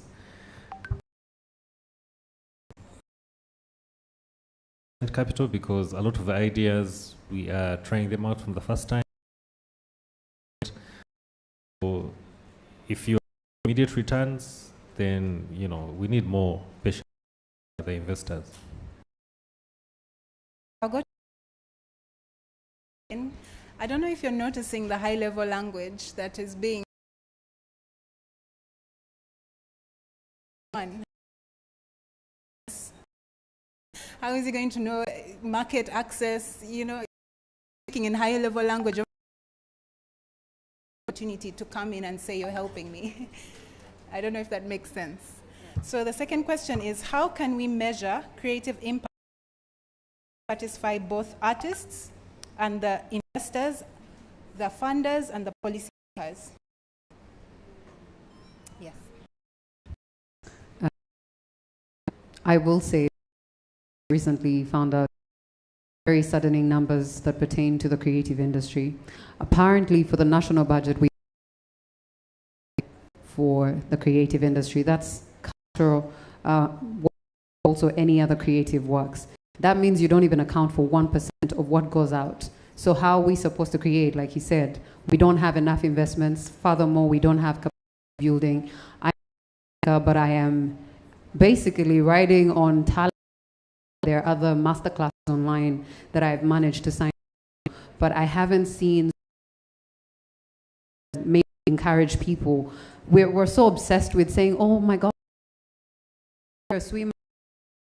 people have invested in their children since their children were toddlers. So you're competing globally with people who have been doing this before they could even speak. There are kids who have drums in their diapers and all they. We need to do much better. We need to be patient with creatives, and we definitely need to allocate a budget for creatives. That involves everything from teaching them how to harness their skills. That is so important. We can't just keep having people who are saying, oh, I'm just, you know, I'm self-taught. It's nice. It's really, and that makes us compete better with people in other countries. That's just my take. Thank you. Question there? The answer there? Thank you so much. My name is Godfrey Mkisa. I talk about, normally when you talk of technology, we talk of early. Organizations should start early.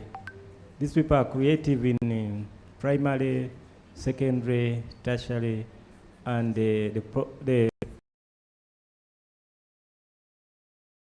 that's when you do the creative innovation. And the conversation of or whatever should start as early.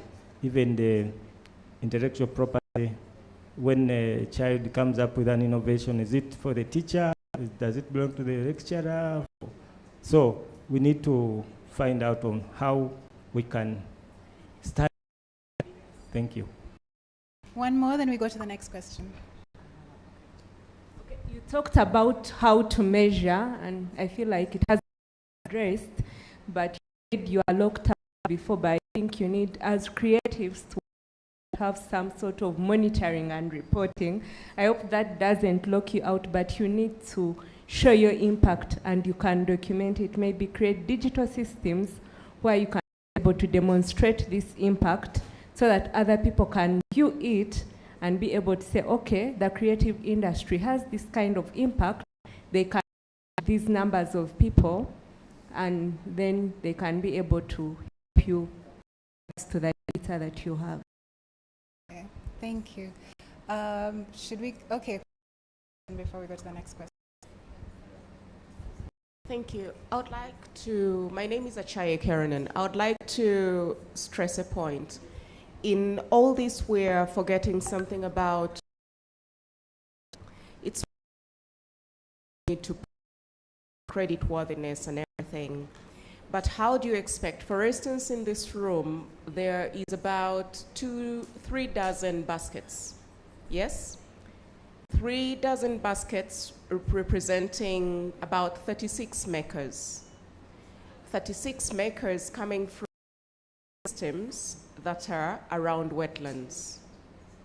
And these particular individuals on the outskirts of society,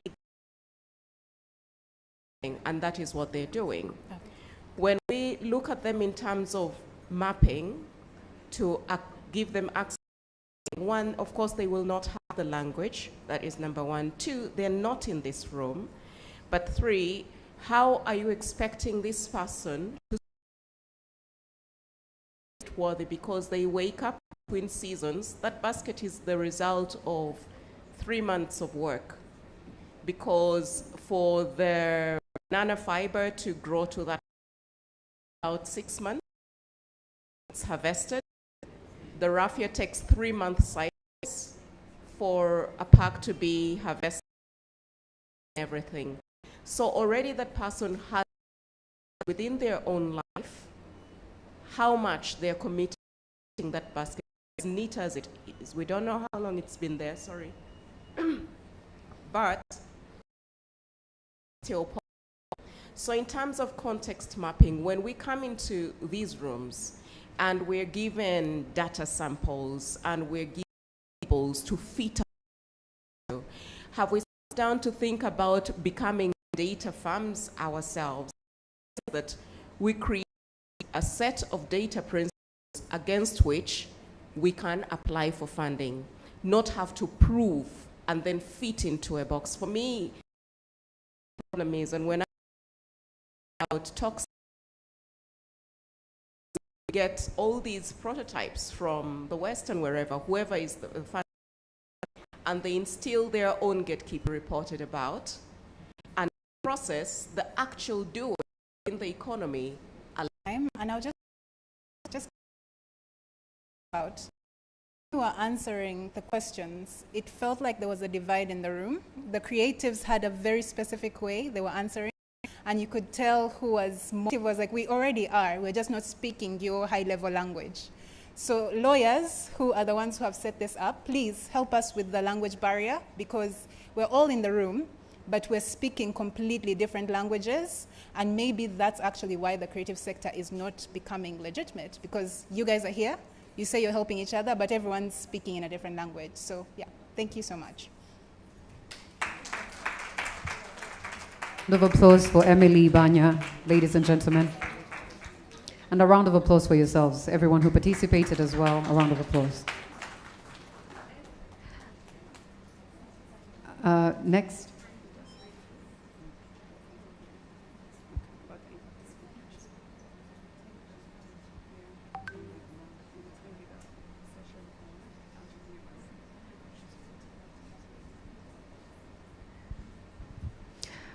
Next, we're going to have someone from the Impact Table. The Impact Table is a storytelling and strategy consultancy helping founders, brands, and organizations become more visible, fundable, and globally connected. To deliver this, I'm going to invite Tendo to speak to us. A round of applause, please. Come on, guys. Clap like you had lunch.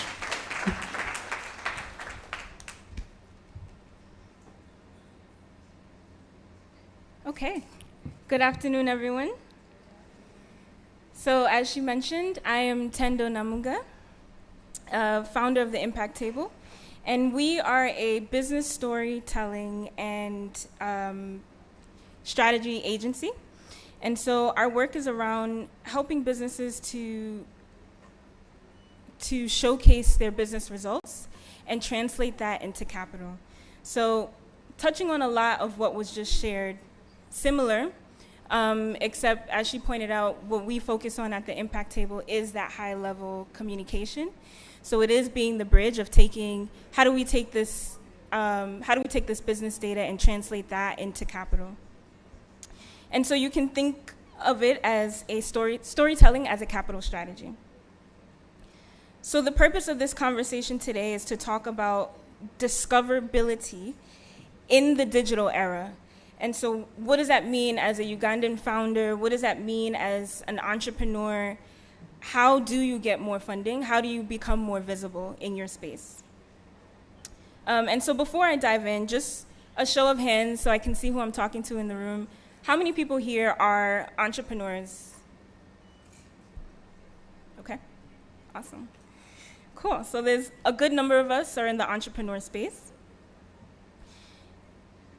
So one of the things that I want us to really look at and think about is when you hear business storytelling, right? When you hear the words business storytelling, what does that mean to you? Anyone in the room?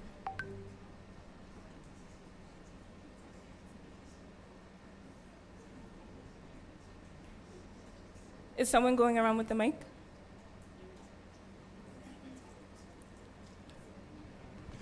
Sorry, guys, I was snoozing. Ken distracted me. Yes, there's a hand right here. I'll be in the crowd. So, hi, my name is Alan, and actually I wanted to talk about the last question, okay, and maybe also bring it with this question about storytelling. And I'm not a creative, but the story that is being told in the market today is that science teachers are being paid twice as much as art teachers. As a tech entrepreneur, I can go to the Ministry of ICT, Science and Technology, where creative's going. So what story are actually creatives telling from a business perspective? Yeah. Okay. And I think, and so to be clear, I think it would be really great to have, I can't remember her name, but to answer from the creative perspective. So, where is she? The lady who was just up here on stage. Emily, yes, because I think this is a question referring to what she just presented around what stories are creatives telling. But yes, well, I actually just wanted to add to what he's saying. It's a big question which I think you should all ask yourselves. If you're in the creative sector, which ministry represents you? So you have champions or ambassadors like Honorable Rachel Magola, who have been trying to create a ministry specifically for the arts, maybe for culture, for heritage. The jurisdiction of this particular ministry is still out there, but that's a good question. If scientists are at the Ministry of Science, Technology and Innovation, at the moment you have Ministry of Gender, but which really does not have a sector for the creative economy. You have the Ministry of Justice, maybe, which looks at URSB. So you don't really have a home. That's food for thought, definitely. Okay. And so something I would like to add to that is I think what's interesting about business and how we tell story in the business space is that storytelling comes from many different places, right? So it comes from the science, it comes from the AI, it comes from the data, it comes from the work that you're already doing, but it also is an aggregation of each, right? And so I think in terms of how we look at what storytelling is and how that helps businesses grow, it doesn't necessarily have to live in one particular sector, but it is a partnership of multiple sectors coming together to put a story together. Awesome. Cool. Anyone else want to touch on that before we move on to the next question? There's a hand back there.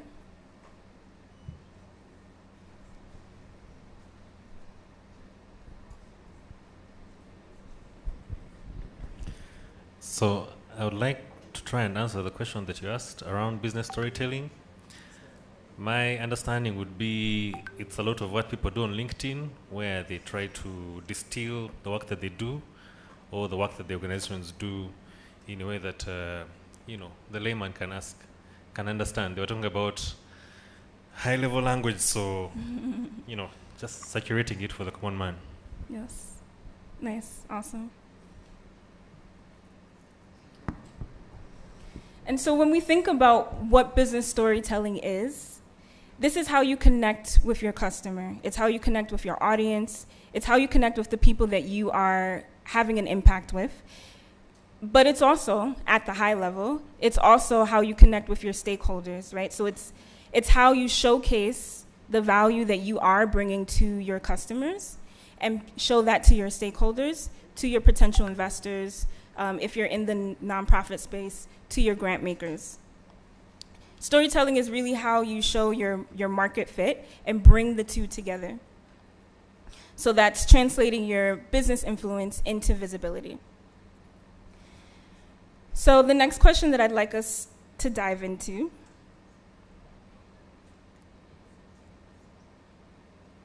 I'd like us to talk a little bit about what does storytelling with AI and data look like? Anybody want to take a stab at that? So if you think about the tools that we have available to us today and how we show up digitally, how can we use AI and how can we use data to tell more of a robust story? One that will both locally and globally advance businesses.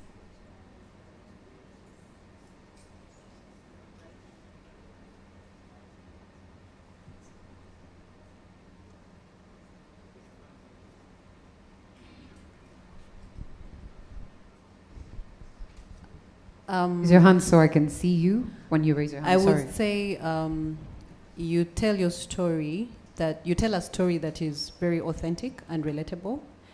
For example, you would use African faces instead of the white faces that we all, because even Jesus is white. You would also be able to save on your cost efficiency, because all you have to do, and here I'm assuming that it's easy, is to get the data that you need, input the data, and then the AI just does everything you need to do. So it will save your costs of telling the story, whether it's advertising or doing flyers or whatever it is that you would have hired someone to do. And then lastly, I think it's also the agility. You can keep telling your story in different ways.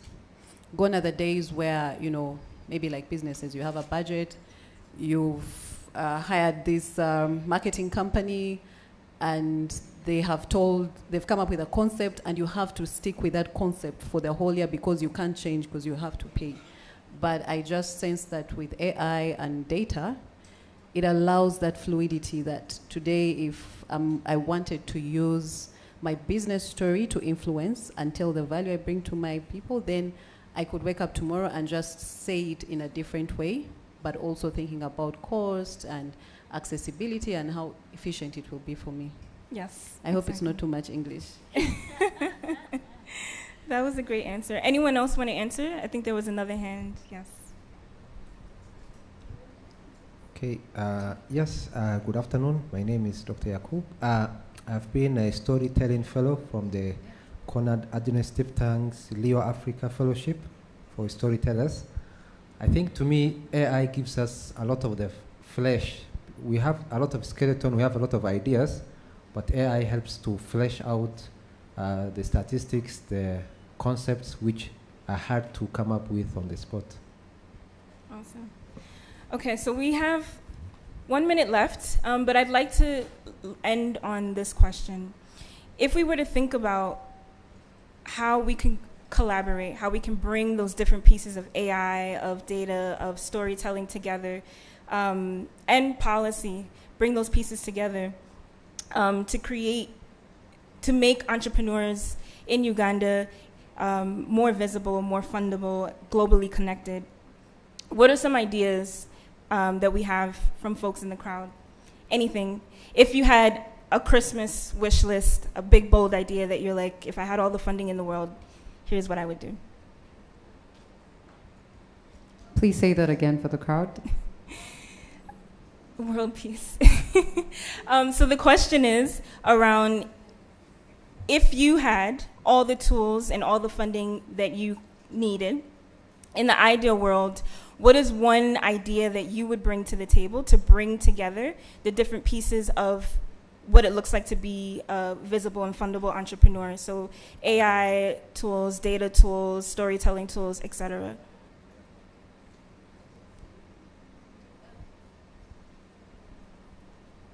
There's a hand over here.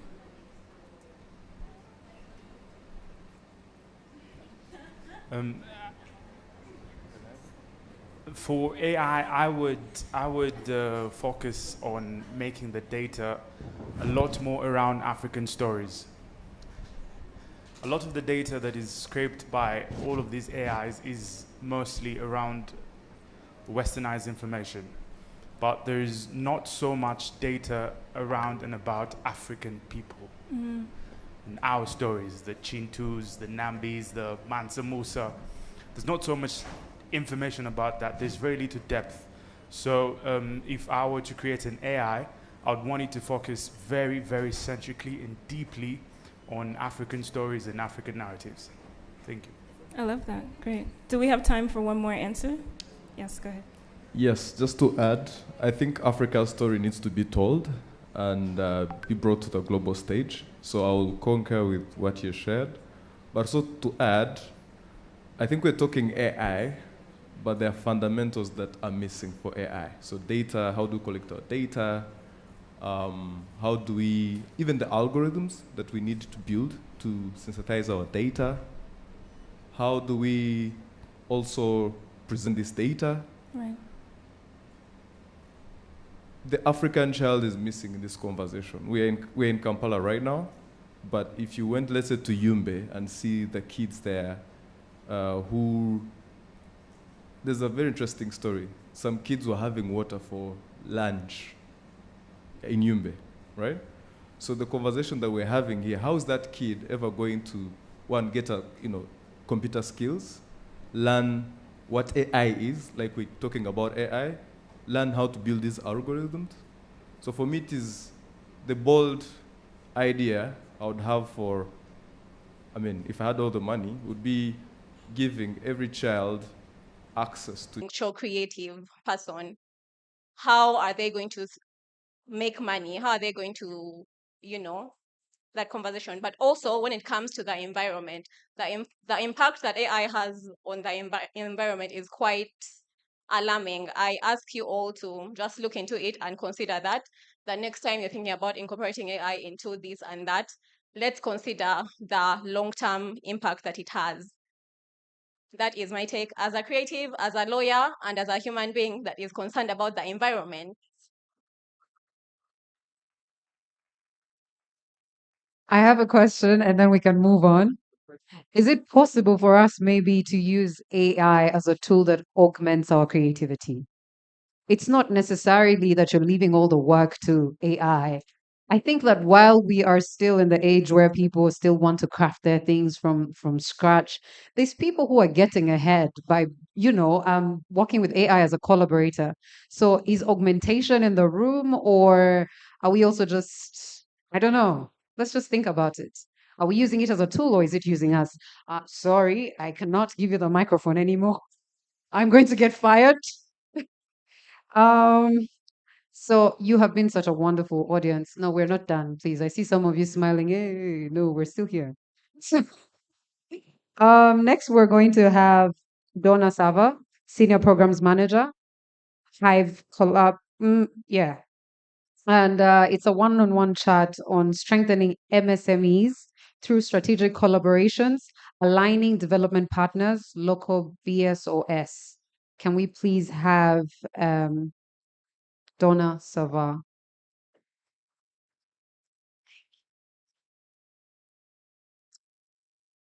Good afternoon, everyone. So mine is easy. It's not a session that's going to take so long, and I'm very happy. The time has been reduced, and because if I was to come up here with our original concept with John, we are going to speak our terms that have just been, demolished in this room. We're trying to get our translator, Asmahani, to help us with how we can, translate the words in, simplify them to you. But I'm glad that is not really going to happen. So right now, I'm just going to be telling you about what we are doing as Hive Collab and how we're partnering with the International Trade Center, ITC, and it's SB4U, that is Sustainable Business for Uganda program. And of course, today's theme, which is mainly digital transformation. So Hive Collab is an enterprise support organization, or it is an innovation and incubation hub, which started way back in 2010. So it's the first innovation hub in Uganda. I don't know if some of you have heard of other innovation hubs. If you've heard of the likes of Innovation Village, Outbox, Media Hub, where we are today. This is also a hub, an innovation hub. So, and so many others. So we support different sectors. But as Hive Collab, we were the first in Uganda in 2010. And we mainly do tech. We support tech innovators, although we do a bit of social innovators too. Currently, we are running a number of programs, some of them mainly digital, and we are currently working with Government of Uganda and UCC, where we're doing digitalization for the digital skilling for the rural communities. But our most current program right now is the SB4U, digital skilling program under the ITC, like I've mentioned, and I'm sure John has already talked about it earlier on here today. So what we are doing, we are supporting 4 different areas. That is the tourism. We're supporting grains, logistics, and John, if you can remind me the 4th one. It's just the 3 of them, yeah. It's just the 3 of them. So we are supporting the 3 sectors, and we are mainly doing digitalization for these sectors. Currently, we are working in Barara. We have begun with the outskirts of Kampala because we've realized as Kampala, the city, you have picked up. Basically, we have picked up. But what about outside Kampala? What is happening? In terms of digitalization, are people really picking up the digital skills? Are people able to work within their digital spaces and be able to, scale within what they're doing? So someone earlier on asked about the small boy in Yumbe who cannot, who would like to learn about AI and try and he's over here, yeah. So and try to deliver on that, yeah. So this is what ITC is now trying to do. So we began with Mbarara, and it's going to be the guinea pig, just testing out the waters, and then we can move to the different areas, northern Uganda, eastern Uganda, and so many other areas, just trying to digitalize, but also see how best we can ensure in these sectors and many more other sectors yet to come, we can be able to scale using digitalization. So I think this is it for now. I don't know if my 10 minutes are finished. I still have 6. Or I can hear Asma. Asman is asking me what is scale. Yes, this is a language I didn't want to speak up here. So to expound your businesses, to grow your businesses. Yes, beyond our, horizons, beyond just, the Ugandan network or the, the small village where you are, maybe to the East African markets, maybe to the international markets, or even just within maybe if you've been only operating from Jinja and now you're crossing over to other areas, Kampala, and so on. Yeah, so basically that's scale. Yeah, so basically that's it. So that's what we are doing with ITC. So like I said, mine was more of an informative session. So unless my colleague John here, if he had come up here, we would have a longer session. But right now, I would like to beg to stop over here. Thank you so much.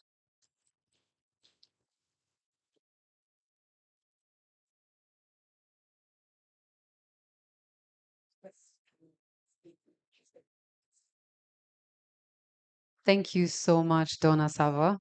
A round of applause for Donna Sava, please. In a world of advanced synthetic media, AI literacy isn't just about using AI tools. It's about surviving in an AI-mediated reality.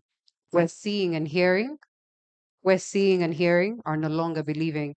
This is a quote I found from Dr. Nadia Nafi in one of the articles she wrote for UNESCO. I highlight the quote because our next conversation is titled AI and its role in misinformation, disinformation, and personality rights infringement. Our moderator for this fireside chat is going to be Shiba Nakakande, who is a journalist with Switch Africa, and our panelists are Basan Pindi, who is the CEO and co-founder of the Media Challenge Initiative, Anna Reichman, Country Director for Konrad Adenauer Stiftung, Uganda and South Sudan, David Mpanga, Founding Partner, AF Mpanga Advocates. A round of applause for our panelists, please, and our moderator.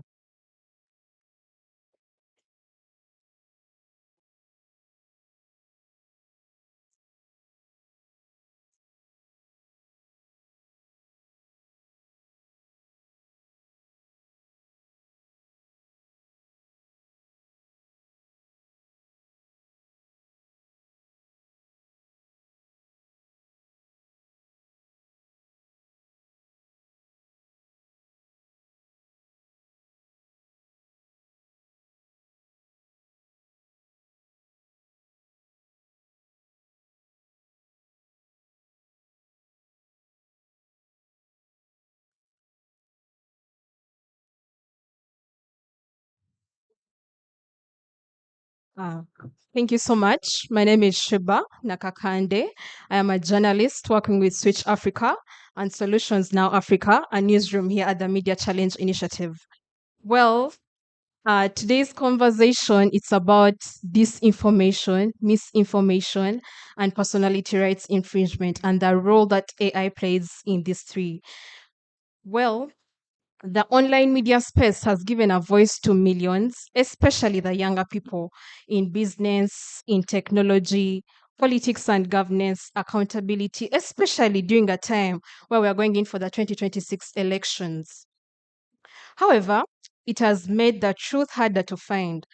Artificial intelligence has become the manufacturing tool of half truths designed to sway thoughts.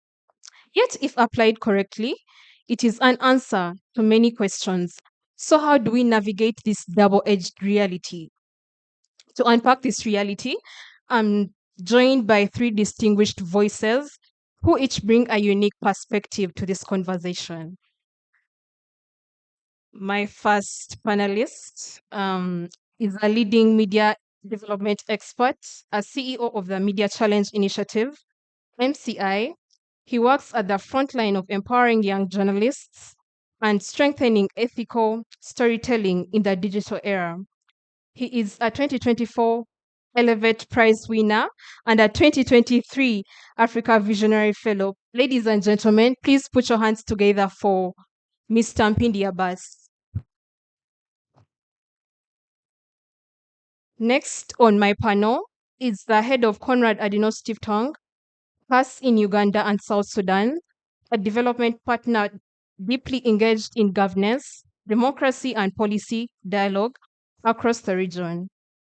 CAS has also worked with local filmmakers to produce a piece of misinformation, which I have been huge part of, as I have been taking it to communities and young people, educating them about disinformation, call 112. Well, she has also been actively involved in the European and international cooperation. Ladies and gentlemen, put your hands together for Anna Reisman. Then finally, on my panel, I have one of Uganda's most respected lawyers, an advocate with a sharp insight into constitutional law, rights, and technology ethics. He is also the founding partner of AF Mpanga.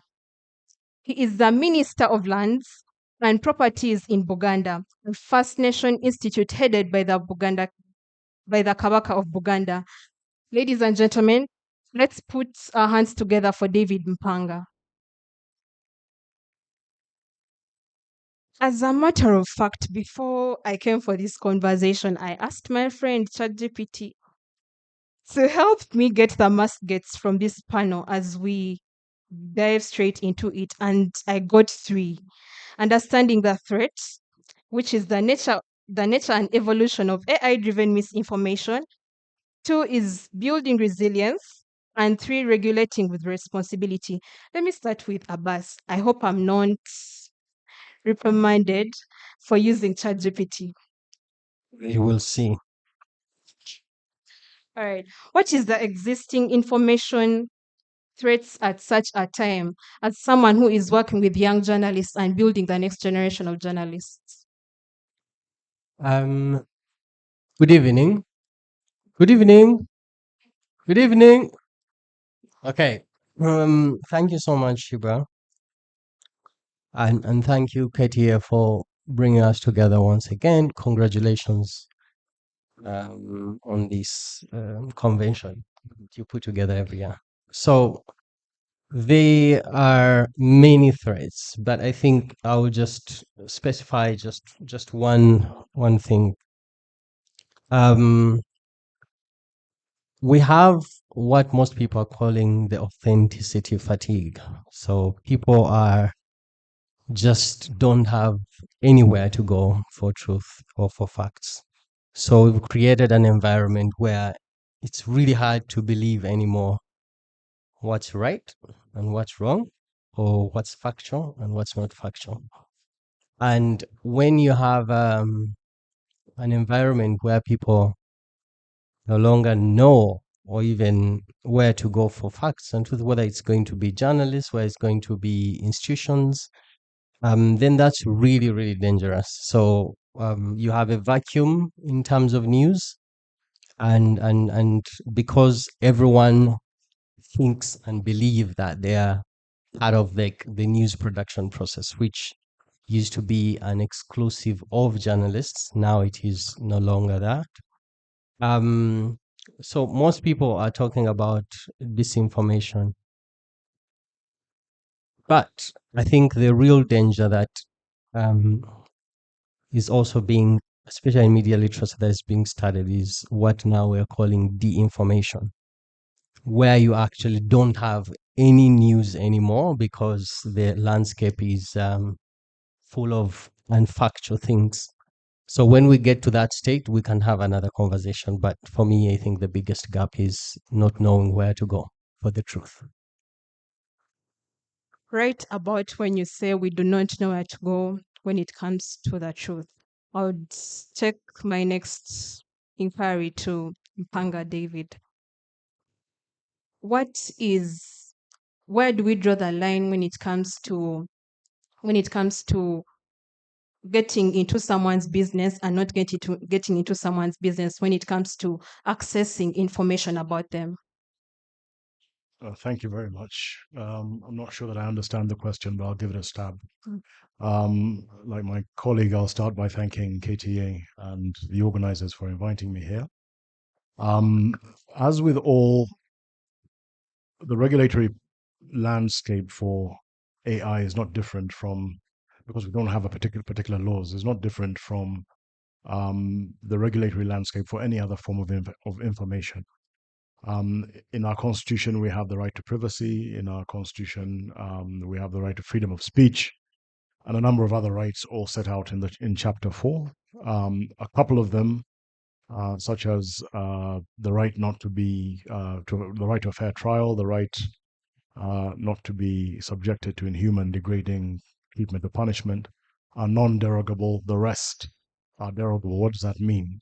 It means that you have to be able to always weigh up one person's right against another person's obligation, number one.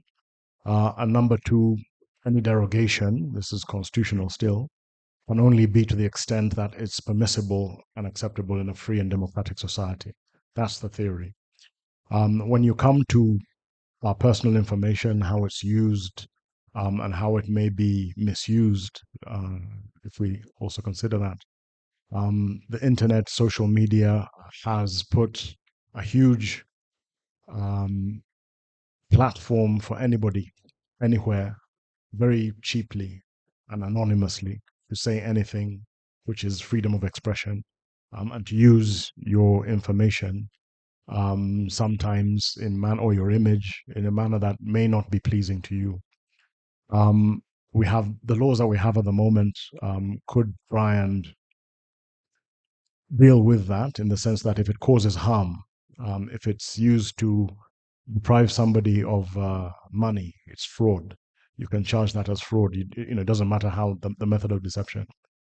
If it's defamatory, you could have a civil action. You could have criminal defamation in Uganda law. But AI puts a whole different dimension on what's already a massive and grown threat. We also have the Computer Misuse Act. But AI has put a completely different dimension because it creates a situation where, for example, you can have deep fakes or generative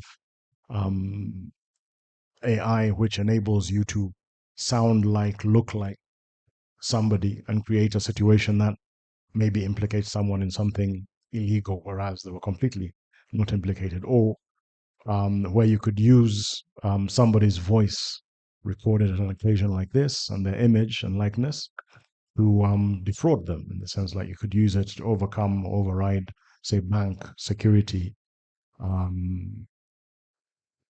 processes that might entail a callback. So I think the question was, what's the line between what I'm accessing and not? I think the line is we have a right to privacy. We have under our laws rules around misuse of our information, and the Data Protection Act, etc. The difficulty that there is, or that difficulty that AI brings, is it creates a massive opportunity for malactors to misuse this information with very, very, very little likelihood of detection, and with our authorities very ill-equipped to combat street crime, leave alone this kind of crime that's sophisticated and maybe multinational. You could be dealing with somebody that's in Latvia, even as they're doing this to you, or somebody who's channeling something through a VPN to look like they're in Latvia when they're just next door to you. So it's a fairly difficult situation, I think. But how is Uganda ready for the frameworks that are emerging from digital manipulation, such as deepfakes? I think Uganda faces the same challenge as the rest of the world. None of the world legislative frameworks that I'm aware of have caught up yet. It's very innovative. It's very new technology. But Uganda also has the challenge in the sense that we're a small country, and some of the people that would help you combat this kind of situation of deepfakes would be the bigger tech companies, the Googles, the Microsofts of this world. How do you deal with offshore tech giants whose daily revenue is bigger than your GDP, which are best friends with a very transactional president of the biggest and strongest economy in the world? So Uganda is at the mercy of the decency of some of these bigger players. It's if they decide to be kind to us, we may survive the onslaught. If they decide not to be, we will have to live with it. Thank you so much. On to Anna. How can development partners like us support the intersection between AI, digital rights, and democratic governance in Uganda? Okay, let me try to come to this towards the end of. So, how can we support? Please repeat it again. Digital rights. How can development partners like us support intersection between AI, digital rights, and democratic governance in Uganda? Yes. May I start? Maybe I would love to bring in the audience. Just by the raise of hands, and kindly keep your hand up until the next question. Who uses internet on the daily? Two hands. So of you who you use internet on the daily, please keep your arm up. Put your arm down if you do not use social media on the daily. Please put your hand down if you do not use AI on a daily. Please put your hand down if you do not use ChatGPT or Gemini or Gemini on a daily. Okay. Please put your hands down if you do not use any other platform, like any other AI. So if you use any other AI on a daily, apart from ChatGPT and Gemini, please remain with your hand open. So I think just this example, thank you very much, gives us an understanding. If we talk about AI, what are the applications that we mostly use, most of us? So basically, this is something that we have invited into our daily life. And when we talk about policies or public debate, we need to think what is the majority actually using and doing, and what will be the impact. If we called our today's conversation not AI and its role in misinformation, disinformation, and so on, but if we called it machine learning and its role in misinformation, would it sound different to your to your ears? If we called it machine learning and its role, it would be, right? Because the words that we use, they do something with us. They trigger something in our brains. So when we talk about intelligence and we use this nice abbreviation AI, right? It is actually a great human invention to call it this way, to make it more interesting also, because what it is actually is machine learning. But we would not talk about machine learning, and we would not maybe have so many people in the room if we were to talk about machine learning. And what intelligence suggests, it suggests a comparison, or it equals kind of human intelligence and AI, artificial intelligence. And now we start thinking about what is the race, who is better. And the word intelligence itself, we think about what is it actually, intelligence?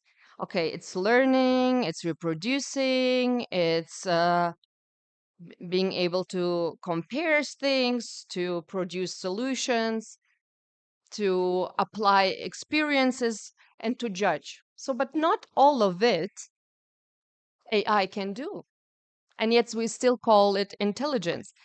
AI cannot experience by itself. It's a machine that is programmed by human beings. Yes, it can be taken to the level when the machine learns from itself, but at the end of the day, it lacks experiences. And it cannot judge. What the AI gives us is not a judgment, because to be able to judge, you need certain values.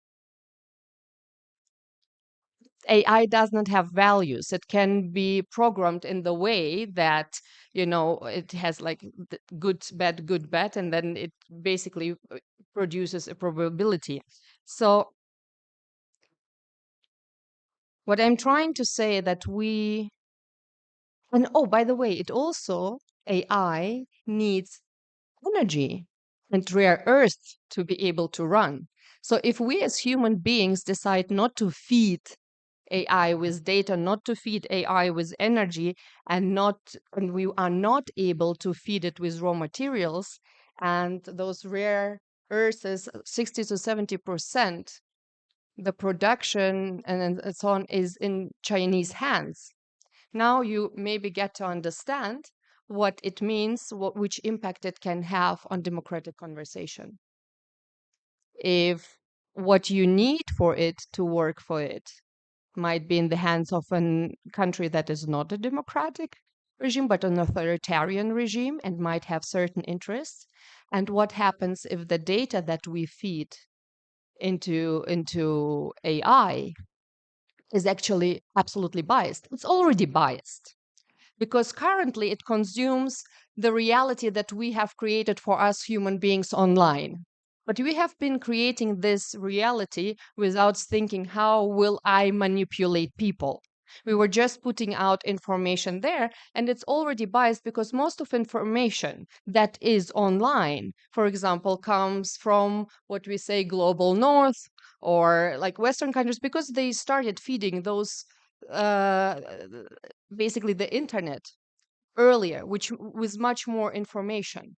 So it's already biased, but it's biased by default. What about if it's biased deliberately?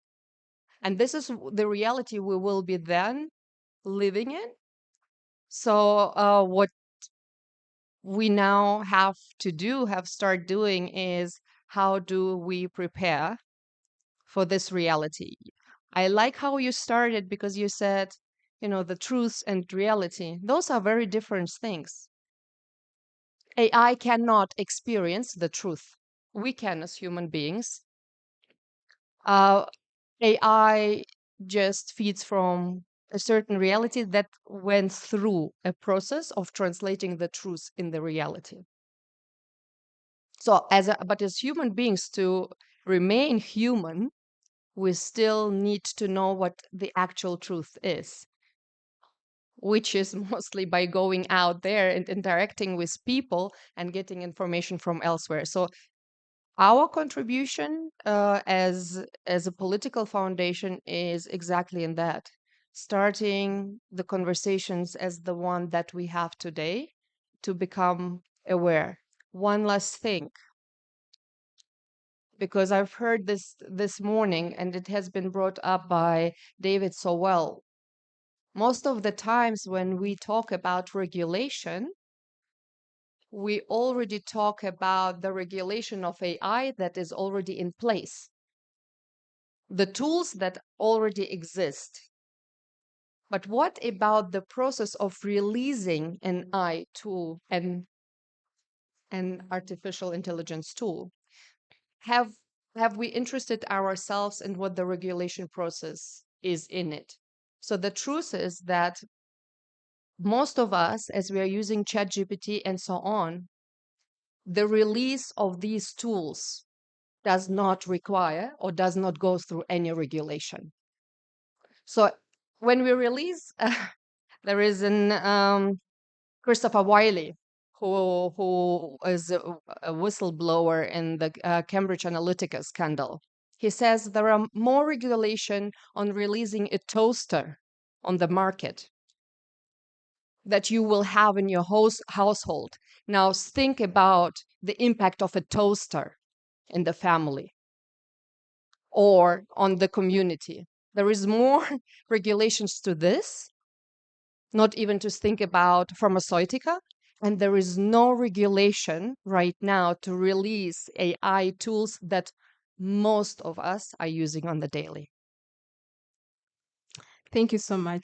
Back to Abbas. Anna mentioned so much of what we feed AI and what it's what it gives us. So we need to be able to prompt it to give us what we feed it, the right information.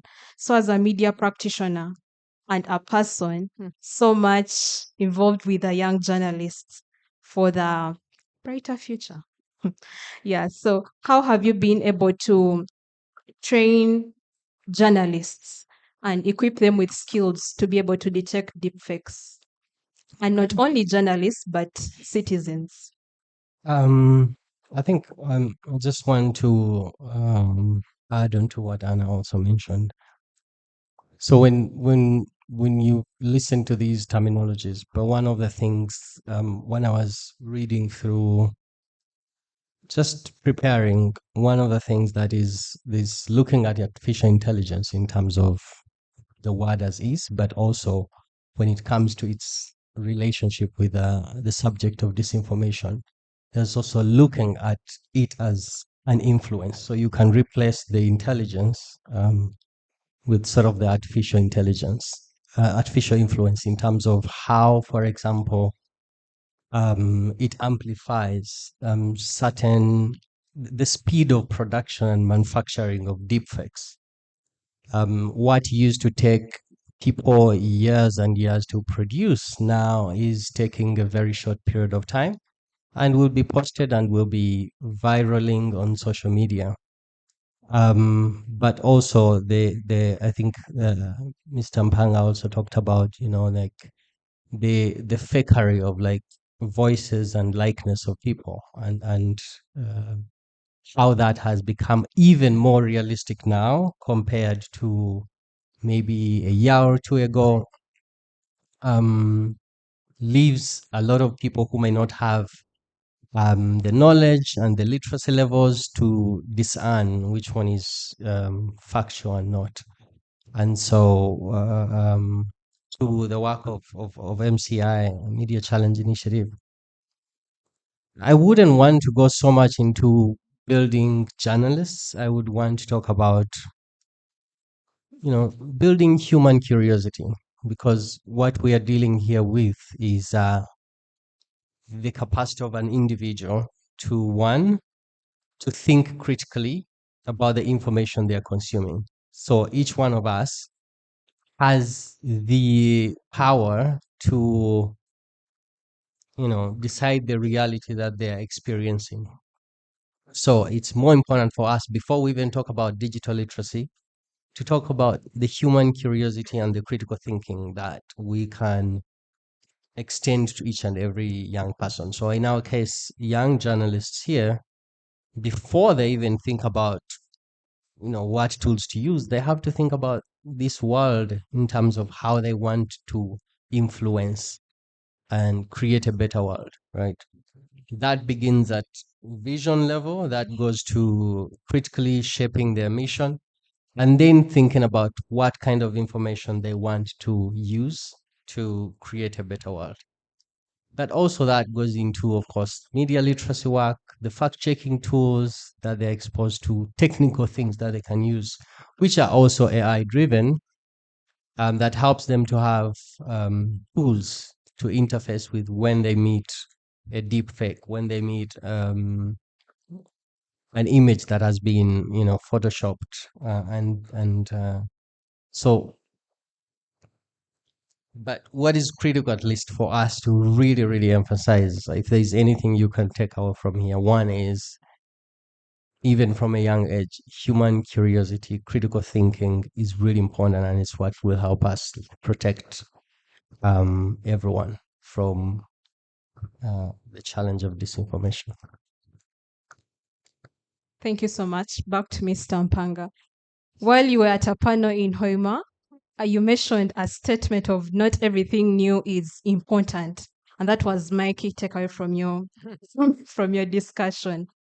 I would like to dive into the education system, the law education system, how lawyers use artificial intelligence. I mean, to do research for the kind of cases that they are assigned to research about. I mean, AI today is not producing what it is fed. If it's fed fake stuff, it's going to give fake stuff. How is a lawyer navigating such an incident? Okay, permit me the license to augment a little bit something Mr. Mpindi said. The irony of this, and I'm not a person that would say AI is all bad. In fact, AI, machine learning, is very useful in very many ways. We're talking about some of the issues that might arise or that are arising because of the lack of regulation, the lack of capacity, control, this innovation in the way that we can control, as Anna said, posters. But the irony is AI might actually be the answer to some of the problems that AI is causing, because AI will help you detect deepfakes. You can't train somebody. At the level, the speed at which they're advancing generative AI, it will soon not be possible for the naked human eye to detect the difference between a deepfake and a genuine sound recording or film image. It will be necessary for us to use AI tools to detect AI fakes. So it's like one of those things. And the point I made in Hoima, and I'm glad you attended, was that we need some values, a guide, something that grounds us in order that we may assess the value of things that are new. Sometimes when we hear the word innovation, and I frequently hear it said at younger people's gatherings such as this, as one word that kind of imports something new, good, great, everybody should be embracing. Not all innovation is necessary. Not all innovation is good. Not all innovation is entirely wholesome. With innovation comes risk and challenges which must be managed and navigated and understood in order that we'll assess whether to adopt that innovation or not to adopt it. There are many things, innovations, that are filled up filed away in patent registries and in different stores, and maybe even destroyed because people looked at them and said, what do I need a fly whisk that tells me the time for? And much as it's a great innovation, it didn't take off, and they throw it away. So in the legal space, AI has definitely come to kill the billable hour. The billable hour was never really a big thing in Uganda, but it was in the global legal market.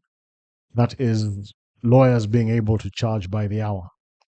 You gave me a piece of work, whether it's drafting a document, whether it's engaging in court, and I said my hourly rate is $450 an hour, and I sent you an invoice based on the number of hours that I and others working with me had dedicated to the various things, drafting emails, answering calls, whatever. With AI, it's very difficult to say that the first draft took 2 hours because you can put in a few parameters and you'll get a document drafted in seconds, literally fractions of a second, drawn from a very wide variety of documents that these tools are taking in from all over the world. The difficulty that there is, and indeed the challenge on how to use this innovation, is to ensure that it doesn't misinform. We're talking about misinformation in this theme, because AI has the tendency to pick information, as Anna said, if you think about machine learning, has the way of picking information and just calculating what seems to be the right answer to the question that's been posed. It's a calculation. But when faced with a question that it doesn't have an answer for, it doesn't come back and say cannot compute and give you a note. It computes and hallucinates. Now, you've all read stories about lawyers. I read one yesterday who have been disciplined in different jurisdictions for submitting work to court, submissions or documents that they need to file in court, which have non-existent fictional cases.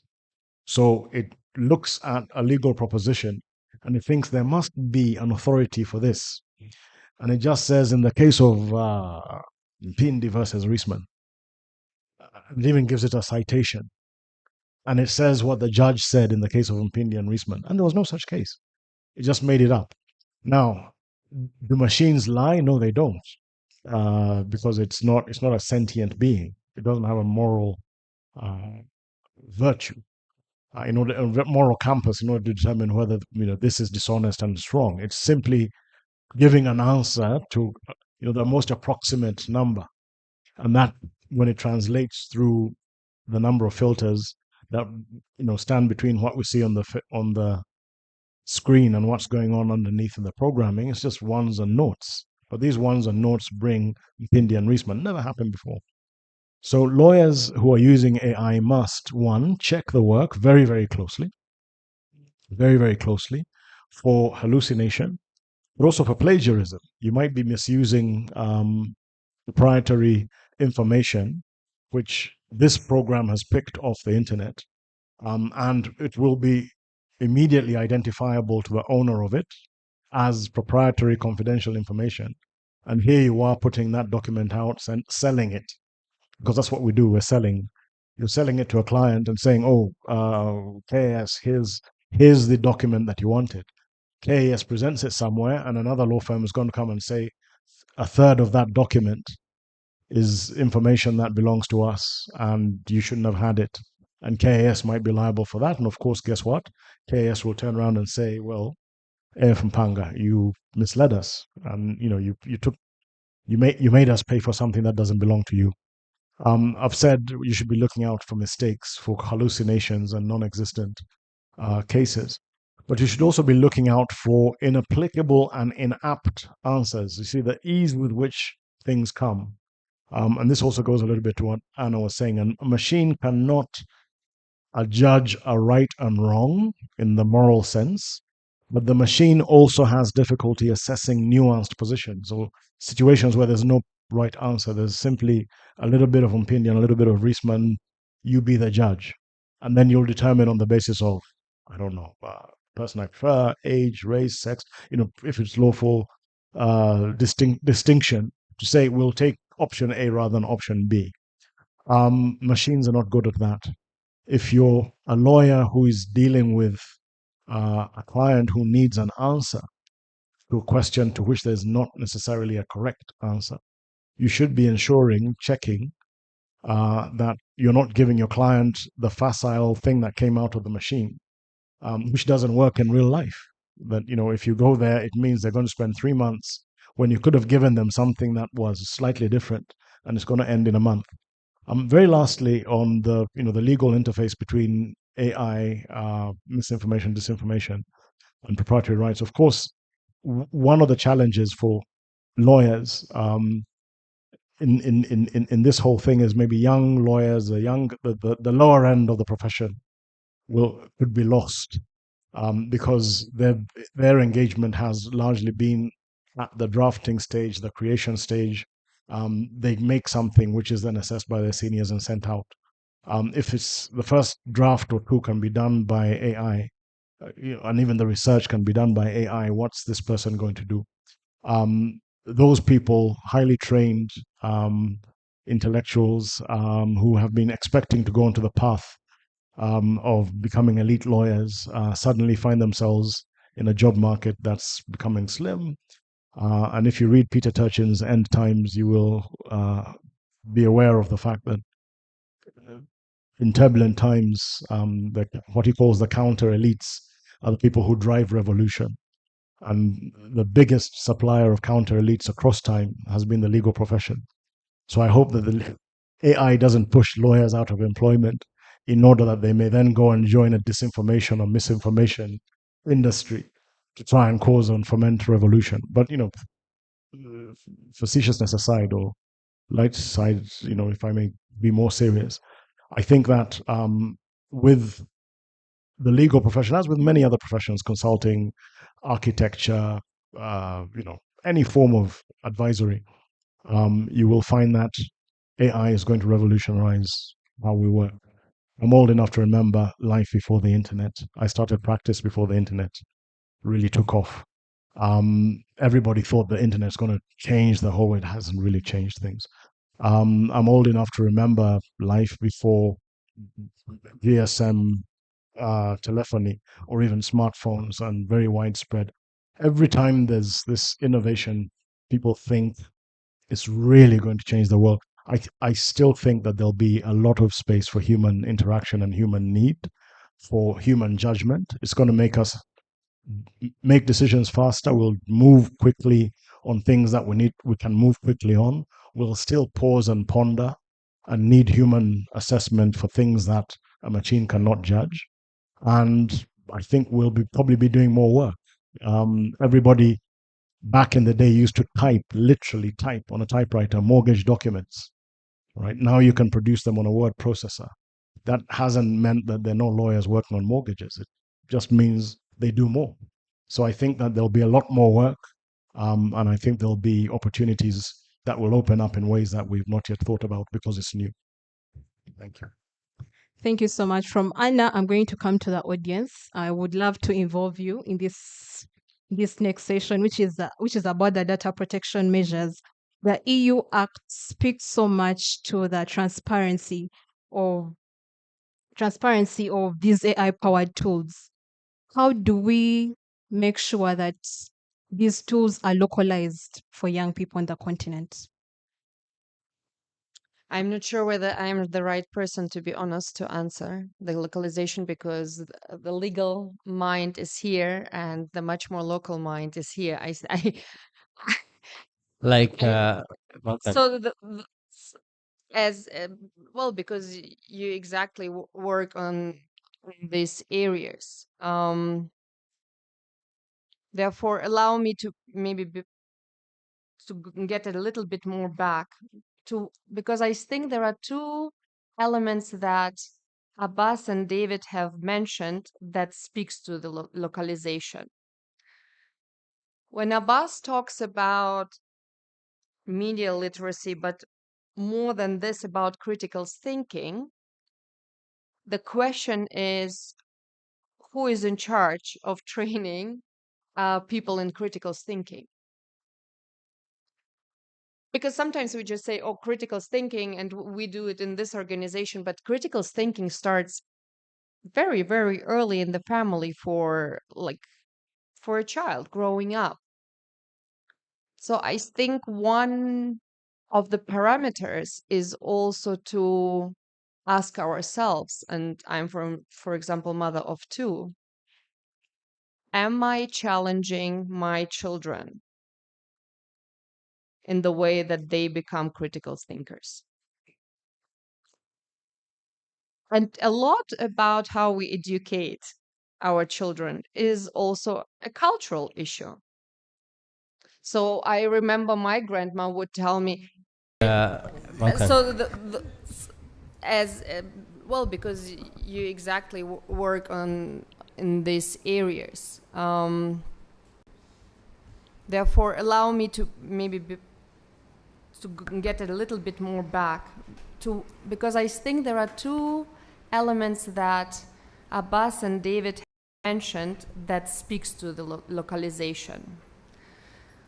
When Abbas talks about media literacy, but more than this, about critical thinking, the question is, who is in charge of training people in critical thinking?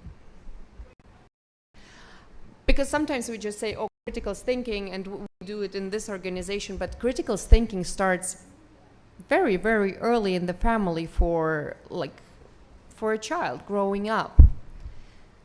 So I think one of the parameters is also to ask ourselves, and I'm for example, mother of two, am I challenging my children in the way that they become thinkers? And a lot about how we educate our children. You decided to study constitutional law or law, and then you reduced your time in, investing into your subject by just saying, okay, the AI will write it for me. If you then decide, okay, and in that time I will do something different, which is more useful, then the question is, why are you studying then constitutional law if you're not putting and find it worthy to do the work yourself? But also, and this is something that comes with it, the original voice gets lost. Now, taking on this program, for example, that we said already is biased by the information that has been put in over time into it, where is the original voice in your judgment? And how you would have developed a certain argument. So I believe before we come to the question how to contextualize it, how to make it more domestic in the use, we need to think, are we even giving away the original voice that we actually already have? Are we being led into a certain direction where we are willingly giving up this voice? Because all of us know how ChatGPT will ask you, should I also give you this? Do you want me to present this now? And you can say yes, yes, yes, yes, yes. And where is now your original thinking in what you actually could bring into your argument, but you decide not to because AI has suggested so? So therefore, I believe in terms of regulation and domestic regulation. This is a conversation to have between lawyers and experts who I am not. But in terms of not giving up the original, genuine voice as a professional, but also as a human being, would already be a step in working with AI. If I have answered your question with this. Yes, you have. Back to the audience. I'm so sure many of us in the audience watched the BBC documentary about the Dubai saga. How many of you watched it? I'm so sure I watched the part whereby NIRA information was being exposed out, right? We all remember that part. And that speaks so much to data protection rights. And Ugandans were very furious with that data being used by other people without their consent. So, how many of you have maybe just the starter pack of detecting this information? Starter pack. Or you have been to any training or about this information, how you can see this picture is not actually real. Raymond. Yeah, you can come in. My own experience a week ago.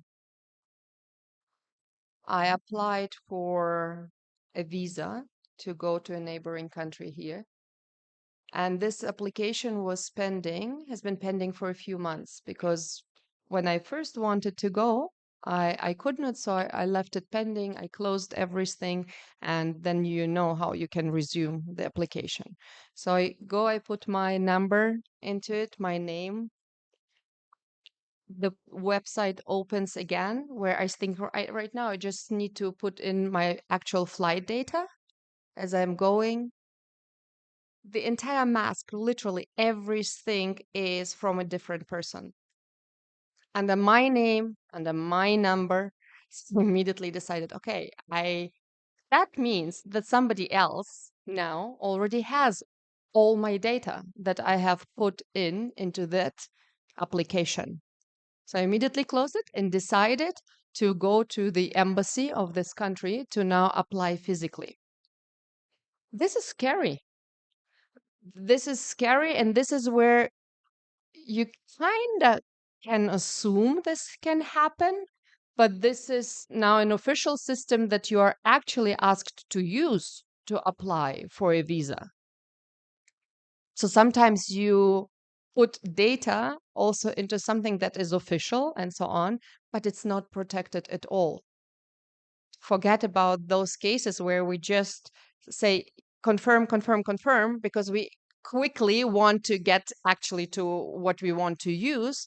And whatever we have confirmed to, we are not actually even interested in it oftentimes. And I think for us as users, this is the truth. This is the reality. I mean, for myself, I can say that often this is the case. Just accept, and it takes you to the next page.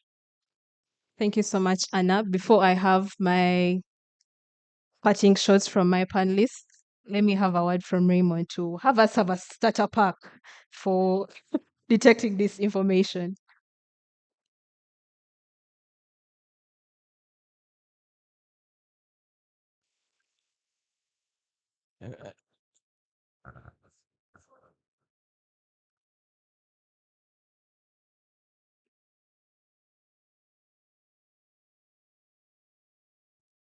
So I drove miles to come for this panel for very specific reasons. 3 weeks ago, I got called to CID and say, you need to come and record a statement here. You might have been engaged in fraud. Called a few friends around, went to the lawyer, and I found a group of 4 women who had said, we saw this interview where you recommended a Forex thing. We put our money in it. We're not seeing our returns.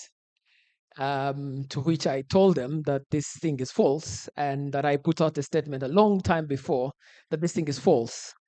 Turns out, so there are 3 things in the AI. One is the generative part where the AI generates information. The second is the pre-training part where people pre-train the AI to say some things. And then the third is the transformative part. So I offered this interview to Solomon Serwanja 2 years ago, which the AI worked around. And then I gave the same Solomon Serwanja another interview about 4 weeks ago. And a new video had been generated to say, many of you have been saying that the old video is fake, but I am here to encourage you to invest. So this is why the detective had called me in and said, yes, you said the first one was fake, but you made a second one saying that the first one is. So I'm in a bind here. There's a case for me at the CID there, which has been cleared largely because I've been able to prove that I distance myself from it. But I'm trying to understand. I mean, the panel spoken about rights, and I've really been looking, how do I enforce my rights in this regard? I can't track, trace, find the person who's manufacturing these things. 2, the generative part of the AI is generating them much faster than I can stop them. So I've also been asking Gemini, can you generate a new video every day that says, I am not part of this thing?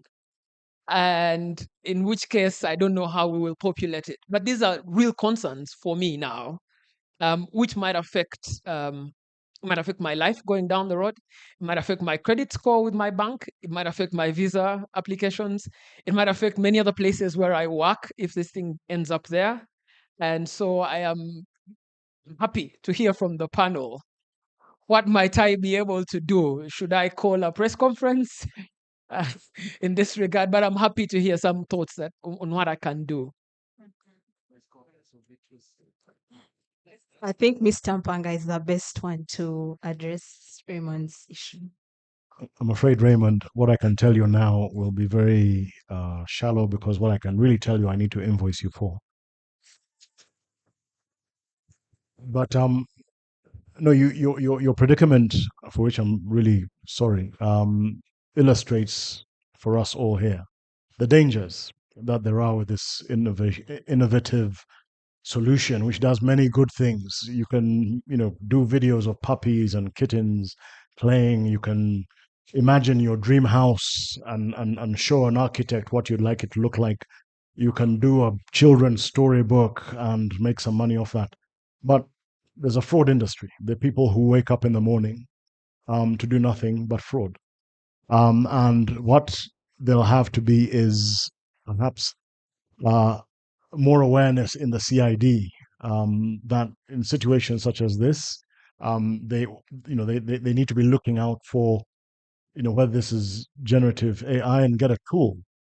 Interestingly, the tool is in AI to determine whether this is a doctored video, or AI generated video, or something splicing genuine video with doctored AI generated video. And then, unfortunately, the rest of it is disclaimers, constant disclaimers. But this kind of thing has also been happening with, say, social media, that somebody would put out a fake post about somebody saying or having done something. It lives forever on the internet. The right to take down exists, but is very difficult to access. And sites which are taken down are mirrored already. So many times, as they take down this one, so I've been a victim of that, with a particular narrative around BOU. Some people might remember. Every so often, when I'm doing a due diligence for anything regulatory, renewing my PC practicing certificate, these little things come up. You have a standard letter which you write and say that was part of a malicious disinformation campaign. It was never replicated in any credible media source, and please disregard it. The danger with AI, though, is they can mimic the BBC. They can mimic, the most credible media houses. So it's a challenge. I'm really sorry, mate. The rest, where my address is, come along and we'll. So Raymond, I mean, my friend, I think you need prayers, a lot of them. But I think you're seated on a tool that you already have, which is investigative journalism. I do think that such kind of criminals behind the scenes need to be thoroughly investigated. I don't know what tools we will have at your disposal to be able to find the root, where it started and how far it's, who is regenerating it. But I think there's an opportunity to actually do a, investigation, documentary, so that people can see that behind the scenes, you're not just doing social media posts and statements, but you've also put in the work to investigate. So you and Solomon, should go for it. I mean, I can also complicate it further. Look at what I think now, like posthumous deepfakes. Somebody who died, in this case, an influencer here, has been going around online saying a lot of statements. And so today we're having a conversation with a couple of border gentlemen who we are working with on some similar work. And the question was, is this man out there? Because some people imagine, are asking themselves, did this guy die? They see back, how is he commenting about Desire Luzinda and other things? So the question then becomes, who owns that story? Who owns that sort of like image now that's trending online, and you can imagine what goes on with the family of or the children of this deceased. So you have a lot of work. In my other creative process, I would say you can organize a concert. We party against it. Right. I cannot, of course, respond to the legal part of your question. And you're very well aware that we are sitting in the same boat in some cases. And let me just share with you the other part of the experience when we are experiencing this, because people who talk a lot about disinformation, like we here in the room, they experience disinformation in their own cases. What it also does, it does not only these people do not only put out information there that is misleading, that is not factual, that are lies, but they make you busy with these lies of theirs. You have never been part of it, but now you need to go somewhere to show that it was not you. You need to go and pay David Mpanga to support you in drafting the disclaimer on time. You must have seen it in the first place yourself. You might not, right? And it's interesting because the case that Raymond is referring to is actually a case of a pattern, of an international pattern. I have shared with Raymond the very same thing in how it looks like, how the wording is used for a female journalist in Ghana. The same was used for a female journalist in Germany. And it was interesting because the German case, I only got to see it when I landed in Germany. So my AI and my Twitter now started, changing or adjusting the bubble. So, but you might not have seen it. Why? Maybe your algorithm would not have shown this to you. But I think in this case, it's just, in some cases to present, look, the same thing was used across globe to then not true. But again, this is your time. It has been put out there, and just the quantity of it might be overwhelming. So the truth is also that often those who become victims of AI, of disinformation, and so on, most of the time, what they decide to do is just to go silent. So everyone and many of us, and we had these conversations around the table, those who have experienced disinformation, what are we going to do? When are we going to speak up, to confront it as those who are always who are the target of it? And this is really a question of time and energy and somebody else setting the agenda for you, which you do not want to do. So therefore, we start again with going back to this conversation. We know that that disinformation has become a security threat. And it is part of a hybrid warfare. And I do not like using all those war-related vocabulary, but it's true.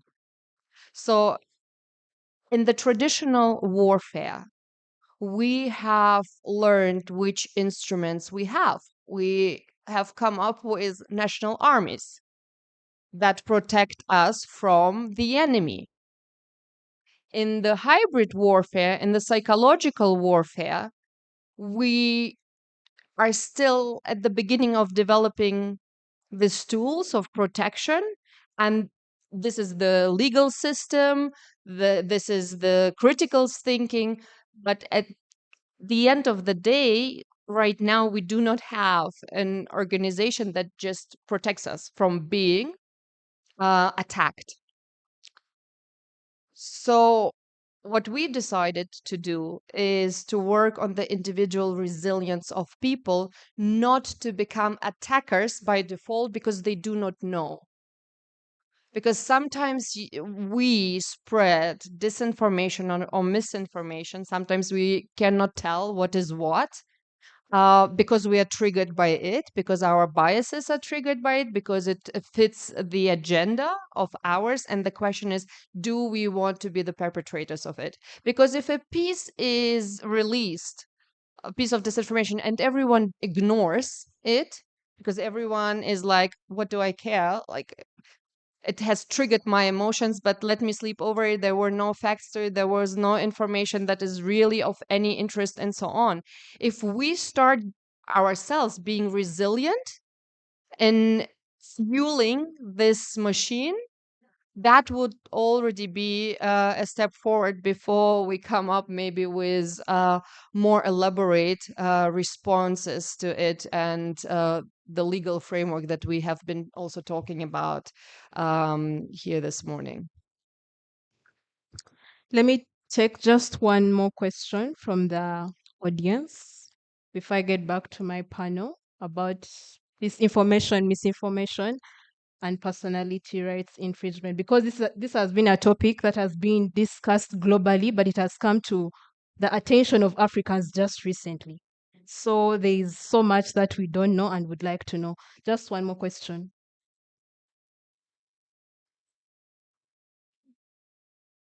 Okay.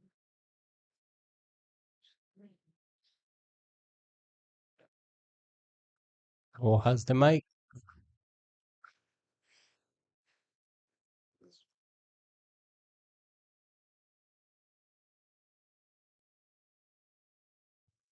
Thank you so much. My name is Rehema Namarumi. I'm from Deaf Girls Rescue, a CBO focused on deaf girls in Waksa district. Mine is not actually a question, but just information sharing. Pertaining the issue of misinformation and disinformation, I think in Uganda we are not at zero as of now, because we've seen some of the culprits being arrested. So it is important for us to work with Uganda Communication Commission and the police, because sometimes when your image is being tarnished, it really pains you so much. And sometimes some people develop pressure and they even die. So it is very important to know our beginning point. How do we protect ourselves? How can the Uganda Communication Commission help us? And how can the police help us? Of course, sometimes you have to part with some sums of money. But when you know how the process operates, you will not spend so much. Thanks so much. I saw someone else with hand up.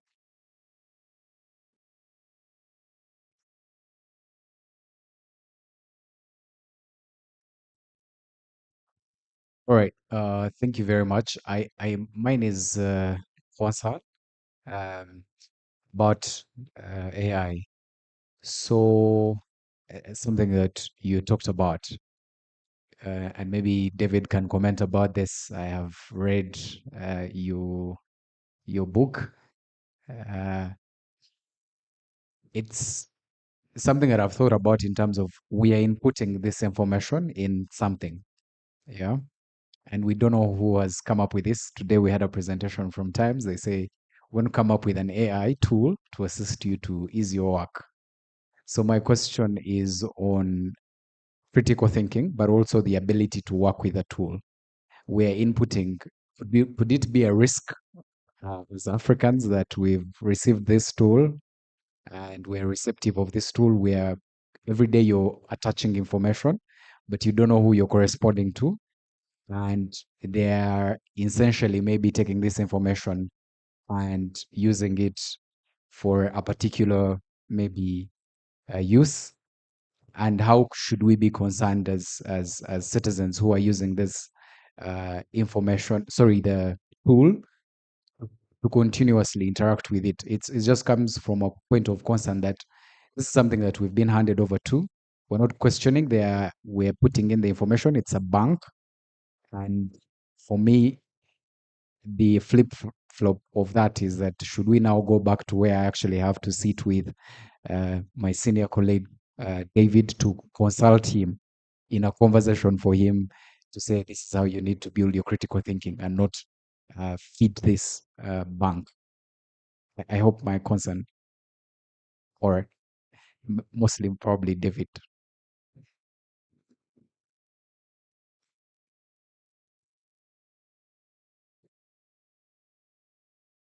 Yes, thank you very much. My name is Nkamba Mgera. I'm the director and founder of Media Vision Academy. It's a film school. We've discussed, we've listened to the panel talking about misinformation and disinformation in the context of reporting mainly what we see, but it may be on the in the social media or in papers or something. But in the context of job, seeking for jobs, employment, presenting proposals, I think there is a level of, in that context, there is fear of misinformation and disinformation that is presented to maybe the employers or people who are selecting personalities or professionals. I want the panel probably to maybe also discuss in that context, because recently when I was trying to apply for a certain tender, under the terms of reference, it was clearly mentioned that applications or proposals created by AI will not be accepted. So how can we really be able to, because maybe they believe that the information we are presenting is not original and authentic. How can we be able to apply AI at this level and platform? Thank you very much. Any other questions? I can try and respond to your question. So most of the call for proposals, they have a criteria that you must follow to the dot, and it is subjected to internal, assessment. So if they say AI should not be used to write this proposal, you definitely shouldn't, because it means internally they have a detection tool that can say all this text is out of AI.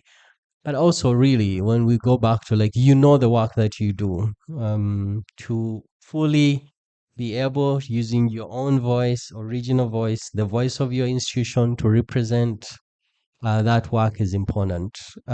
It's okay for you to look at your language, because we are not all, native English writers or speakers. Sometimes you want to reframe, but the first attempt to responding to these questions should come from you as an individual.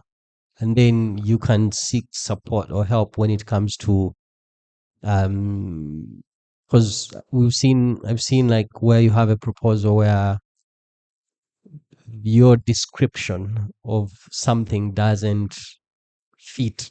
So you can, see how to use, especially AI tools that look at grammar and like structure arrangement. But still, again, it comes back to, if you put it in that, AI tool and bring it out, you might realize it's totally lost your message and meaning. And so there is a AI tool helping you to process data, but processing meaning is yours, right? So you have to take control of your story. Otherwise, your story can get lost.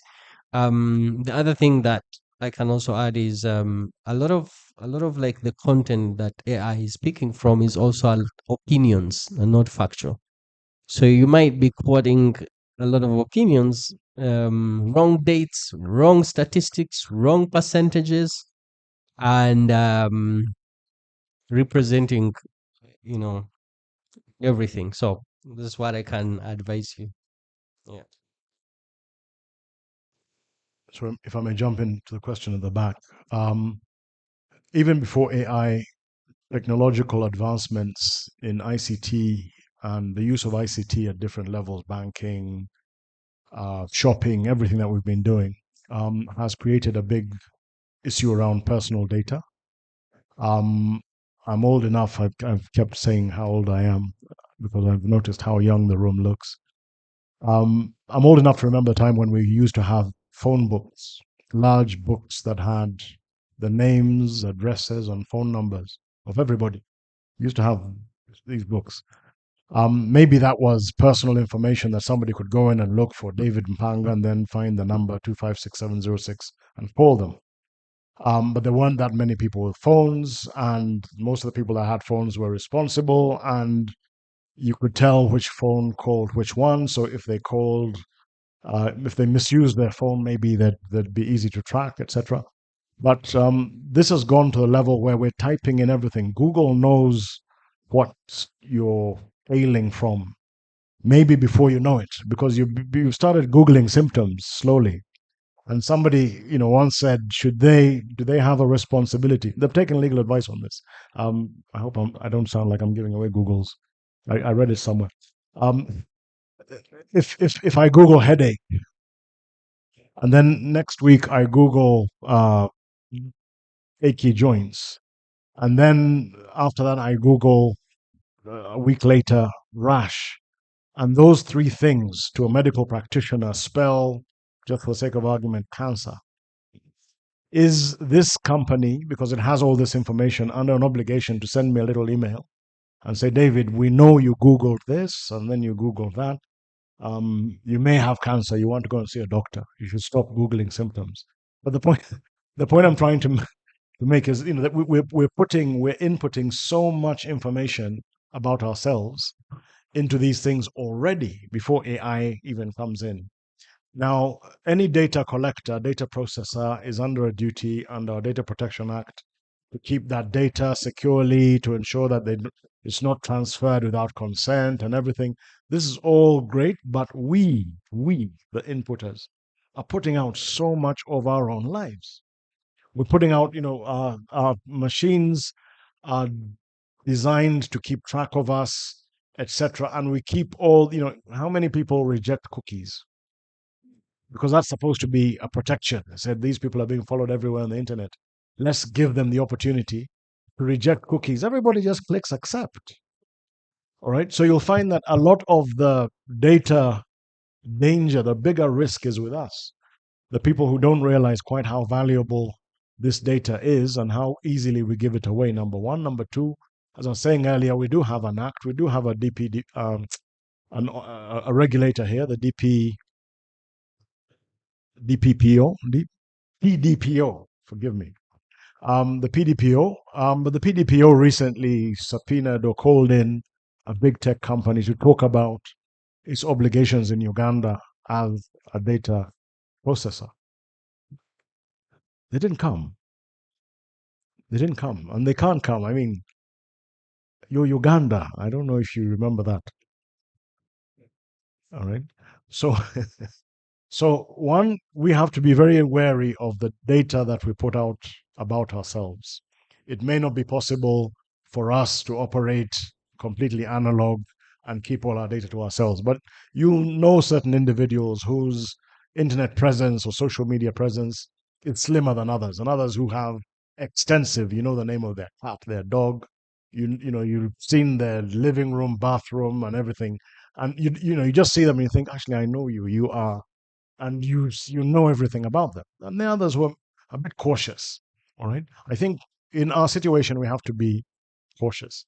And then in terms of the financial aspect of it, we have to be double cautious. Now, the value of the separate regulations with banks, financial institutions that you likely interact with are locally regulated. So aside from the issue on the PDPO for privacy issues, you can go to the Bank of Uganda, and because they're locally regulated and they're locally incorporated, you're more likely to get a remedy in case of a data breach. And it will not be a surprise to you that right now financial institutions rank data breaches as probably their biggest risk. Because again, back in the day, they used to have a big book, a big ledger behind the counter where they'd keep everybody's information. You'd have to break into the bank to take that ledger. Now somebody with a smartphone and good coding skills, hacking skills, may be able to break in. And when they break in, take balances, who you're trading with, all sorts of secrets. So that's a very critical thing that now the Bank of Uganda is also monitoring closely and is actually obliging banks to have somebody on the board, at board level, who has IT knowledge and is able to help assess IT risk and hold management to IT risk compliance and risk management, risk environment management standards. So I hope that doesn't leave you in a completely hopeless and despairing position. But generally, I think one, we have to be careful. Two, like our sister there said, let's use the regulators here that we can, but let's also be aware that a lot of this is enabling faceless, multinational, hard to track crime. So even when you report it, I'm sure Raymond got many taps. So, hey man, go Labi. These people. And you have to leave with that assurance, and they're doing it again and again and again. So we have to be careful and alert to the fact that so much of the data that we put out, maybe we don't need to. And some of that data, when put out, can be used against us. The likeness of your children. Why are your children your profile picture? I remember actually doing that. I'd put my children as my profile picture, and somebody, a high profile person, saw that on WhatsApp and sent me a WhatsApp and said, Dawdi, why are your children on your profile picture? You don't think about it. Everybody who has your phone number, everybody who sends you a WhatsApp will see your children's picture. The next thing, your child might be featuring in a video, pleasant or unpleasant. All right. So, some of these things are within us to think about closely. Do I need to put, or can I put my dog? I love my dog as well. Let me put my dog.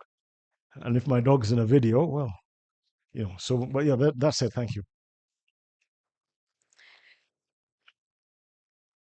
I believe my panel has done justice to our topic today. Let me just have the parting shots from each one of them. Let me just start with Anna.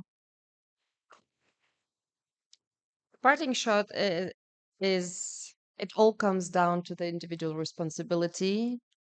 For as long as we do not feel protected, there is still something that you can do.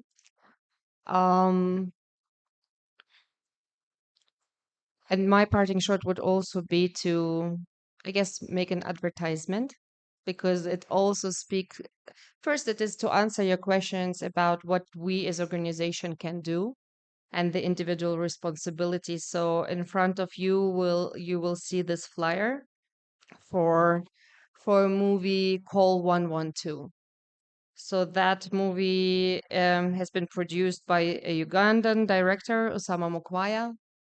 It's a localized story about a TikToker who shares wrong information and is being paid for it during the elections, and how bad it can go. So apart from us as organization, being part of such conversations or using our networks for an exchange, we are also trying to use different instruments to reach out to very different target groups. And this movie is really about individual responsibility. I know that sometimes the perpetrators of disinformation are people who cannot be held to account. That does not take away the responsibility from you as an individual who might end up in court, for example. So this is because one last thing, disinformation is nothing new. Manipulation is nothing new. It has been there before, and it has always triggered and has spoken to our psychology in the first place.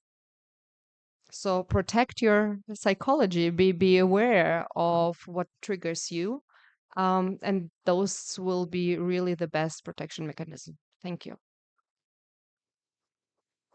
I just also wanted to say that my little sister asked me to invest in Raymond's alleged scam.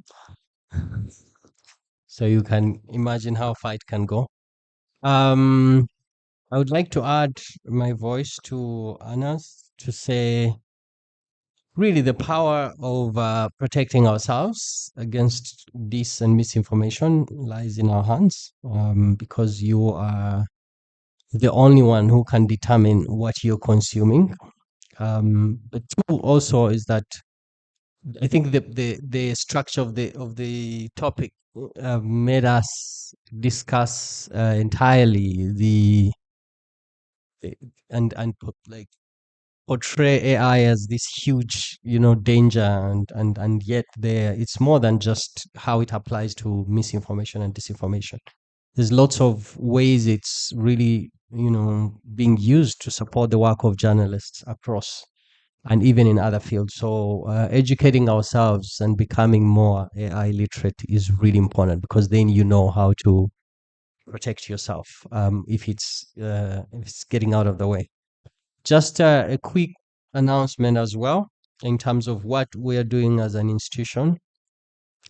We are partnering with CAS as well to take this film to communities, starting with universities that we mostly work, with a campaign that we call Love Facts. So Love Facts is an idea that we can get young people to fall in love with facts, to be more fact craving, to be more fact seeking, and to be ambassadors and protect themselves and their communities against spreading disinformation. Now, we can't stop people from creating scams like the one that's affecting my friend Raymond, but what we can stop is how people spread it and the viral nature of how it goes out of hand.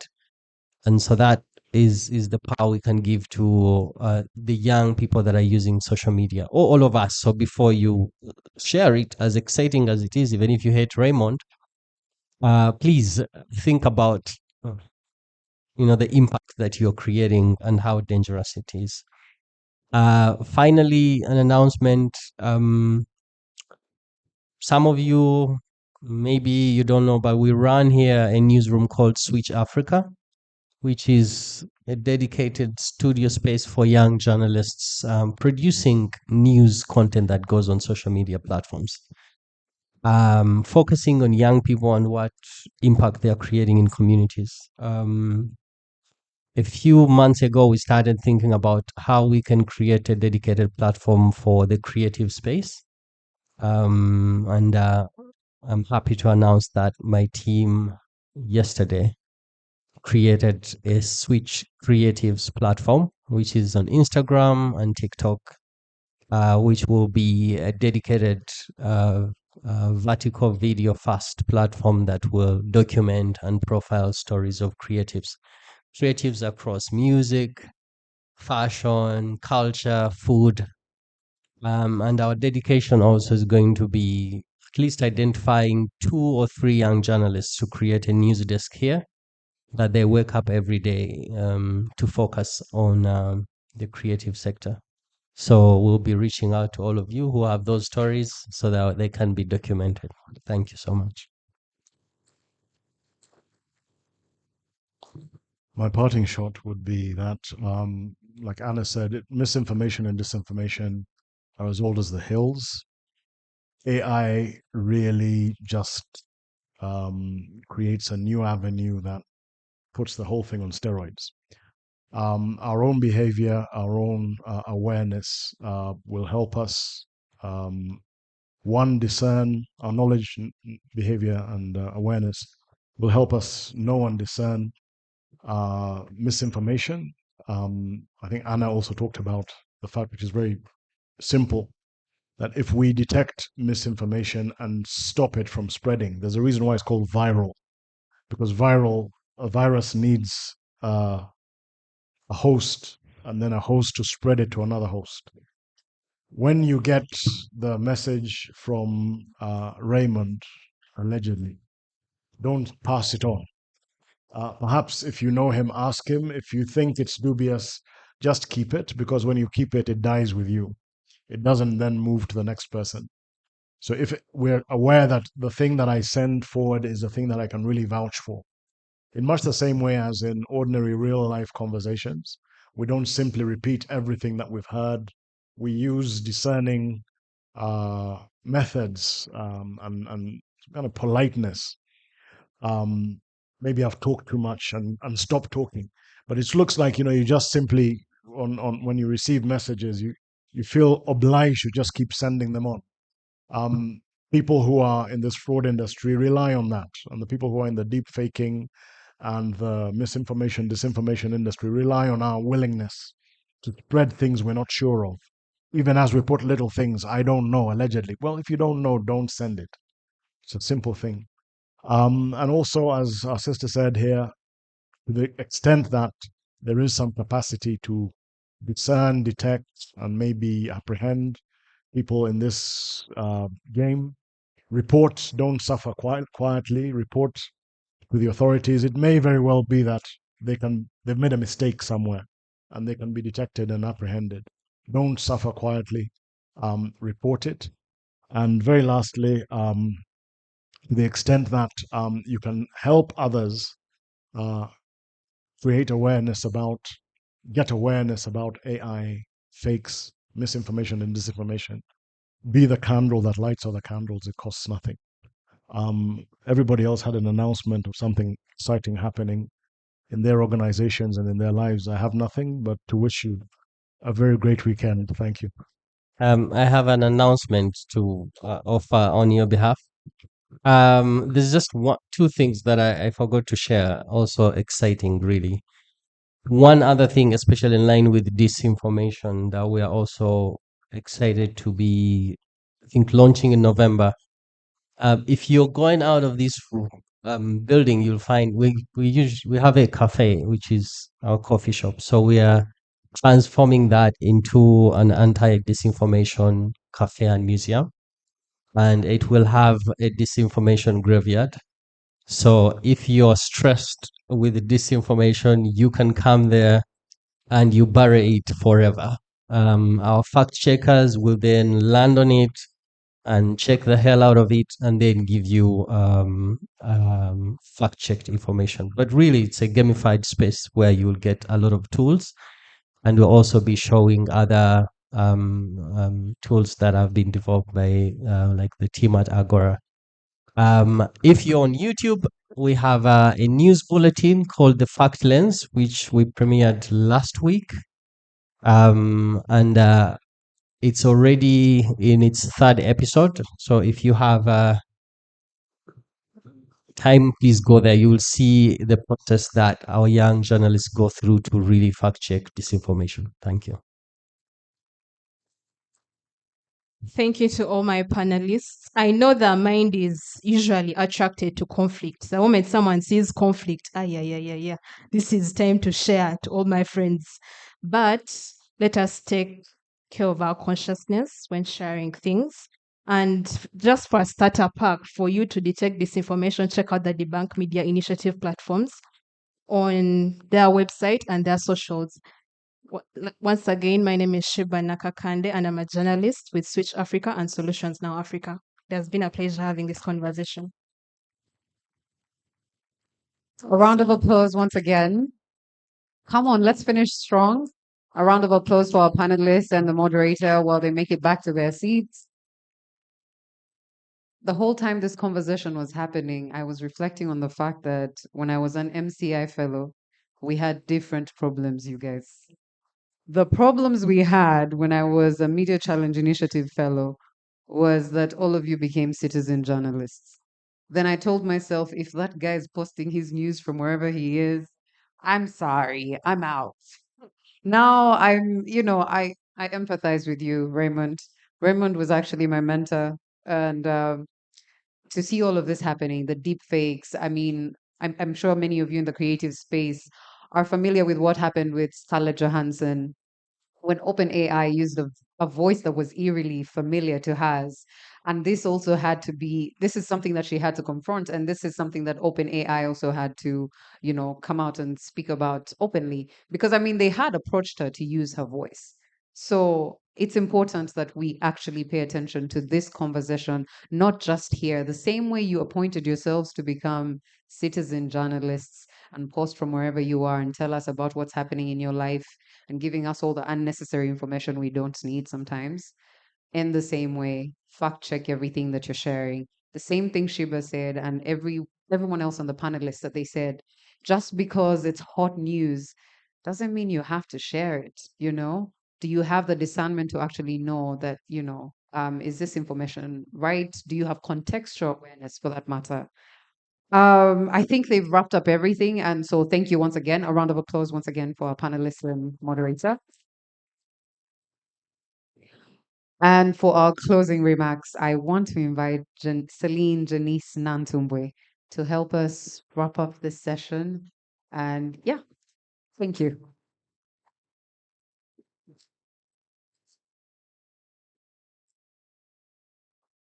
Good afternoon, everyone. Firstly, I want to thank you all for making it. As you've heard, my name is Janice Celine. So some people have been asking, who's Janice, who's Celine? I'm the one who's been in all of your DMs asking you to come for this symposium. And you made it out in big numbers. So thank you so much for making this become a reality. Thank you. I want to thank our sponsors and our partners who made this possible. First of all, of course, KTA Advocates that gives us this platform. This was started as a dream 8 years ago and has become something beyond what I think Kenneth, who started this, even thought it would be.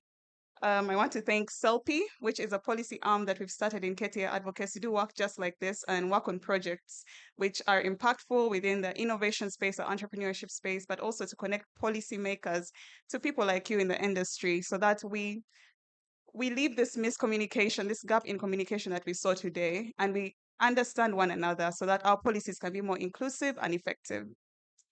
I want to thank the Uganda Law Society, which of course we are part of as KTA, for making this possible as well, and for giving us a platform yesterday where we could teach lawyers about the intersection between technology and the creative economy. I want to thank the British Council, which has done a lot of work within the creative economy. We have piggybacked off of you guys' information, your research. So kudos to you guys for doing so much research in this sector. I know that creators really appreciate it as well. I'd like to thank Conrad Adeniran Stifton, which really does a lot to bridge that gap between democracy, policymakers, and people like us within the industry, and for believing in our vision as well. I'd like to thank CIPESA, which has also done a lot of work within the digital rights space and has supported us for years. I'd like to thank the International Trade Center, which we're working closely with in regards to e-commerce. MCI, you guys have been really great. You gave us this platform, but also you've been great media partners. I hope we can, I think if we can give them a round of applause for all of this. Thank you so much. Akatuti, who came up here earlier to give us just a brief of what the creative economy is doing. I hope you guys have all gotten to go to the live podcast recording that they're carrying out right here. It's on your way out. So if you do have an opportunity to, please pass by. I'd like to thank the Impact Table, which has done a lot of work within the investor space, just creating a space between innovators, entrepreneurs, and matching them with investors. Global Shapers, who are a young, very vibrant community, has done a lot to push what the KTA Annual Symposium is about. So we really, really thank you, Claims and team. NSSF, which has supported us for years, we thank you so much. Times AI, and of course our vendors. I may not be able to mention them all, but Ineza Planners, Tandeka Mutebi, who's on our socials and has done a great job for years now. Thank you so much. Tracy Kababito, who has been an excellent MC. Lastly, I want to thank my team. This took a lot of work, a lot of sleepless nights. Special shout out to Vanessa Yiga. She was in the trenches with me as things went wrong, things went right. Well, just, yeah. So thank you so, so much for being such an excellent partner. I'd like to thank the rest of the team at KTA for supporting CELPI, make this come true. They're all behind there. Thank you so much. Lastly, I really want to thank Kenneth Muhanji because when I was a young lawyer trying to find out what I wanted to practice in, and I had the inkling that it was something to do with technology, and I reached out to KTA because that's where I felt like that was the place that was practicing technology law the most. And he inspired me to look at the policy side of things, because that's what makes it work. That's what makes the law work. That's what makes industries work. It connects everything. So I want to thank you, because you have been an excellent mentor. Yeah. And on that note, I'd also want to just invite him to give a few closing remarks. Please invite Kenneth Muhanji.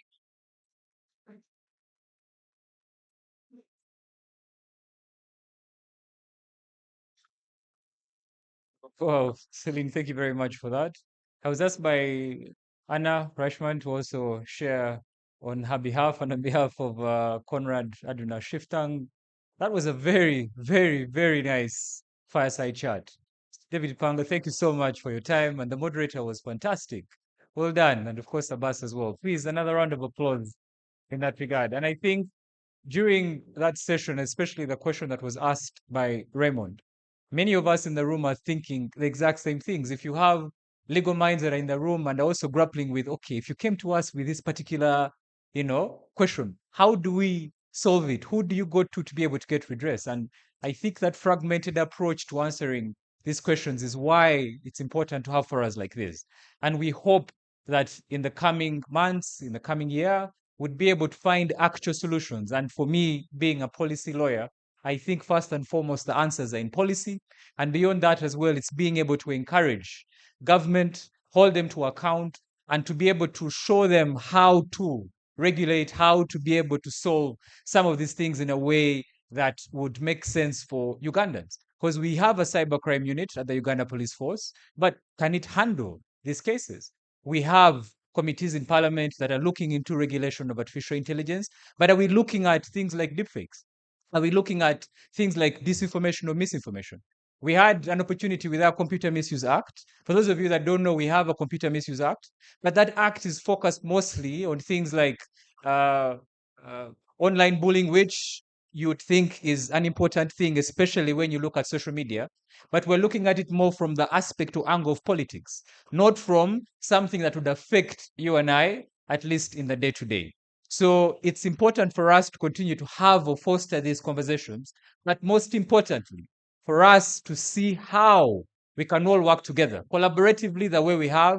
We have many people in the room, many disciplines, and it's such an honor or pleasure to stand here and listen to you all and see that we are all passionate about these topics, but most importantly, that it is possible for us to dream, as this particular symposium was a dream, and beyond that, to actually have action that can make meaningful change, especially in the country that we live in. We have no other country.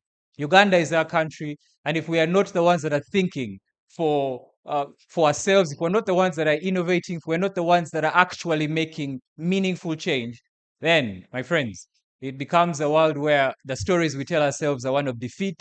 And for me, who believes in hope, who believes in mindfulness, these are things that I will not accept. So thank you very much for your time. This was the 8th annual symposium.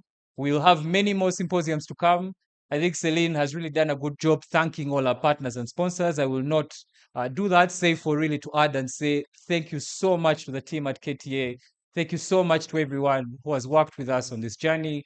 The ending thing, I was asked there by Tracy there, what is the next program? Twina cocktail. There's a cocktail, and so I'd really urge you to please give us a little bit of, some more time of yours. You can remove your ties, like how I will be able to remove mine. But notice though, most people in the room were not encumbered by these colonial things of ties. But the cocktail is over there, which has been hosted by Konrad Aduna Stiftang.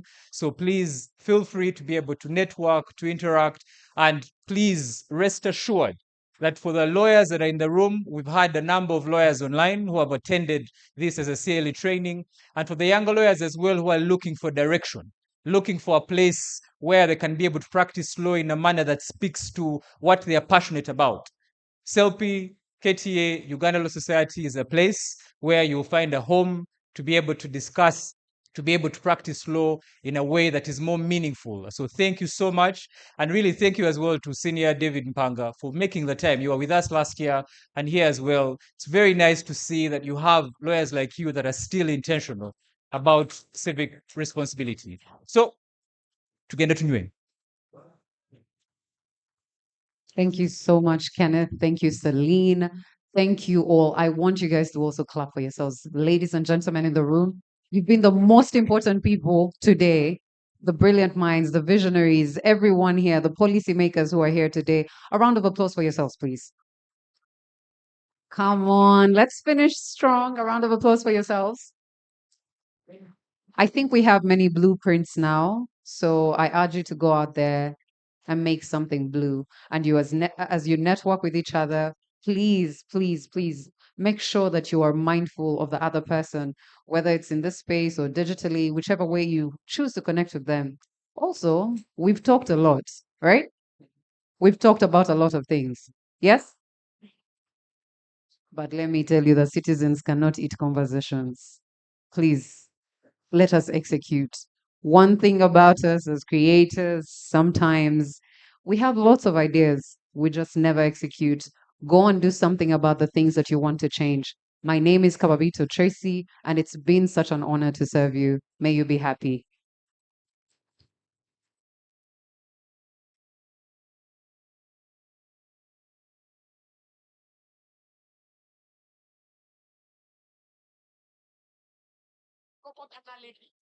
Much, and really thank you as well to Senior David Mpanga for making the time. You were with us last year and here as well. It's very nice to see that you have lawyers like you that are still intentional about civic responsibility. So, tugenda tunywe.